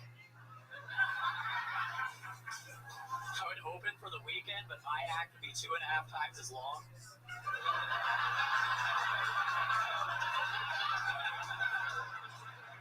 Everyone's gonna be like, Jesus Christ, The Week sucks. Can it be The Weeknd already? Alright, thank you guys. Jason Brendel, an amazing performance. Wow. Welcome. Thank you. Indeed. How long you been on stand-up comedy? Almost a year. Almost a year, that's it. Wow, very impressive. Are you from here in Austin? No, I'm from Northern California. Northern California, okay. What are we talking about? Stockton? Sonoma County.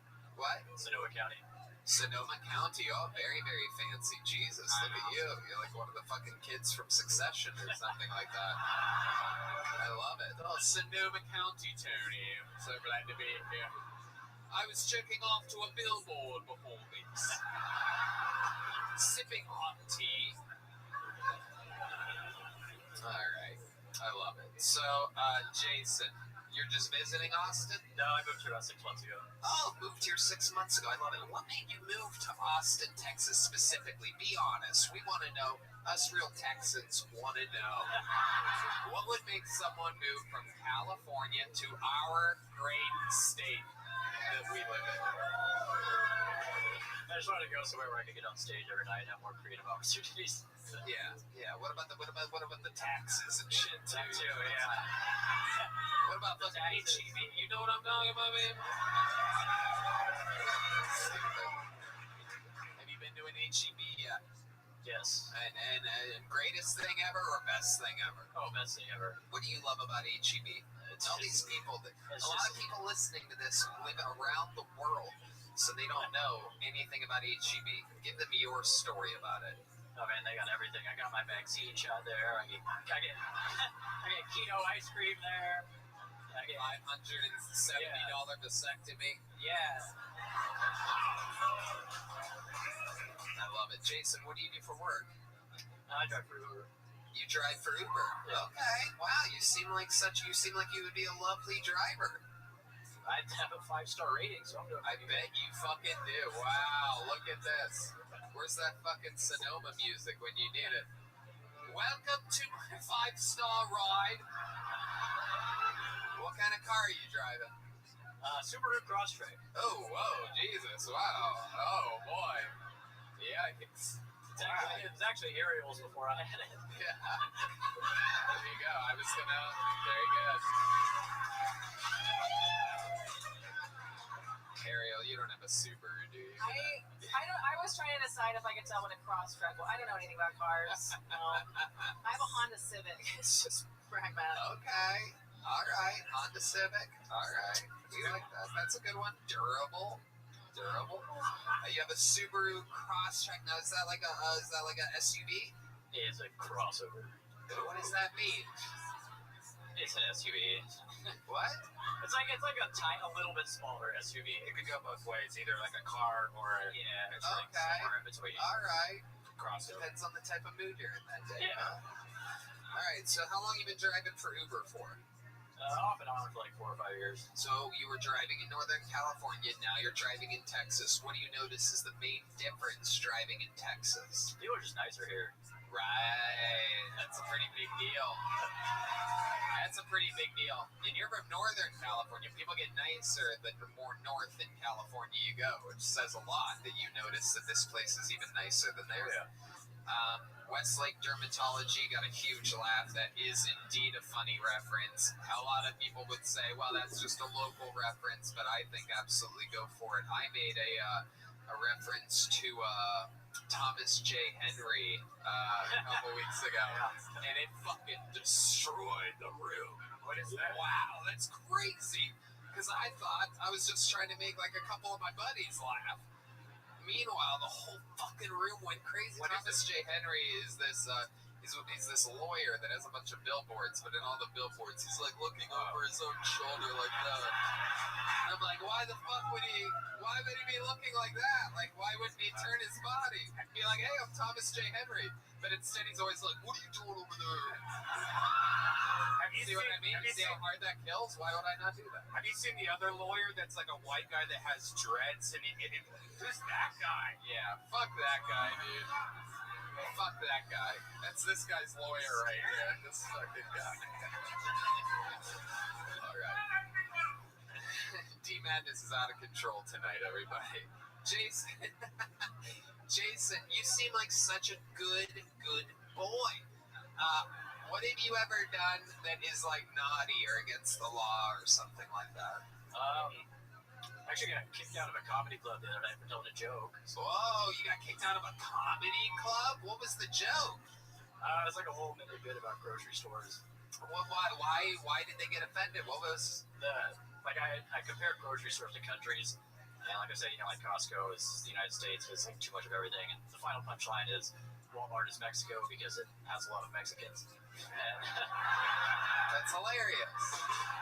Some guy, Michael Gonzalez is laughing, and he's our chief Mexican correspondent. If anybody should get offended, it's him. He loves it. He says home run. Oh shit. Oh yeah, he's playing fucking Selena over there. He's so excited. Where did you get kicked out at though? Like who would kick you out? It wasn't the club's fault because it's a club that's inside of a bar.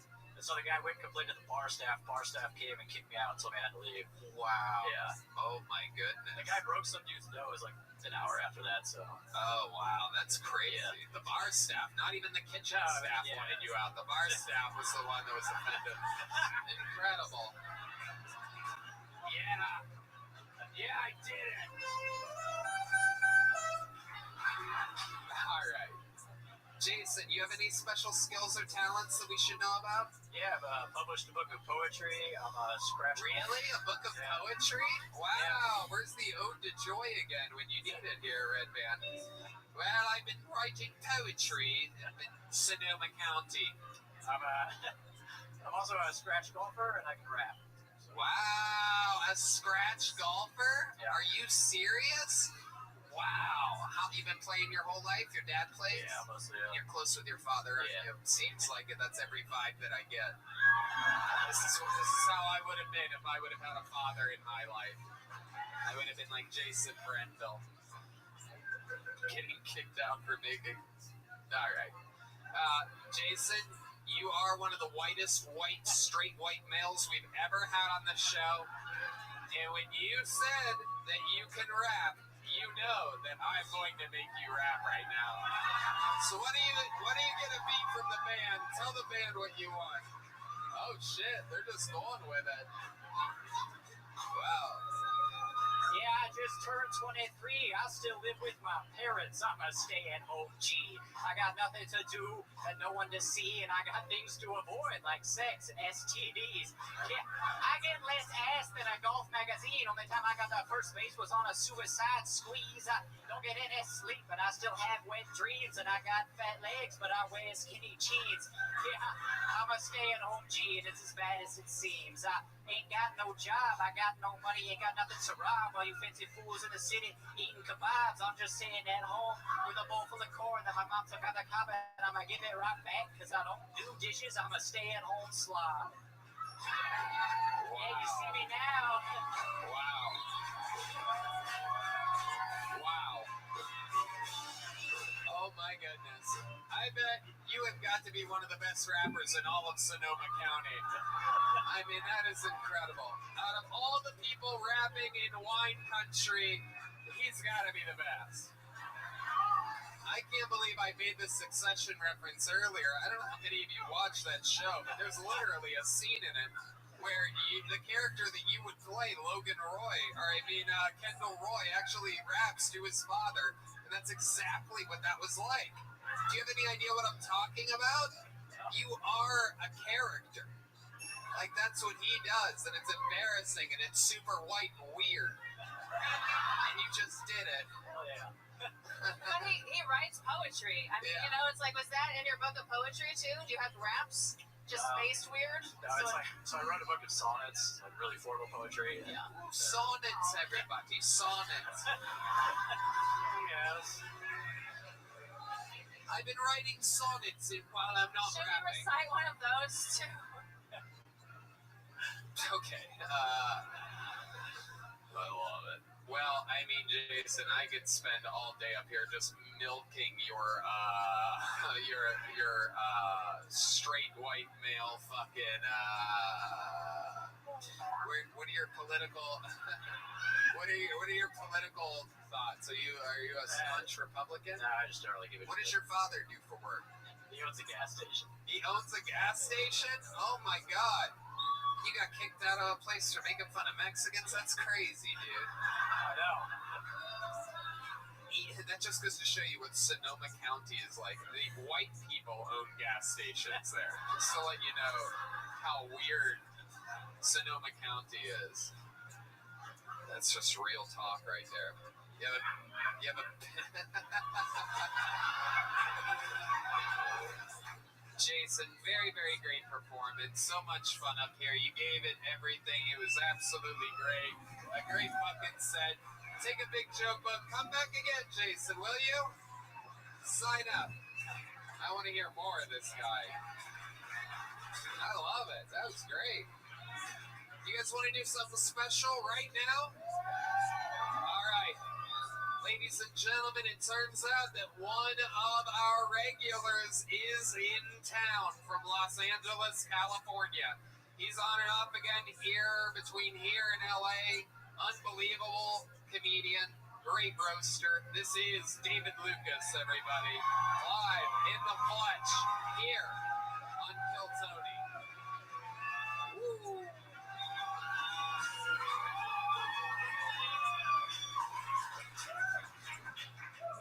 Yeah. So glad to see a lot of white people here. When I say a lot of white people, I just know everything gonna be all right. Y'all know what I'm saying? Like when y'all go to a place just for Latinos and Mexicans, hell no. Like,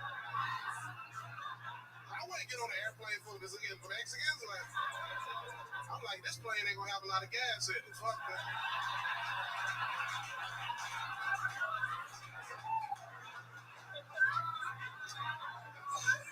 I don't think scary movies are scary anymore.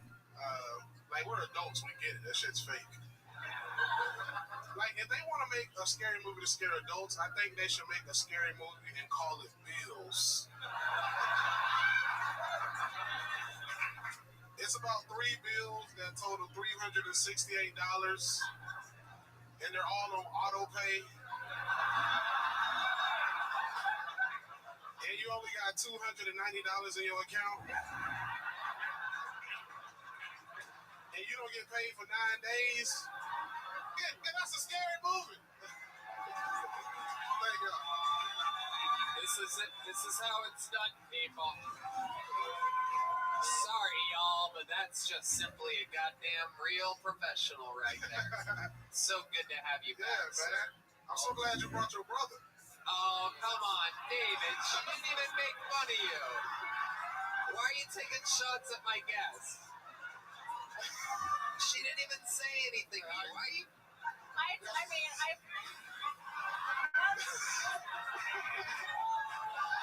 David.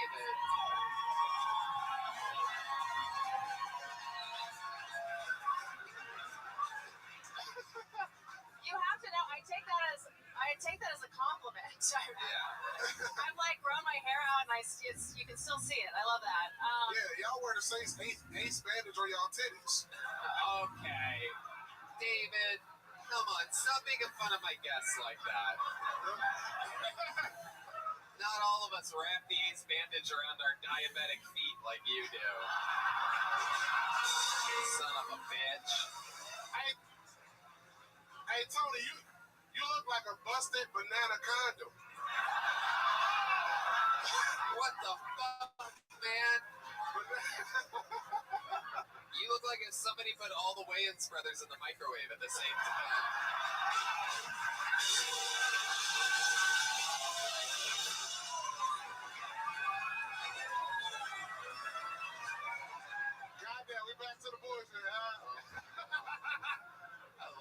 ripping through those jeans down there. What's going on? Your thighs are like the audience members at Astro World right now, trying to escape. Your thighs are trying to squeeze out of that. You guys can't see. Square up to the camera a little bit so people can see your fucking. Look at those ribs, dude. What happened? You eat a fucking hot lunch today on your lap? Fuck Tony. Your collar loose because your boyfriend was trying to make you stable when you was going out. Oh, come on. That's Yeah, I not even fucked it up. true. I He fucked grabs me by the back of my head, not my collar. No, You even turned Ric Flair gay on your shirt. He ready to suck a dick. oh, come on. Not everything.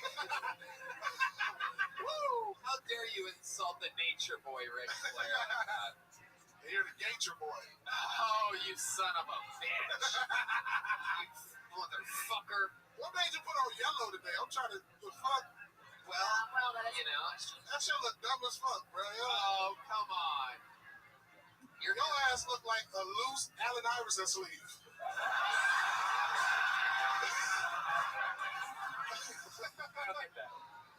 It's an urban reference. You might not get it right, man. Right. Yeah, he doesn't know who Allen Iverson is. Former point guard for the Detroit Pistons. No, the Philadelphia 76ers. Tony doesn't know who that is. I thought you didn't play in Philly? No, he played for Denver and he played for the 7. I thought you were blacker than that. I was never an Iverson guy. Next time your boyfriend fuck you, tell him to turn Sports Center on. Oh, come on. Come on. Next time you're done fucking change the Food Network. Look at those pants, David. This is a real situation here. I mean, the incredible. I don't know. I've never seen ashy thighs before, but this is incredible. You look like you just went swimming at Ground Zero.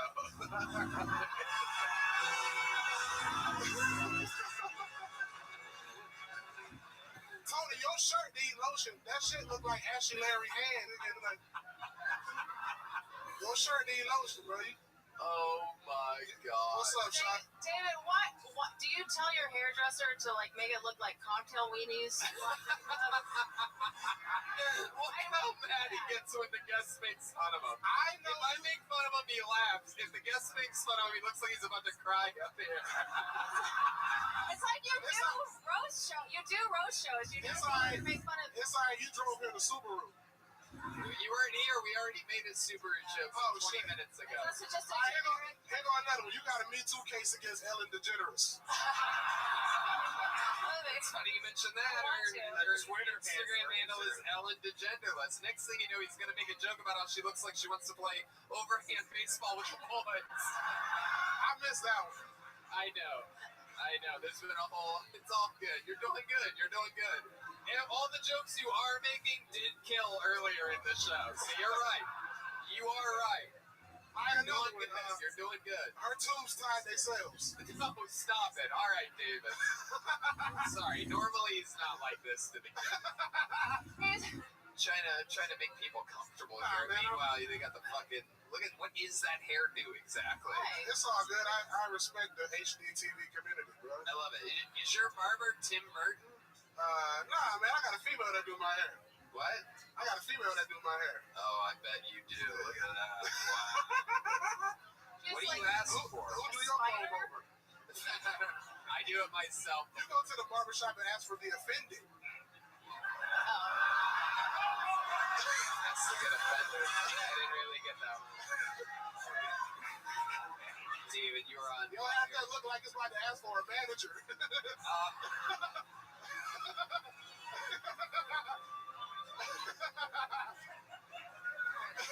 David, what's been going on? Tell us about what you've been doing in the world. You weren't at Skankfest. What's going on? We've been missing you. You haven't been in town. Yeah, man, I had to take care of my mama during Skankfest, dog. But shit, traveling, you know what I'm saying? My daughter turned 7 today. Yeah. Oh my goodness! Wow. Look at that. Wow. That is so incredibly. And she's bigger than you, Tony. Oh, she is? More testosterone too, bro. I bet. And she can actually pee standing up, bro. That's crazy. Oh, well, that's next time she comes to town, I want her to teach me how to do that. I'm really interested in learning. I love it. That is so incredibly David Lucas of you to be here during her birthday. I love it.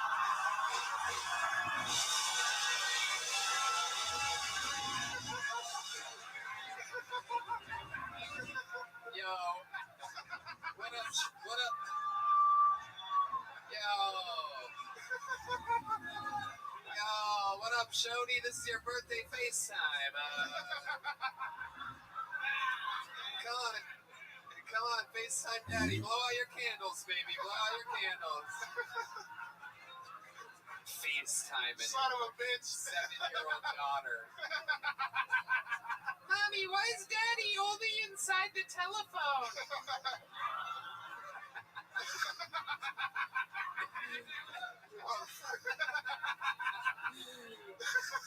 I love it. Ooh, you made D-Man to stand up. Oh, shit. D, what's going on? Grab that microphone. Hold up, bro. Tell everybody. There's a blind man, he walked right into a tree. Hell yeah. I was thinking the same thing. D-Madness is a badass motherfucker. It doesn't always have to make sense, people.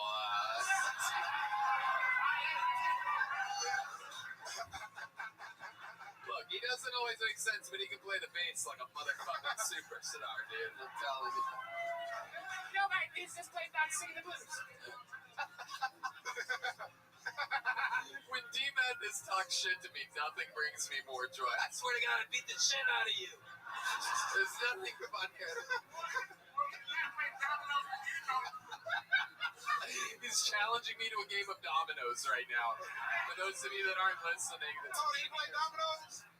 I just got the D-Madness actually bought me a set of dominoes for the Like the hood? You gonna teach him the hood way? You gonna teach him bones, D-Madness? Well, he kind of made a mistake. He didn't know what bones was. I told Domino's, he asked me what the hell was Domino's about. Yeah, and I said, how do you play dominoes? You're blind. And he goes, you can feel the dots, you motherfucker. That's legit. That's legit. You know, he bought me Domino's also. The pizza. I know. Yeah, look at that. There you go. Red man. I love you. We love you, D. You're a fucking star. And so are you, David Lucas. Appreciate it, bro. Such a fucking pleasure to have you in town. Welcome back to your future home of Austin, Texas. There goes David Lucas, everybody. The great David Lucas. Literally, one of the fucking best. An absolute murder. Hire him for your children's birthday parties. He won't go to his kids' birthdays, but he'll go to your kids' birthdays if you pay him enough money. 7 years old, dude. You'll never get this one back. She'll never forget this one, David. Make some noise for your next comedian right out of the bucket. Anything can happen. Katie Felton, everybody. Here we go. Katie Felton. We're having fun here tonight. There she is, Katie Felton.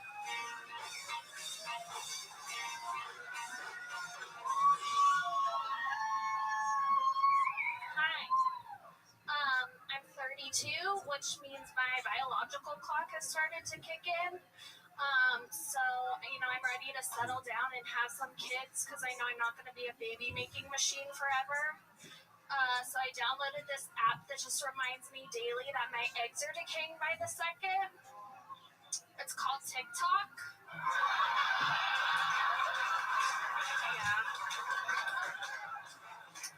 Yeah. I'm a single lady, so to pass the time, I have a vibrator. And I got the most boyfriend-like vibrator on the market. Ladies, I suggest you spend the money. As soon as I'm about to climax, it just completely shuts off. So.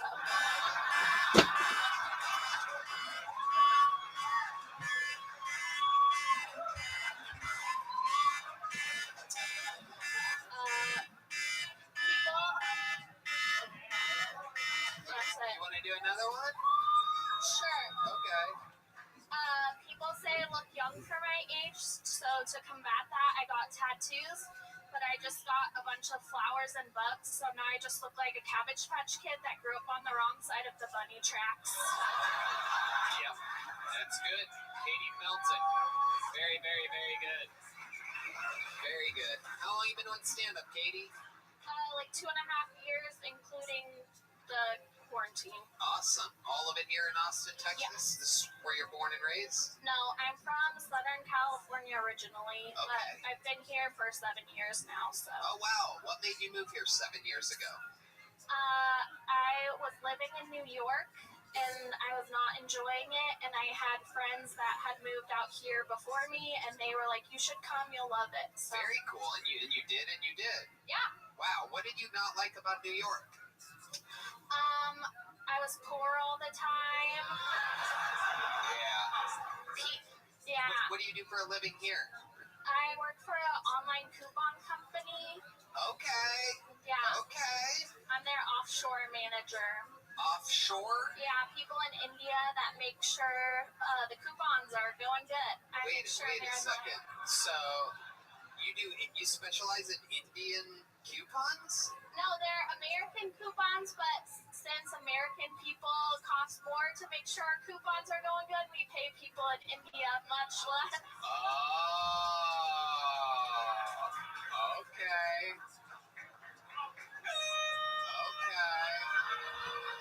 Do you have to talk with a lot of Indian people to do your job properly? Sorry, say Do that you have to talk to a lot of people in India? I do, but they all know English, and it's mostly like on the computers. Look, we've all been stuck talking to somebody from India. You might think they know English, not the ones I get stuck on the phone with. That's stupid.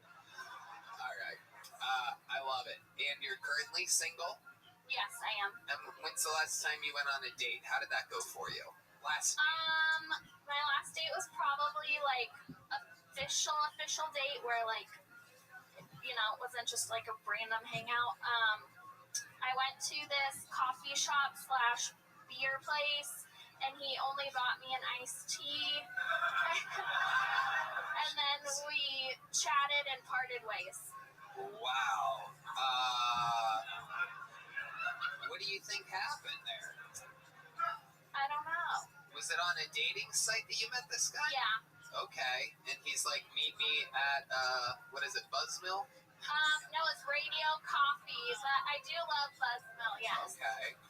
All right. And he just bought you a tea. Now, that's an interesting maneuver because he could have gotten you perhaps an alcoholic beverage. Correct, yes. And do you think he did this because he was just being cheap, or? Yeah. He didn't offer I finished my tea and he didn't offer me a refill. Oh, damn, dude. Was it Red Band? Did you go on Red Band? I would have bought over alcohol. It would have helped. Stupid. Poor Katie. That's incredible. Did you at least give him like an angry hand job or anything like that? No fucking refill? What is your photo in this dating app? Was it a recent photo? What was it? Yeah, what are you trying to say? I mean, I think we've all been there. You get the dating app, you get a picture. It's like, it's their prom picture or something. And Yeah, normally Red Band's the catfish in the situation. I mean, my pictures were up to date. He had a quarantine beard, which I felt like he was the catfish in that situation. Right. Absolutely. Yes. Listen to the prostitute in the audience. Terrible. Terrible, she says. Terrible. Terrible. Meanwhile, she's with a fucking Filipino bodybuilder. Look at this guy over here. Look at fucking Manny or Pacquiao over here. I love it. Manly Pacquiao is what I should have said. Manly Pacquiao. You're Filipino, am I correct, sir? Oh, okay. Yeah, the lighting's a little different in here tonight. I'm sorry, sir. It appears as though this might be an African American. Am I correct? Okie dokie. It's all right. It's all right. That's what editing. I don't even know how you thought that. That's what a good old edit point is, right there. No, I'm kidding. What? Okay, well, yeah, you listen to your African American boyfriend. He is correct. You know what they'll do to you. All right. We don't need the Migos. You're scaring this old white man in the audience, Red Man. Look at this guy. This is the only guy that's like, Ice-T, well, what's wrong with that? This guy. Seems like a proper date to me. I love it. Katie Felton. I love it. You have, you seem sexually active. Your jokes were about, you got a vibrator joke. Your eggs are decaying. You have any advice for the ladies? Any special moves you do in the bedroom or anything like that? Ooh, no. Just have rhythm. That helps. Okay. Yeah. I like that little bit advice from you and Johnny Cash. I love that. Have a rhythm. If you get the blues, right? Something like that.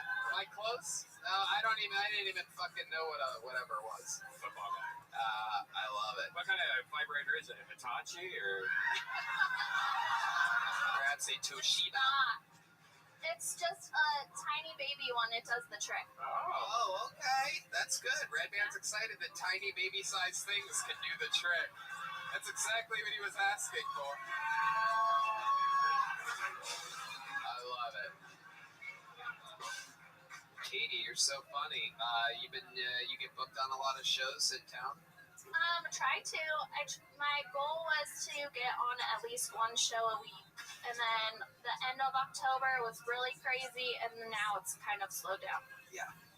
Well, I'll book you on some of my shows. You know. Yeah. There you go. Boom. Thank you. Friendships form. This is what happens. 1 second you're waiting in the corner, hoping that your name gets pulled. The next, you're getting booked. Incredible. And it's especially not easy to follow David Lucas, which, by the way, those are what his pants looked like when he put them on this morning. You son of a bitch! You son of a bitch! We're having fun here. Katie, an unbelievable performance. You get a big joke book. You're super cool, super likable. Katie Felton, everybody. Damn, this episode is just flying by. What do you guys think? Should we go to this bucket again, huh? You guys having fun out there? Yeah, I had a fucking feeling. Sam Hunter, everybody. This is a really big deal. This guy's part of the weight loss challenge for the month of November. Sam Hunter, this is actually amazing. I'm so excited about this. This is a new minute from Sam Hunter. We have a lot to talk with him about. I'm going to catch you up afterwards. Everybody make some noise for Sam Hunter, everyone.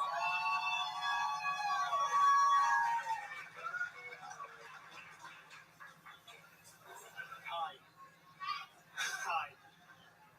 Big dudes have an advantage when it comes to sex than in-shape men. It's almost like a fetish-like appeal. I was at a bar recently, doing my thing, being a fucking cool guy. That was insulting, I think. And this girl came up to me and she was trying to seduce me, like, right away. And I asked her what she was doing because she had so many other options. And she was like, honestly, Sam, you're so big, you look like you could bang me really hard. It's a little aggressive for me, but it showed me that the category of fetish that I fall under, that I could provide for these women, is just momentum.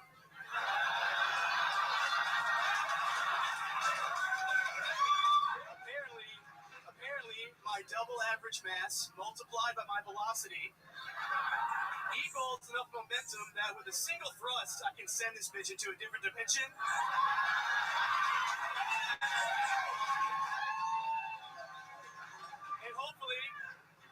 And hopefully she'll end up in the dimension where her dad actually loved her. Fingers crossed. There you go. Wow.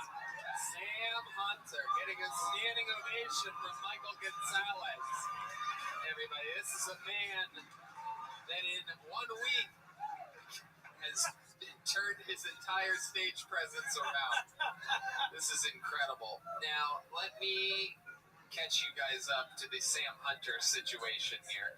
We're going to rewind about 5-6 weeks ago on this show. I pulled Sam Hunter out of the bucket, and I pulled a man named Trey Pack out of the bucket.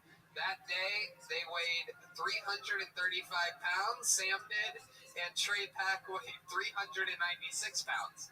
I brought them both on stage to join each other at the same time that episode, just to see what it would be like, and to see if the stage could actually handle it.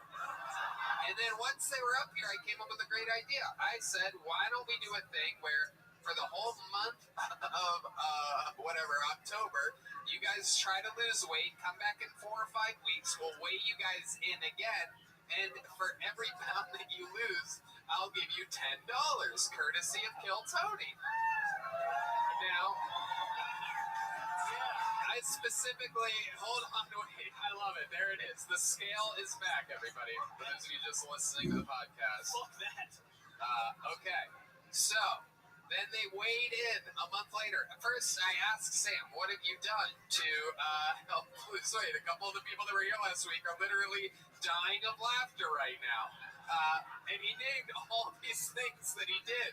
He also said, Tony, I'm dizzy. I want to get this over with. I need to weigh in. Yes.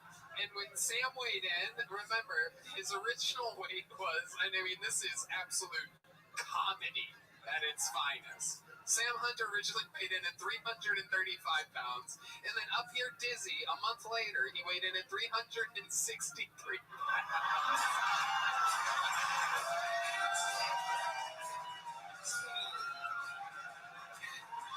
All right. And then so he literally gained almost 30 pounds in a month. His opponent, Trey Pack, managed to lose almost 30 pounds. And again, one more time, just in case anybody missed it, he gained almost 30 pounds in a month while claiming to be dizzy. It's like, Tony, I gotta get this over with. I think I'm gonna die, is what he said. To which I responded, you're not going to die from that. You're not going to die from dehydration. I heard you had a rebuttal, and when I heard this rebuttal, it makes zero sense. Yogi tried to tell us something before the show because we were literally, and just to let you know, we were literally cracking up in the green room before tonight's show talking about you last week, about how it just doesn't get any funnier than someone trying to lose weight, gaining 30 pounds. Yes. It is comedy brilliance. Yes. And your set tonight was amazing, but now let's talk about it. What's going on with your weight? I gained all of that weight so I could fuck harder. Wow.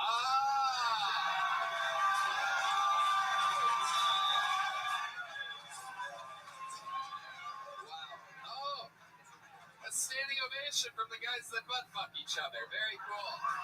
Hell yeah, these guys love it. People that love gay sex love fucking hard. We know what's going on over here. We're married. That's beautiful. You guys are a magical couple. I love it.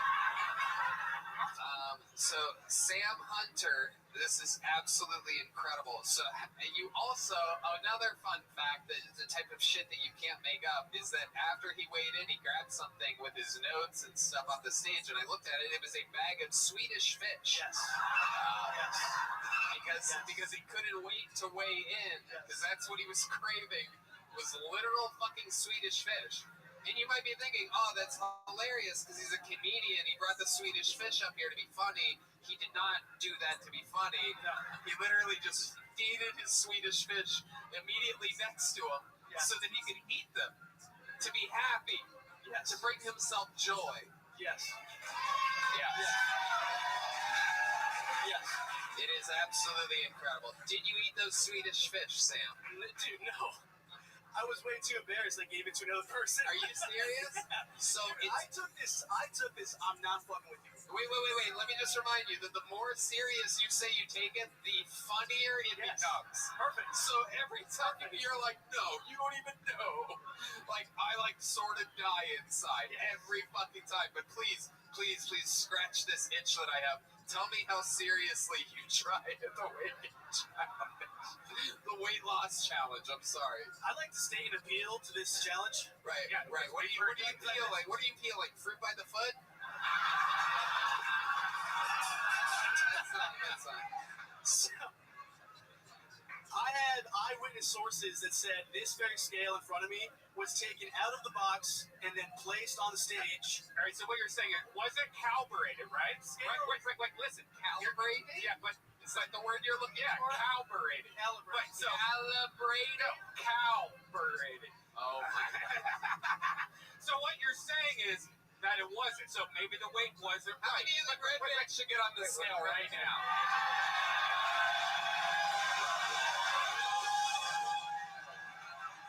But anyways, so what you're saying is it's not the right weight, but yet the guy went right after you and weighed. So even if it wasn't the right weight, both of you would have been the wrong weight, and then he lost 30 pounds, Yeah, and you okay. gained 30. Hold on, I think he has a defense here. This guy's good. Weighed in first both times, making me the calibrator.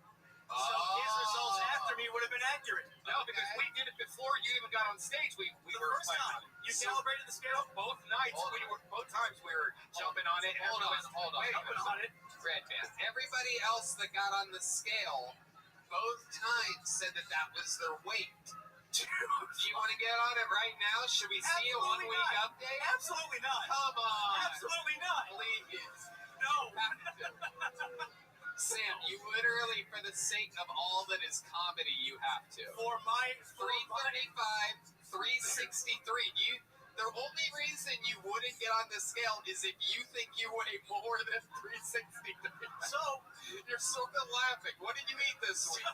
So tell us what you ate every day this week. Last time I got up here, the first time I weighed in, I was 360 something. The second time, I was like 353. So there was already a What do you mean? Both of those are I wrong. weighed in twice. Check the tapes. Check the tapes. Check the tapes. So you check the tapes? Someone check. Yodi's giving us the thumbs down. You're completely wrong. Yodi. Oh, he's giving a hard thumbs down, dude. Now you can redeem yourself and weigh in right now. Tony, you're a motherfucker, Tony. How many of these should do it? Fuck all of you. Fuck all of you. There's no way. Look at those hot dog buns he has for middle fingers, everybody. Come on. No. Come on. No. Sam, you Tony, have to. Tony, I will walk away. Dude, you have to. He had sweetest fish on him, obviously. Tony, Sam, stop it. come on. Get Tony, on this stop it. fucking thing. Tony, stop it. Come on. Tony, Get on I'm not. There it is. Come on. Tony, I'm not stepping on the scale. Come on. 112! 160. And you're normally like 120, so this makes sense. The No, scale's not accurate. I'm not. I'm gaining weight. Joe Rogan has me on human growth hormone, bitch. Shit. Those are gang signs. And if you don't know what these mean, you're not a fucking gangster. So. Joe Rogan also has me on human growth hormone. That's why I gained weight during the month. That's why I'm fucking jacked You now. are on the inhuman growth hormone, my friend. Dude, Sam, come on. What's I'm not the worst weighing that in. could happen? What's the worst thing Why? that happened is shut up. I took the comedy beating of my life last week while I watched a speechless Ron White look at a fat retarded guy and be like, holy shit, he gained 25 pounds in a month during I a weight swear loss to God, contest. Sam, I'm not I kidding. went into a Listen to me. spiral, Tony. Sam, listen to me. I golfed with Ron White today, okay? Listen to me. Listen to me. At a fucking baller-ass country. You want to know what I talked about? Hell yeah. Yeah. You want to know what other comedian we talked about from that entire fucking episode? None of them. So now, with all that said, still no. Get on the scale. Get on the scale. Come on. Here he goes. Yeah.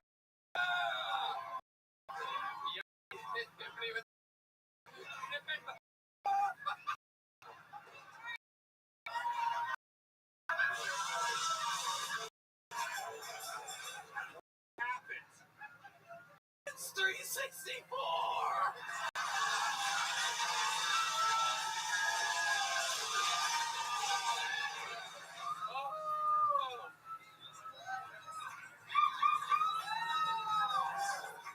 god, he gained a pound.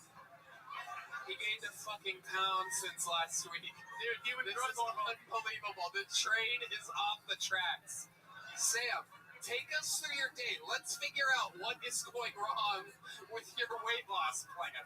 There must be something you're not meant to take us.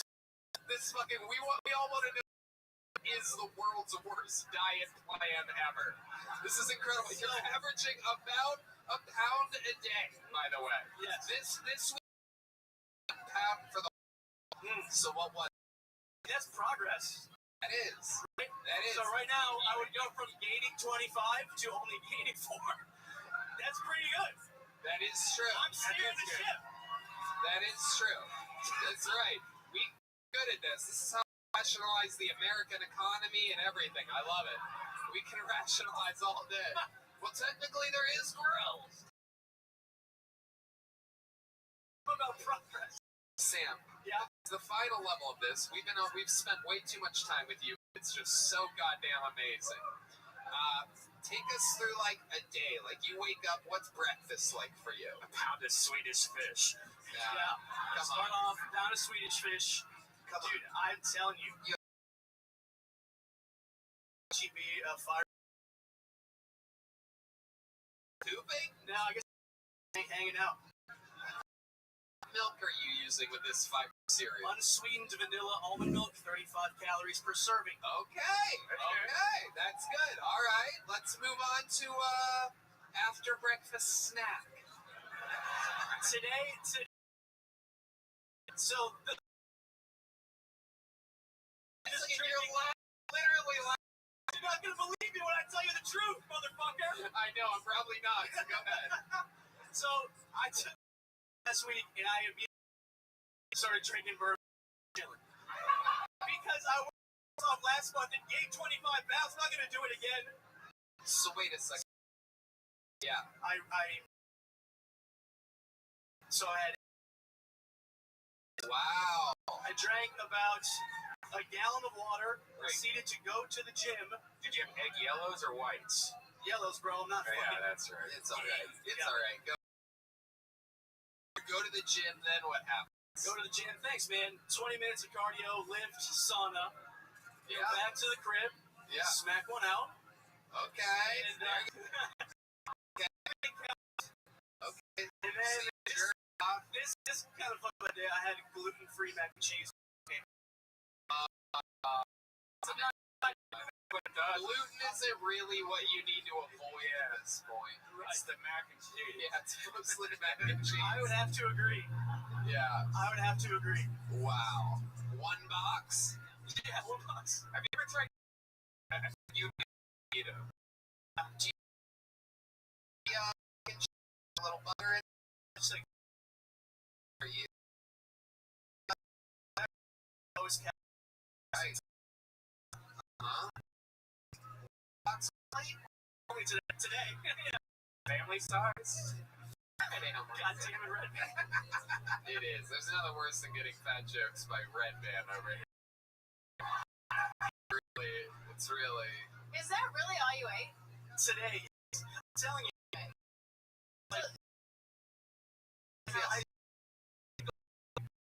Thanks, buddy. I drank like a bottle of bourbon and 8 tacos. A bottle of bourbon? Yeah, dude. Oh, that's your problem, man. It's got all. Oh gosh. Wow. You are a living legend. We need you to keep sending you to weight challenge, by the way, is still on. We agreed at the end of that. Then in 3 more weeks, you're going to weigh in again. And we're all. Anything you do at this point is going to be amazing. You're on track to get big laughs even if you gain weight. It's really a win-win for you. An unbelievable comedian. You already joke, right? Life is good. We'll see you again soon. Sam Hunter, everybody. There he goes. I believe in you. We believe in you, Sam. I believe in you. I love that guy. I love it. What do you think? Should we? Yeah, we should. You guys ready for your final comedian of the night, huh? Alright, that's it for the bucket pulls. Ladies and gentlemen, your final regular of the night is a legend in Kill Tony. This fucking said her open times. It's awesome.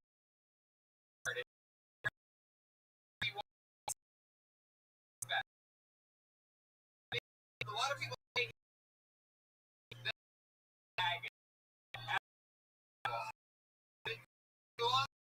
regular Kill Tony. It's the Big Red Machine, William Montgomery.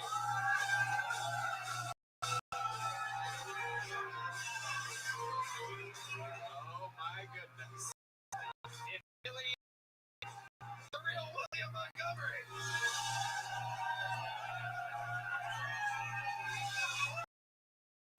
I paid $25 to say all that, so I swear if Taylor Swift writes another breakup song about us, I'm gonna fucking lose it.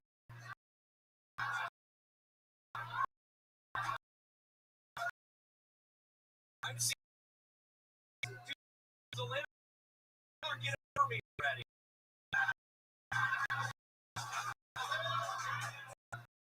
Want to say anything to Black Room?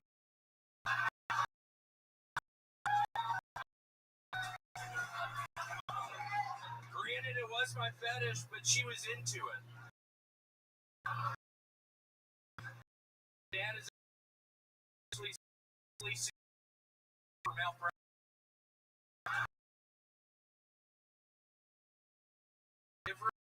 Black girl.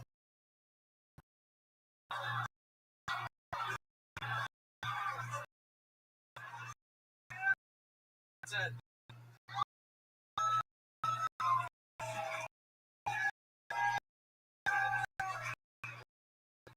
Does it again.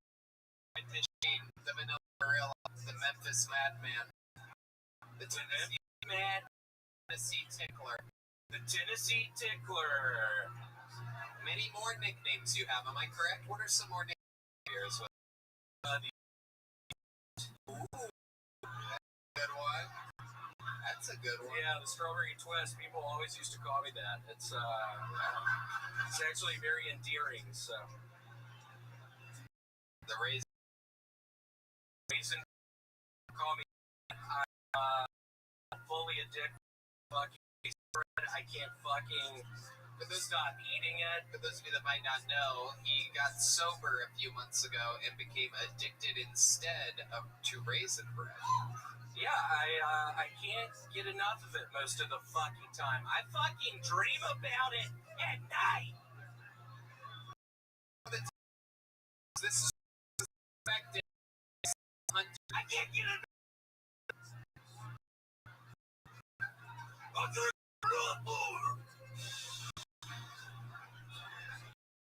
That was kind of a fun one. That one really hurt my voice. You really got into that. Ooh, that one hurt my throat a little bit. That was interesting. The way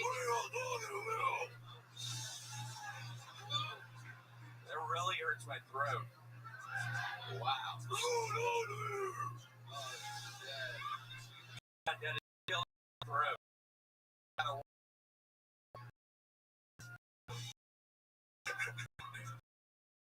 Hell yeah, dude. Up here is fucking murder. The microphone pressed to your nose. Yeah, I got shit for this. It was a horrible fucking mistake. I literally am horribly on edge right now. What happened? You had to go to the bathroom? I had to go to the bathroom. Somebody had a joint. I smoked some of the joint. I immediately started thinking about the unlicensed firearm I still currently have in my fucking trunk. I have an unlicensed in my trunk. I didn't know.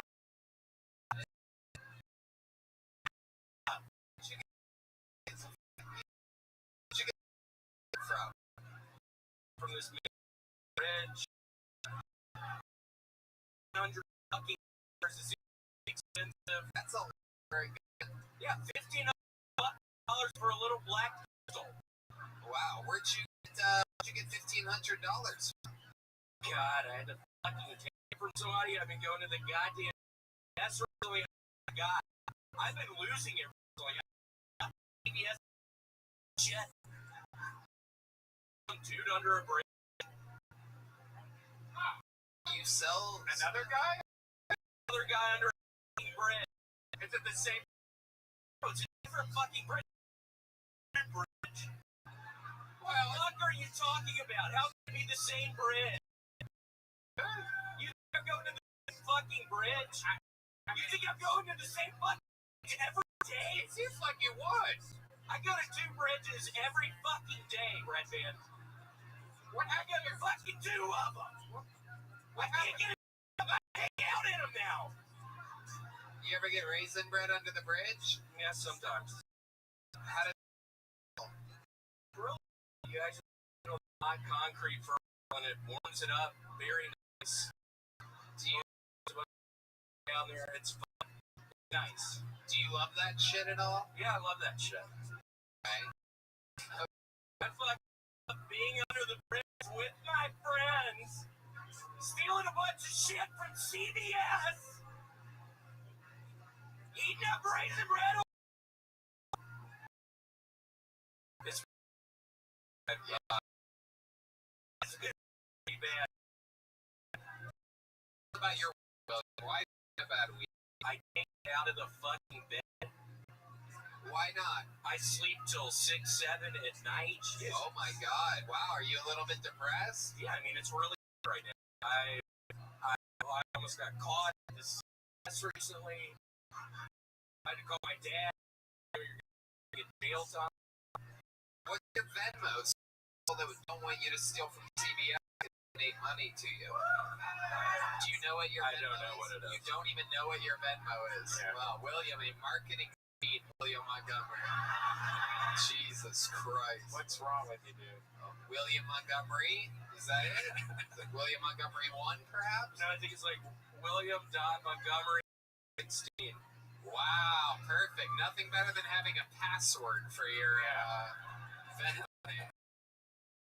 Oh, nailed it. Yeah. Why? Were those? Anyway, no, that's the number of the. They were $1,500. Seemed like they were super expensive. I mean, it was under the bridge. There's a Wait, you guys? Yeah, 3rd bridge. And it's not a press-on situation. It was a surgical. He put me under. It was fuck up.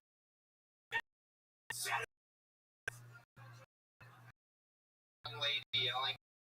One of these Austin girls with the Gary Clark Jr. hat.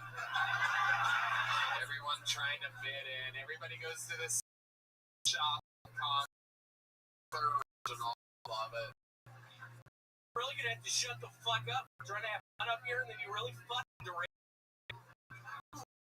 What do you yell, young lady? Come on, let us know. Yell it again. It's okay. Don't be afraid. Do you have your organs? Do I have my organs? What the fuck does that mean, bitch? What the bitch? She's with a Mexican. It's about to yell something right now. This guy's in way over his head. This woman is Russian. She thought when he got put out, they stole her. Get around here. Fuck here now. I've had a bad week.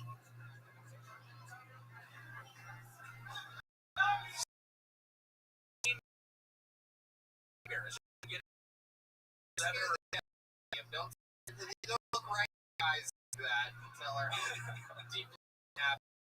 I told her to do things on the show. I go back to the comedian and say there's a guy with an unlicensed gun that's having a bad week over at Kill Tony. Ariel, have you seen William before? Strauss we're dealing with here? This guy built in a comedic laboratory. I know. I mean, I honestly, like, my favorite Austin pastime is talking to crazy homeless people anyway. So this is...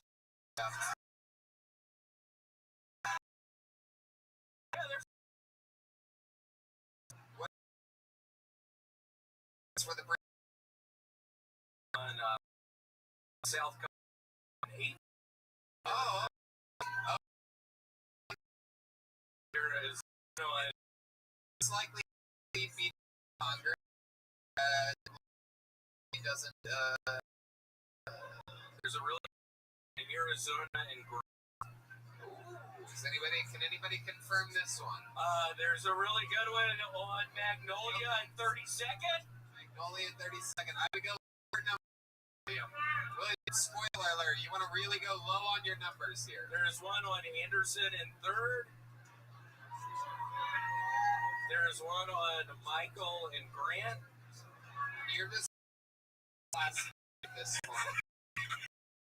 35. How did you guess that? How did you guess that?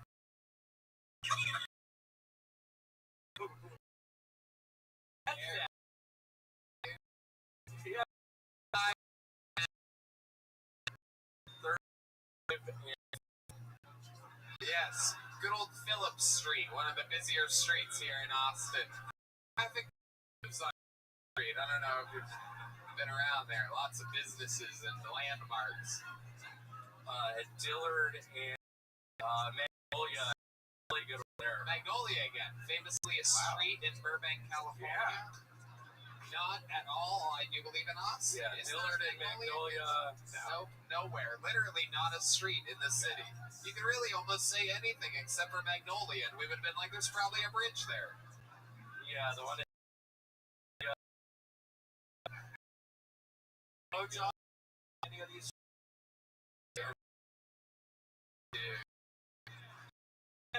Your fucking rail up that shit.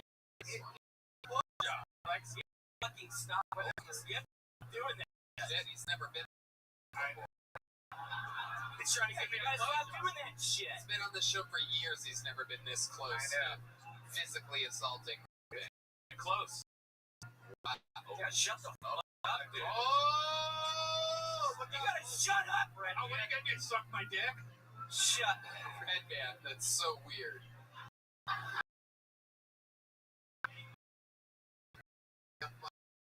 Says, make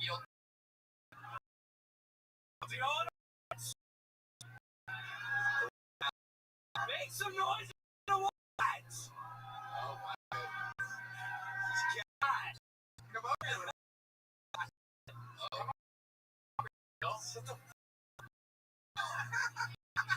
Shut the fuck up, Red. He's never gotten a blowjob from a redhead before. However, he did once. So, Red. So, sex life. William, you are a fucking guru, a genius. I mean, nice you're to be the here. best Thank ever. The William Show.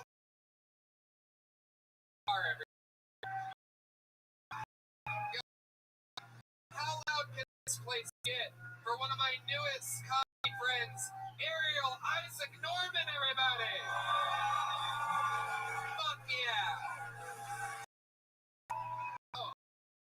The Jack Variety is in. He draws every single episode, all the way from Los Angeles, California. All those prints are available at RyanJBelt.com. Get your favorite episode.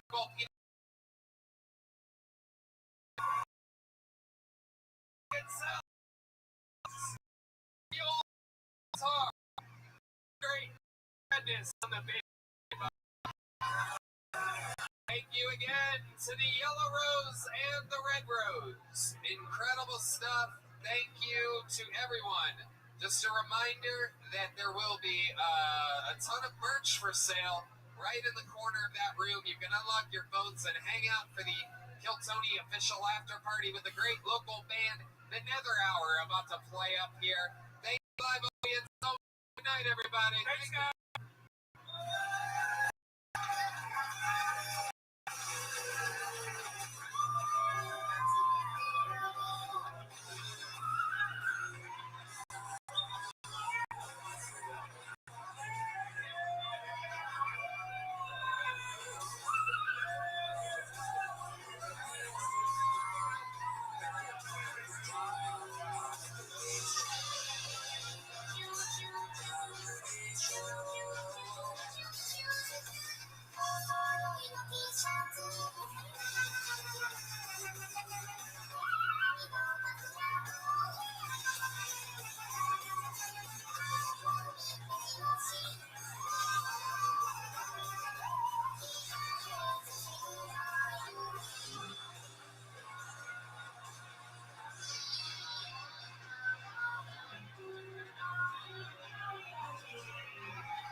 Austin, Texas. Come on, this is a real life podcast. You have to make more noise than that. We're doing this shit tonight.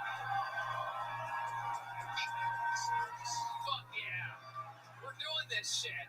It's Red Band, everybody. How about a hand for the band, everyone? Come on. The great Matt Mueling on guitar. The return of John Dees on the keys, everybody. Hell yeah. Fresh up of being on tour, doing his own thing, working with Gary Clark. Welcome back. The great Michael Gonzalez on the drums tonight, everybody. As always. And the great D Madness on the bass guitar. Everyone is here live in the flesh. An undeniable part of every episode in the Austin DNA of the state. Absolutely love them. Shout out to Bonsai, who made a bunch of great joke books for tonight. We're going to have a lot of fun. A lot of fucking fun. Shout out to the Red Rose and the Yellow Rose.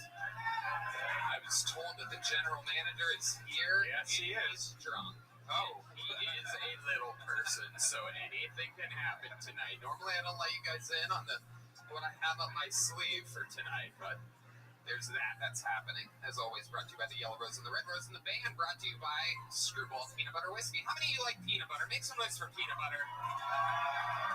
How many of you like whiskey? By a round of applause. All right, great. Well, mix that shit together. Go buy a bottle of Screwball Peanut Butter Whiskey because they sponsor the band. Delicious. We start tonight's episode. Here's more about amazing sponsors that made tonight's episode available for you here right now.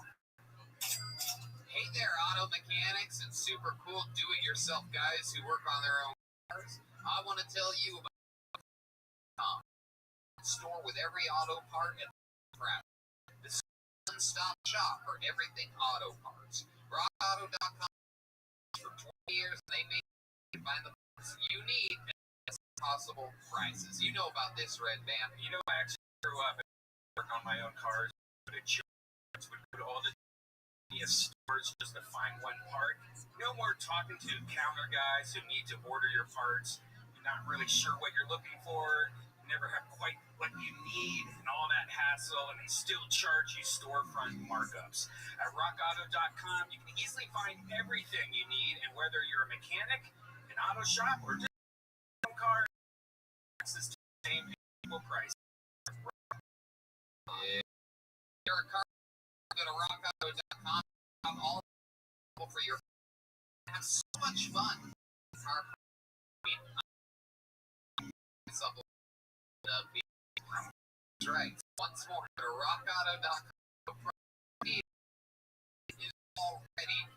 Make sure rockauto.com. Heard about them on Kill Tony. Again, that's Rock Auto, ROCK. Back the show. Are you guys ready to start tonight's episode or what, huh? We're live. We're here in Austin, Texas. Every single week we have one of the funniest people in the world on. This week, of course, no different. Make some noise. In the beautiful town of Austin, Texas. Here we go. Chris Tellez. I almost said the great. And I said he's great, but Chris, welcome back. Welcome to the show. Vocal talent, nice. I love that guy. It's a fucking you were hanging out with us, doing shows with us fucking 7 years ago. Yeah, the one. It was great. And getting destroyed. I wish you guys could have been there so I could give you the proper respect. But I don't feel like I'm getting right now. Everybody's like, who is this guy? For 11 years. Thanks, man. True fucking, that's what I mean by local legend. This guy can get you up and down Cesar Chavez Boulevard very easily. See people around the country, they don't know what we're doing. We have local legend. Local legend is penny cappers.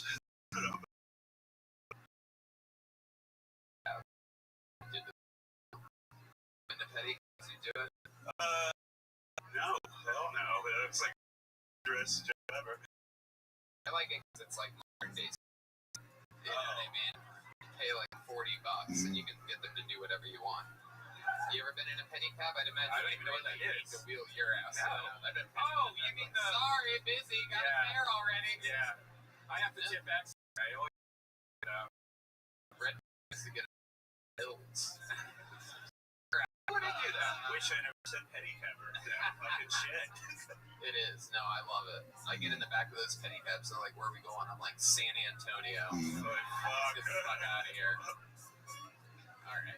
We're going to have fun tonight. Over 100 people signed up for the opportunity to get pulled out of this bucket and get an uninterrupted 60 seconds on this stage. Perhaps it's someone from the audience visiting from a faraway land. Perhaps it's one of the amazing local but that in the room. Ready to start tonight's show, but oh yeah, you got 60 seconds. There's a kitten. Yeah, sounds like that. Kitten. Time for the bear this week in his cage. All right, you guys ready to start tonight's episode or what? I get to instead of the name I just pulled out, we're gonna stop for a second because I have a special treat for you guys. This guy was made a regular here in Austin, Texas. He's a monster, kills every single week. It's unbelievable to watch. Here's a brand new minute from the great Hans Kim, everyone. Start tonight's show with a bang.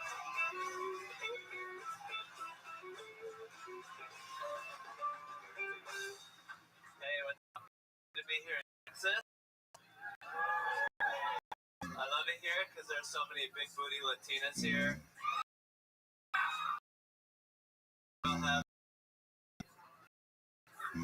Like, damn, have you never picked up anything off the ground before? Paper. It's interesting, you know. It's like we're doing squats now. It's 2021. Get with it. Ladies, I think it's weird that I'm dating in my 30s now. Dating in my 30s is weird because I'm like, oh hey, look at that. I can imagine hating her. You know, women, they're all about pro-choice until it comes to deciding where to eat for dinner.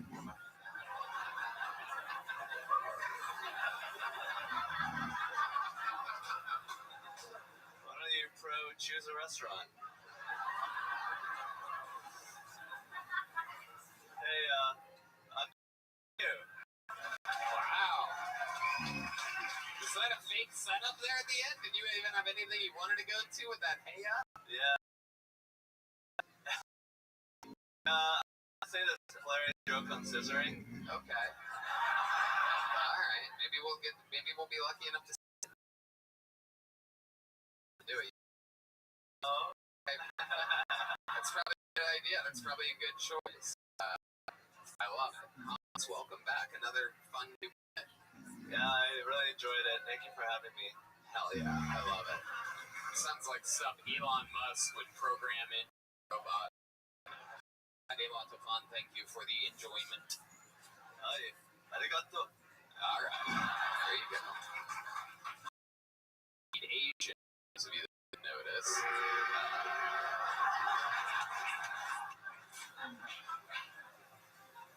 What's been happening this week, huh? Life is than anything. Life is little. Met a beautiful woman. White there, dude. Older, malfunction, old. Jesus Christ. Was that fucking bro? Right? Fucking like 130. She looked it.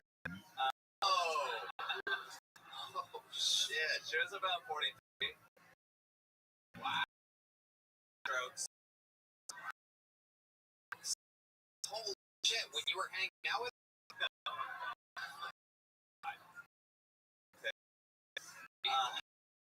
strokes, do you think the way strokes could be with facial structural damage? Yeah, definitely. I mean, she kind of abandoned me in the middle of Dallas, so I'm kind of pissed at her. Wow. But she was very, you know, she was there. Alright. She abandoned you. Was this a date? How did this happen? I met her after the show. She went to my show, and then I was like, come to this other show. And then she came, and then she was like, I'll take you to a second location. I was like, I can't. My friends give me a ride. I don't want to abandon them. And then she was like, I'll give you a ride back. And I was like, okay. And then she was like, I'm. And then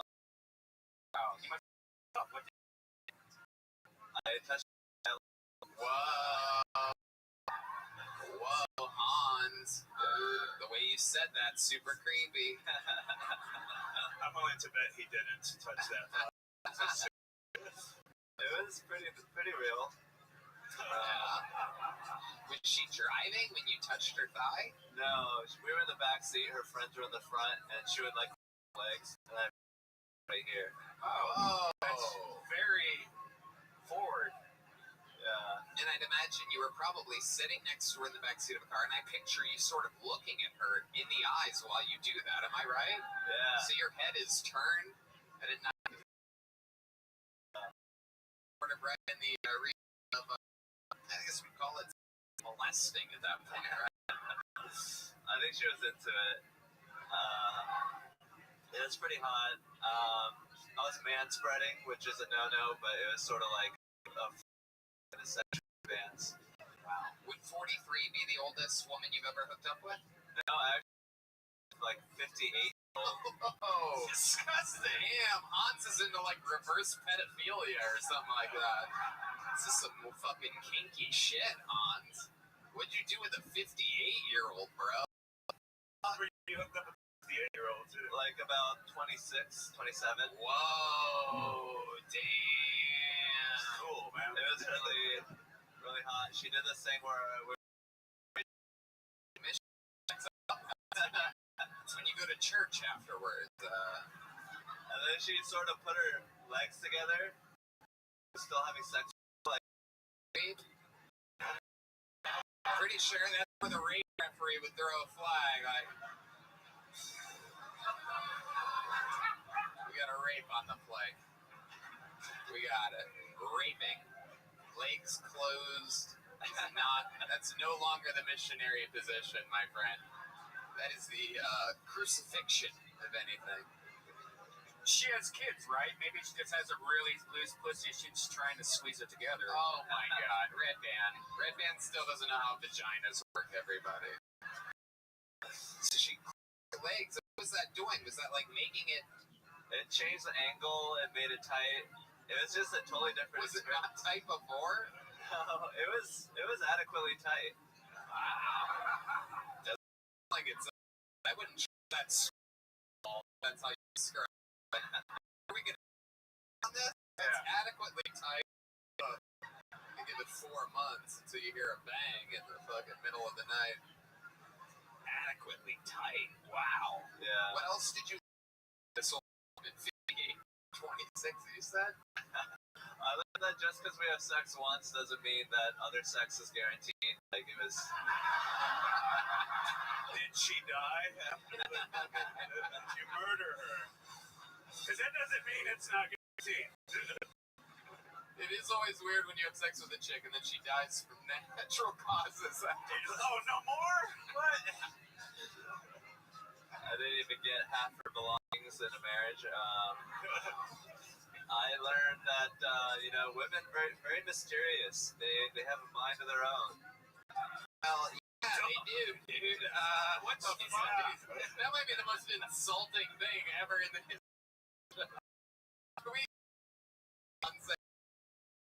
Himself, then it's like a 50. What else was there? Men treat Asian kind of like a part of the culture. No, they're great people all the time, all the way around, no matter what. Anyway, yeah. Wow. So realize women have no mind. Oh my. Things different than us. Yeah. Hell, you're a fucking machine. I love it.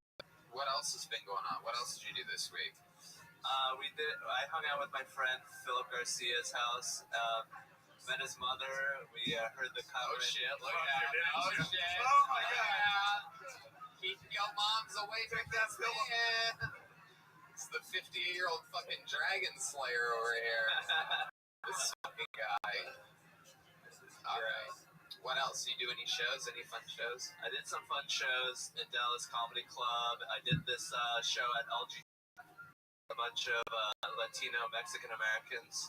Very interesting.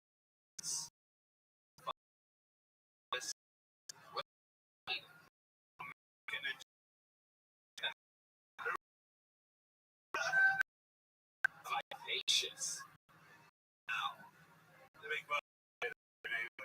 They were like shouting out, they were participating, they were exchanging energy. Wow. Like having a good time or some shit. Yeah. It was weird. Like they didn't do their math homework that day or something. What the fuck? I love it. You're absolutely sick here. We love every week having you on the show. We'll see you again next week. Hans Kim, everybody. Living legend right there. The icon. Hans Kim. Wearing his glasses again. What? He's wearing his glasses again. Remember? Oh, yeah. That was an interesting time. Sahad Masood is next on Kill Tony. Sahad Masood. All right. Pulled out of the bucket. Oh, forgot about that name. Back there.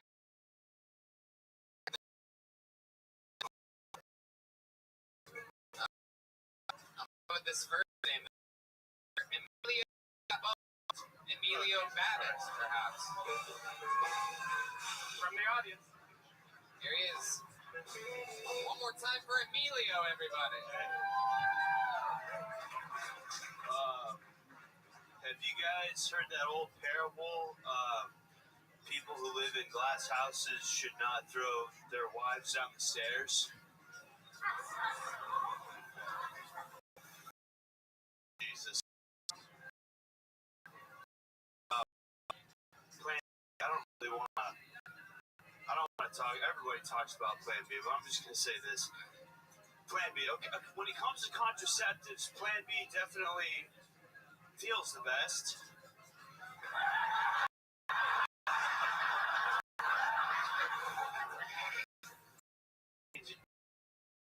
What's going on? Give me. A couple weeks ago, I found out that a roundabout's not the same thing as a human trafficking ring.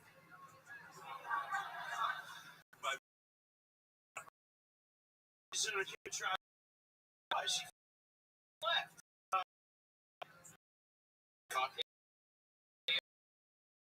Am I right? It's welcome. How long on stand up? 2.5 years. 2.5 years. Yeah. All of it here in Austin, Texas? Yeah, all of it. Oh, I love it. How's it been going for you? Pretty good. Yeah, it's been pretty. What do you do for work? Oh shit. There's it up. Yeah.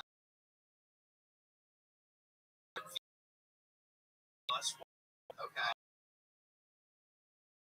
Show right. Shit. But I haven't seen it back from. All right. It's been Reality show on Netflix where people live in a house. I actually applied to that one, but I'm on an even worse TV show. Really?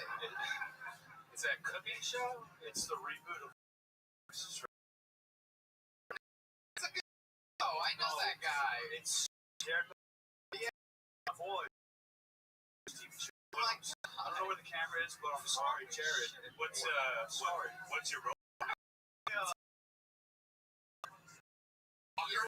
You're one of the Texas Rangers.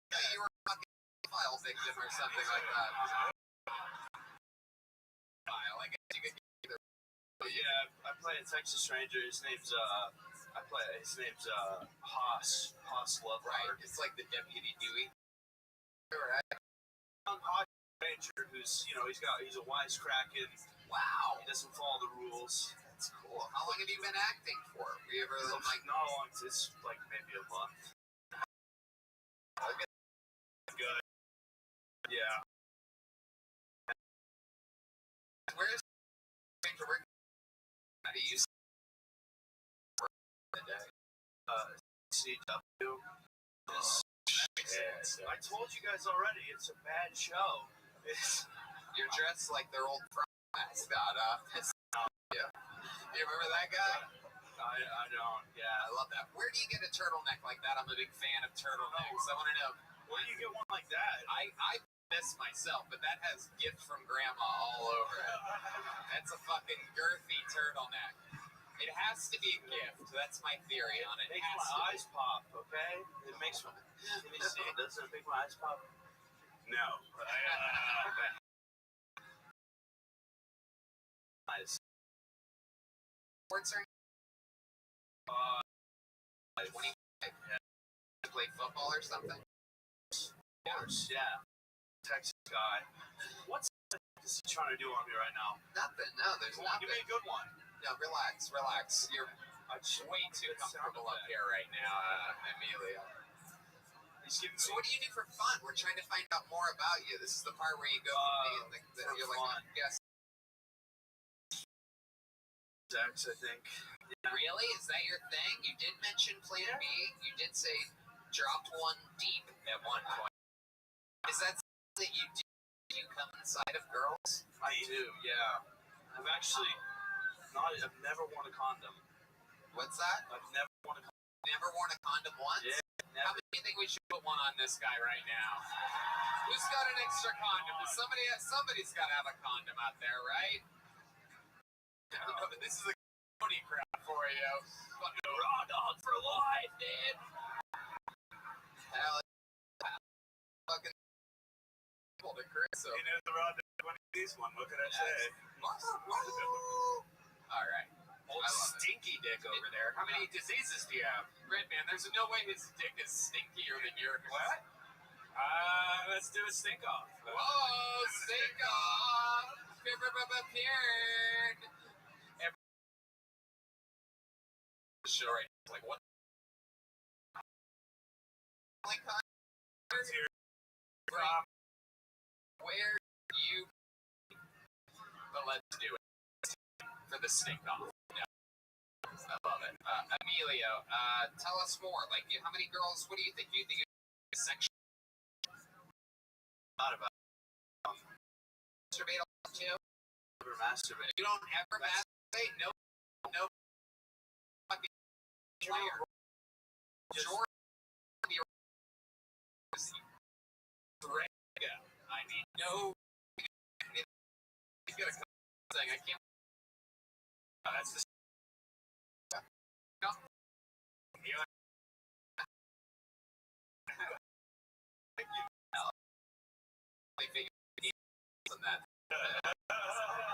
If the vibe getting is correct, you could go full fucking hood and everything. Thank you. Emilio. I can't believe you actually had one. So are you on like dating sites? Where do you find most of your victims? I actually right now my life. Thank you guys. Well, that's very kind. What do you mean time? 1 year. Oh wow! So thank you. Hell yeah! Again. What a player! 1 year anniversary. Yeah. What do you think she's done differently that you've been able to stay with? That doesn't make any sense there whatsoever. Not only was that bad, I mean it's just bad for so many reasons. Literally doesn't make sense. Bought you baking soda? The muse. Oh, it's great.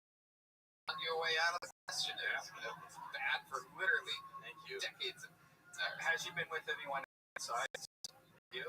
Hell yeah. Of course. Nobody starts with this guy. Like me. Alright.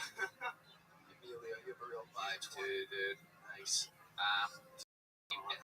Did you make enough money on Walker, Texas Ranger to survive? No, I don't make So enough how do you money. survive, It's Emilio? just Emilio, don't get distracted. You're being a bad guest. Being a bad guest, Emilio. How do I survive? At a restaurant. Alright. Go about it, everybody. Here. You're so good, but being a little joke book. Am I My microphone cord is tying itself in a noose right now. Don't blame it. Emilio. The CW is going to be so Oh good. shit, Michael Lair is yelling at the side of the stage. What is he yelling? What? Let him what? Bang? Fuck yeah. Ladies and gentlemen, Michael Lair, everybody. Here he is. Alright.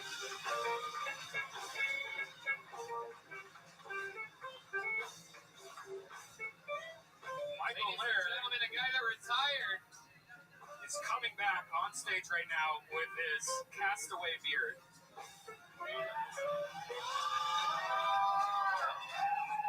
Guys, give it up for Michael Lair.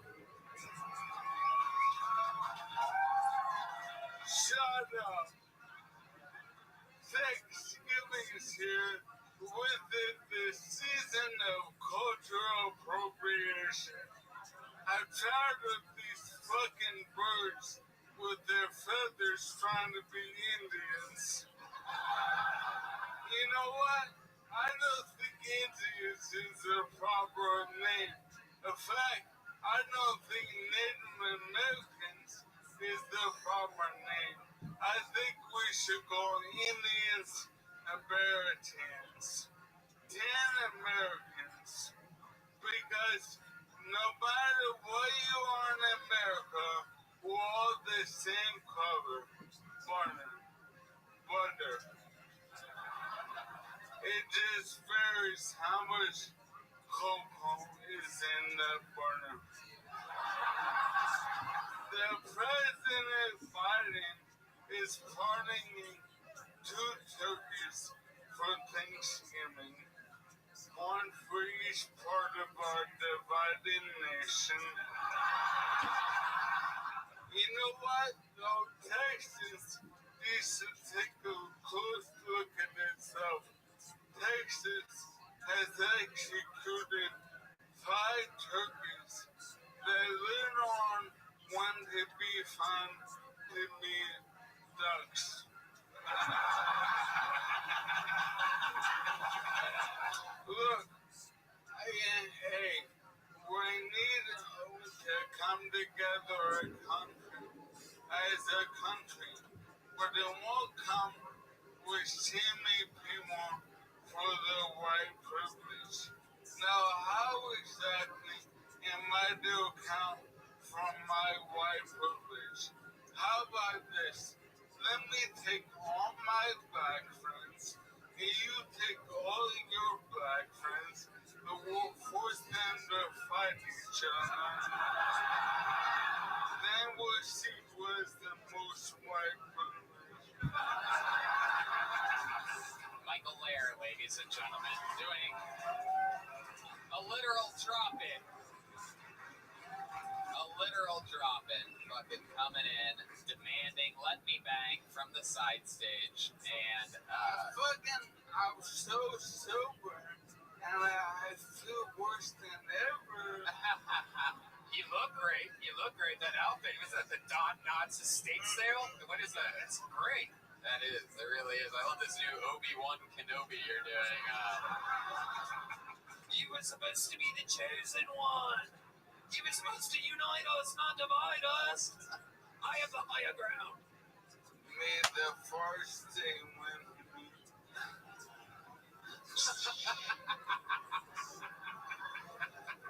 His lightsaber's out. For those of you listening to the podcast, Michael has pulled out a lightsaber. An actual, we've never seen this technology before. We'll CGI one in on the YouTube video. I love it. The Jedi